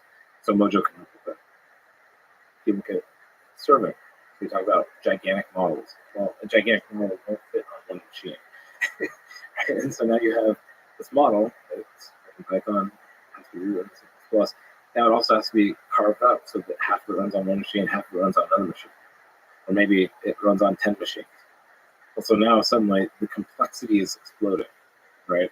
And the reason for this is that if you look into PyTorch, these systems, they weren't really designed for this world. They were designed for back in the day when we were starting and doing things where it was a different, much simpler world. You want to run Resonant 50 or some HP model architecture like this. It was a completely different world. Train on what you do, Exactly. doing AlexNet. GP. Yeah, AlexNet, right? The major breakthrough. And the world has changed, right? And so now the challenge is that the PyTorch systems, they weren't actually designed for LLMs. Like that was not a thing. And so where TensorFlow actually has amazing power in terms of scale and deployment and things like that. And I think Google is, I mean, maybe not unmatched, but they're like incredible in terms of their capabilities and gigantic scale. Many researchers using PyTorch, right? And so PyTorch doesn't have those same capabilities. So modular is. Now, if you take a step back and say, like, what is modular doing? Right? So modular has like a bitter enemy that we're fighting against in the industry. And it's one of these things where everybody knows it, but nobody is usually willing to talk about it. The bitter enemy. The bitter thing that we have to destroy, that we're all struggling with, and it's like it's like fish can't see water, is complexity. Yes. Complexity. Right. That was very close off. Yeah. You're said. And so if you look at it, yes, it is on the hardware side. Yes. All these accelerators, all these software stacks that go with the accelerator, all these like there's massive complexity. You look at what's happening on the modeling side. Massive amount of complexity. Like things are changing all the time. People are inventing. Turns out the research is not done, right? And so people want to be able to move fast. Transformers are amazing, but there's a kind of diversity even within transformers. And what's the next transformer, right? And you look into serving. Also, huge amounts of complexity. It turns out that all the cloud providers, right, have all their very weird but very cool hardware for networking, all this kind of stuff, and it's all very complicated. People aren't using it. You look at classical serving. Right? There's this whole world of people who know how to write high-performance servers, zero copy networking, like all this fancy asynchronous I/O, and like all these fancy things in the serving community. Very little of that has pervaded into the machine learning, right? And why is that? Well, it's because again, these systems have been built up over many years. They haven't been rethought. There hasn't been a first principles approach to this. And so what Modular is doing is we're saying, okay, we've built many of these things, right? So I've worked on TensorFlow GPUs and things like that. Other folks on our team like worked on PyTorch Core. We've worked on product runtime. We've worked on many of these other systems, and so built systems like the Apple accelerators and all that kind of stuff. Like our team is quite amazing. And so one of the things that roughly everybody at Modular is grumpy about is that when you're working on one of these projects, you have a first order goal. Get the hardware to work, get the system to enable one model, get this product out the door, enable the specific workload or make it solve this problem for this product team. Right? And nobody's been given a chance to actually do that step back. And so we as an industry, we didn't take 2 steps forward. We took like 18 steps forward in terms of all this really cool technology across computers and systems and runtimes and heterogeneous computing, like all this kind of stuff. And like all this technology has been, well, I wouldn't say beautifully designed, but it's been proven in different quadrants. When you look at Google with GPUs, massive, huge exaflops of compute strapped together into machines that researchers are programming in Python in a notebook. That's huge. That's amazing. Right? It's incredible. And so you look at the technology that goes into that, and the algorithms are actually quite general. And so lots of other hardware out there and lots of other teams out there don't have the sophistication or maybe the years working on it or the budget or whatever that Google does. Right? And so they should be getting access to the same algorithms, but they just don't have it. Right? That's what Modular's doing. We're saying, cool, this is not researching. Like we've built auto tuning in many systems. We've built programming languages. right? And so like have implemented C++, have implemented Swift, have implemented many of these things. And so, it's hard, but it's not research. And you look at accelerators. Well, we know there's a bunch of different weird kinds of accelerators, but they actually cluster together. Right? And you look at GPUs. Well, there's a couple of major vendors of GPUs, and they maybe don't always get along on, but their architectures are very similar. You look at CPUs. CPUs are still super important for the deployment side of things. And you see new architectures coming out from all the cloud providers and things like this, and they're all super important to the world, right? But they don't have the 30 years of development that the entrenched people do, right? And so what modular can do is we're saying, okay, all this complexity, like it's not bad complexity, it's actually innovation, right? And so it's innovation that's happening, and it's for good reasons. But I have sympathy for the poor software people, right? I mean, again, I'm a generally software person too. I love hardware, but software people want to build applications and products and solutions that scale over many years. They don't want to build a solution for one generation of hardware with one vendor's tools. Right? And because of this, they need something that scales with them. They need something that works on cloud and mobile, right? Because their product manager said, "Hey, I want it to have lower latency and it's better for personalization," or whatever they decide. Right? Products evolve, and so the challenge with the machine learning technology infrastructure we have today in the industry is that it's all these point solutions. And because there are all these point solutions, it means that as your product evolves, you have to switch to technology stacks or switch to a different vendor. And what that does is that slows down progress. So basically, a lot of the things we've developed in those little silos for machine learning tasks, you want them to make that the first-class citizen of general purpose programming language that can then be compiled across all these kinds of hardware. Well, so it's not really about a programming language. I mean, the programming language is a component of the mission. Right? The mission is our not literal, but our joking mission is to save the world from terrible AI software. Excellent. Okay. So if you look at this mission, you need a syntax. So yes, you need programming. And like we wouldn't have to build the programming language when it existed. Right? So if Python was already good enough, then cool, we just used it. Right? We're not just doing very large scale, expensive engineering projects for the sake of it. Like, it's to solve a problem. Right? It's also about accelerators. It's also about exotic numerics and B16 and matrix multiplications and convolutions, like this kind of stuff. Within the stack, there are things like kernel fusion. It's an esoteric but really important thing that leads to much better performance and much more general research hackability together. And that's enabled by the ASICs. That's enabled by certain hardware. So where's the dance between? There's several questions here. Like, how do you add a piece of hardware to this stack? Yeah. If I have this genius invention of a specialized accelerator, how do I add that to the modular framework? And also, how does modular as a standard start to define the kind of hardware that should be developed? Yeah, so let me take a step back and talk about status quo. Okay, Yeah. And so if you go back to TensorFlow 1, PyTorch 1, this kind of time frame, and these have all evolved and gone by. So let's go back to the glorious simple days. Right? These things basically were CPUs and CUDA. And so what you do is you say, go do a dense layer, and a dense layer has a matrix multiplication in it, right? And so when you say that, say, go do this big operation, matrix multiplication, and if it's on a GPU, kick off the CUDA kernel. If it's on a CPU, go do like an Intel algorithm or something like that, the Intel MK. Yeah. Now, that's really cool if you're either NVIDIA or Intel, right? But then more hardware comes in. Right? And on one axis, you have more hardware coming in. On the other hand, you have an explosion of innovation in AI. And so what happened with both TensorFlow and PyTorch is that the explosion of innovation in AI has led to, it's not just about matrix multiplication and convolution. These things have now like 2,000 different operators.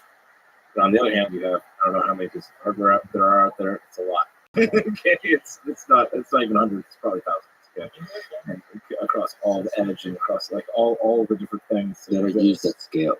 Yeah, exactly. I mean, So it's not just like AI is everywhere. Yeah, it's not a handful of TPU alternatives. Correct. It's every phone, often with many different right. chips inside of it from different vendors. From like it's AI is everywhere. It's a thing. Right? Why are they all making their own chips? Like, why is everybody making their own thing?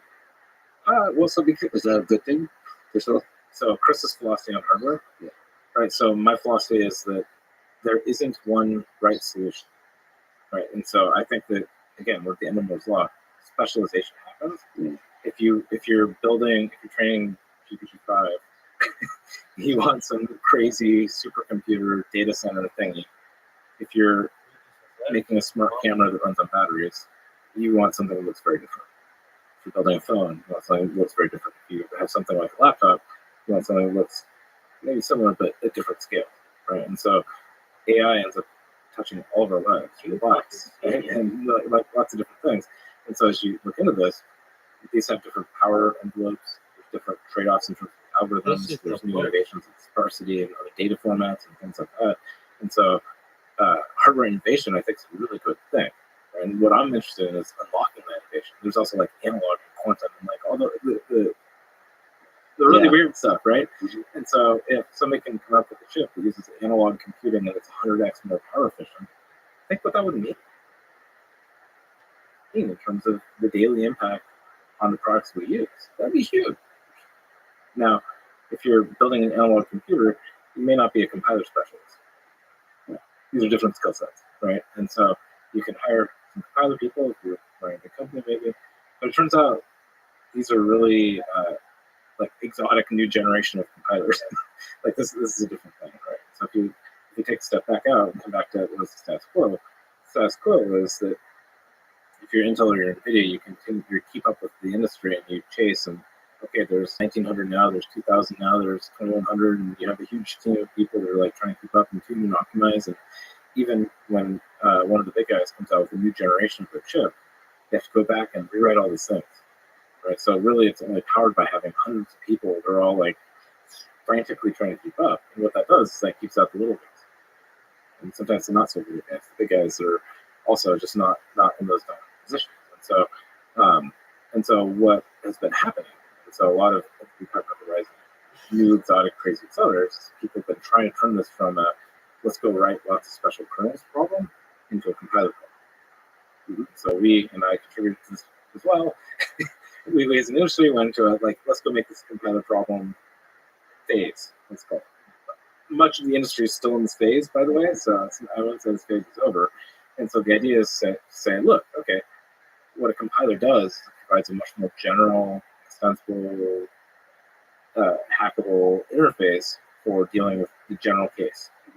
Right? And so within machine learning algorithms, for example, people think that, hey, if I do a matrix multiplication and I do a ReLU, the classic activation function, it is way faster to do one pass over data and then do the ReLU on the output when I'm writing out the data.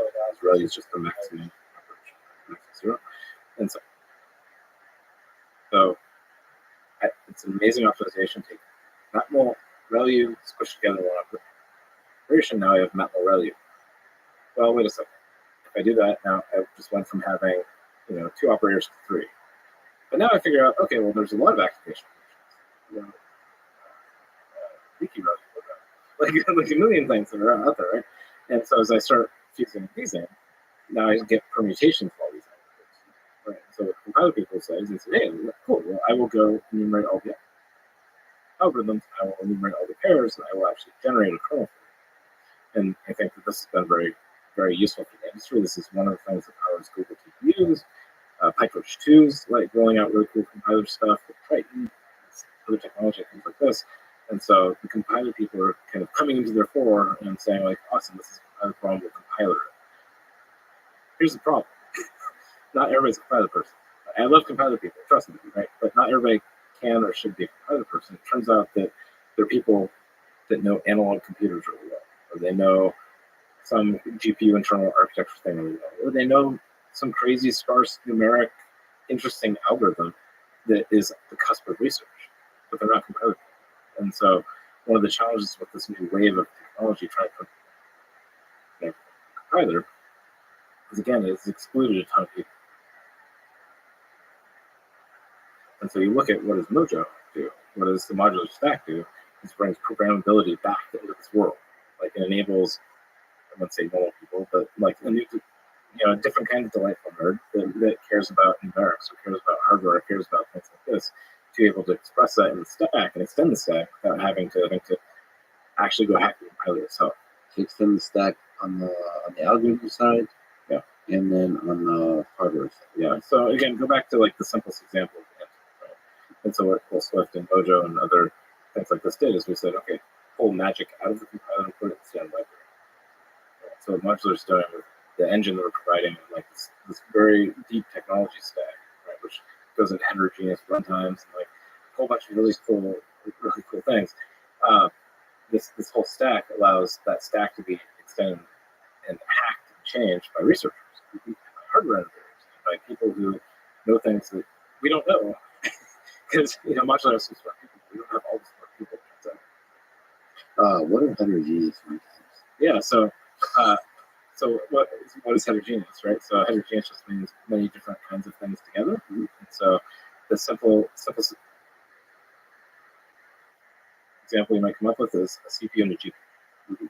And so it's a simple heterogeneous computer. Say, I will run my data loading and processing and other algorithms on the CPU, and then once I get it into the right shape, Are you fucking serious? shove it into the GPU. I do a lot of matrix multiplications and convolutions, things like this, and then I get it back out. And I do Are you fucking serious? some reductions and summaries, and I shove it across the wire across the network to another machine. And so you've got now what are effectively two computers, a CPU and a GPU, talking to each other, working together in a heterogeneous system. Shit is the worst. But that was And nobody's watching shit. and you look at modern cell This shit Mark. sounds like this. cell phone. You've Just got the worst. CPUs. And they're not just CPUs. There's like big little CPUs, and so there's multiple different kinds of CPUs that are working together. They're multi-core. This is like You've a. got GPUs.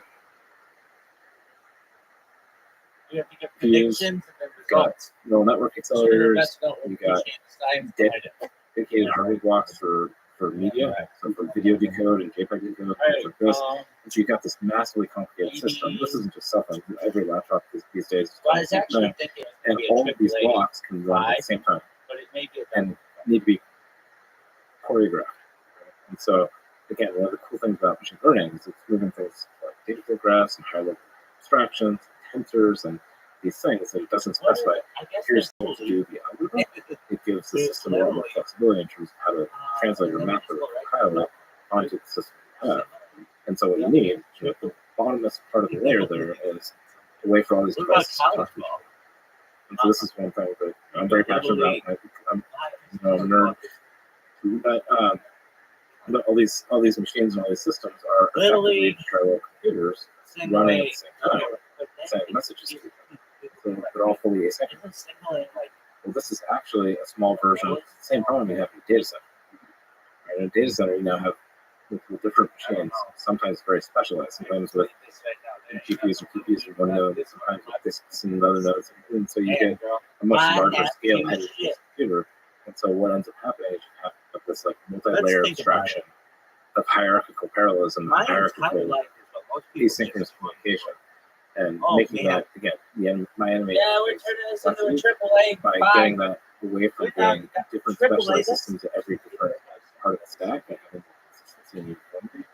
I think we can uplift the world and make it much simpler to actually get used. But how do you leverage the strengths of the different specialized systems? So looking inside the smartphone, like there's just like I don't know 5-6 computers essentially inside the smartphone.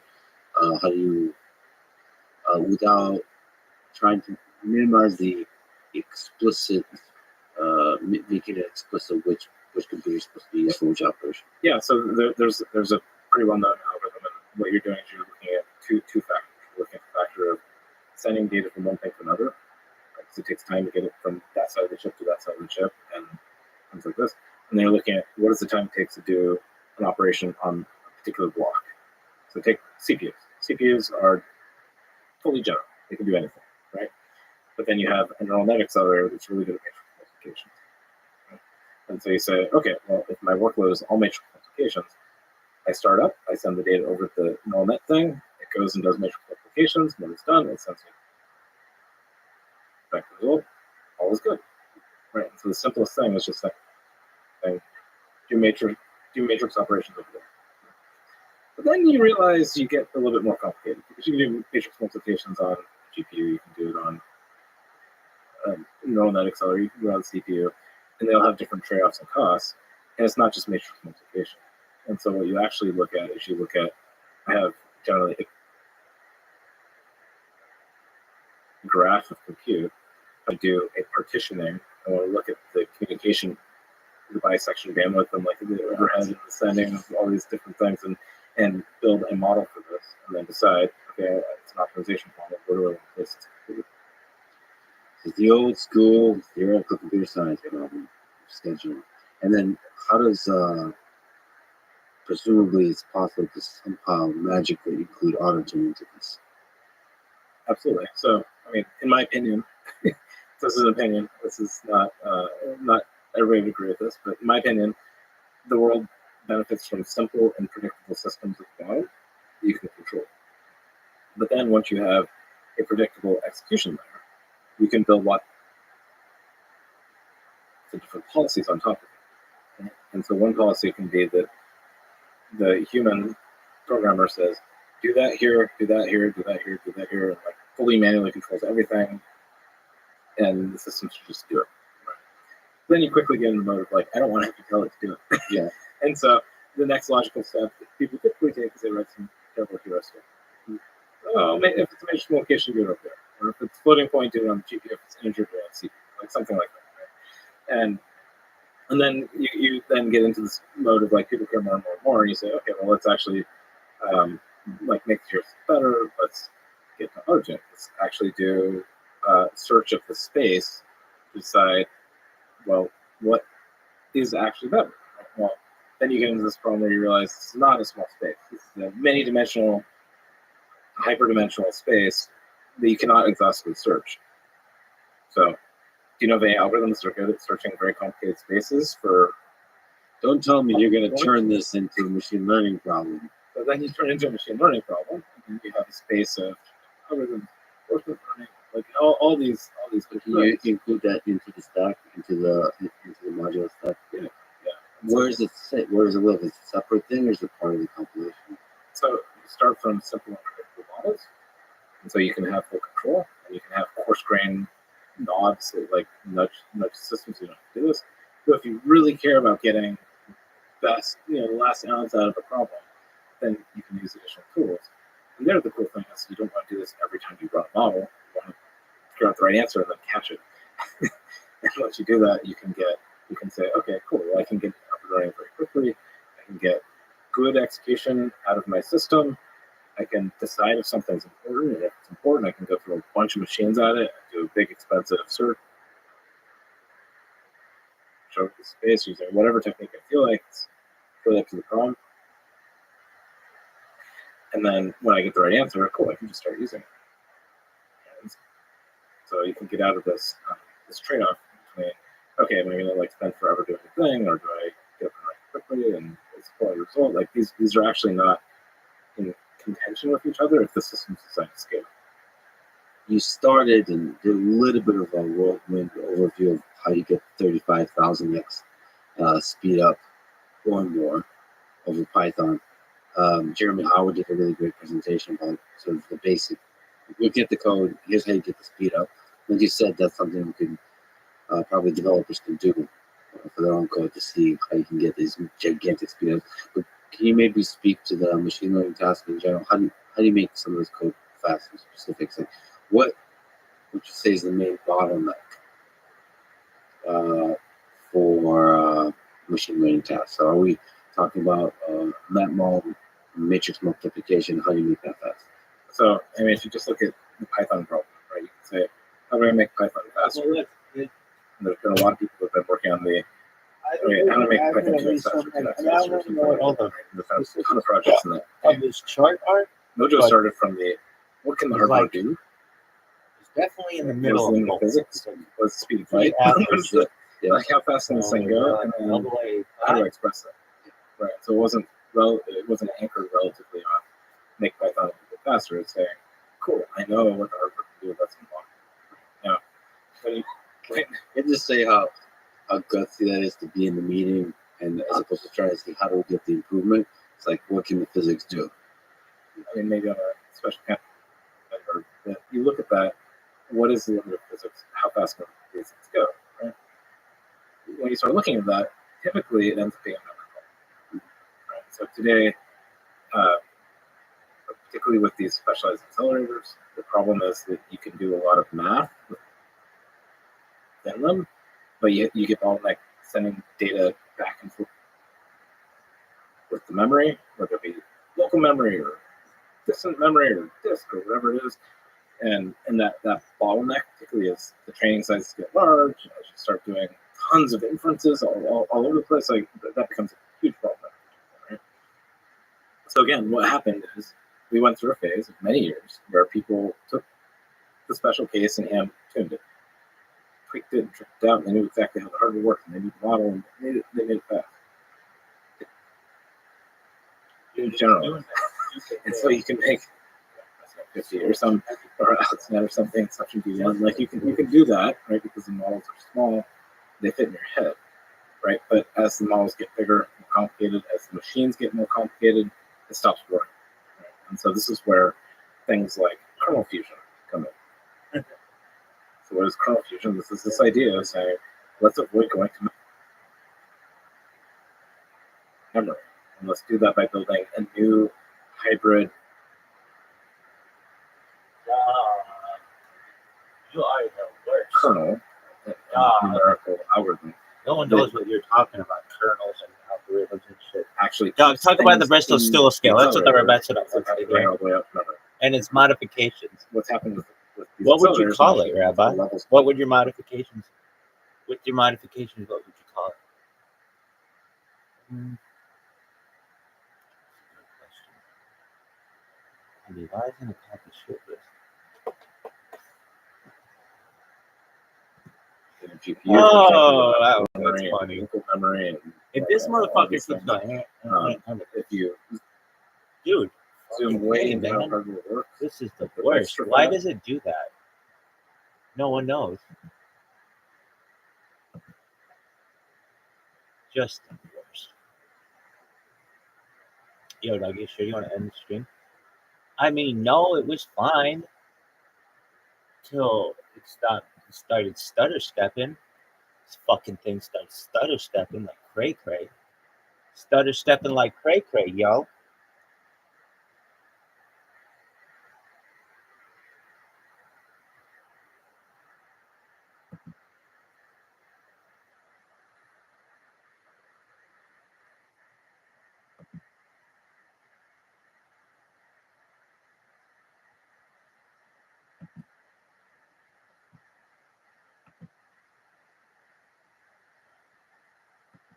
Restart that beat.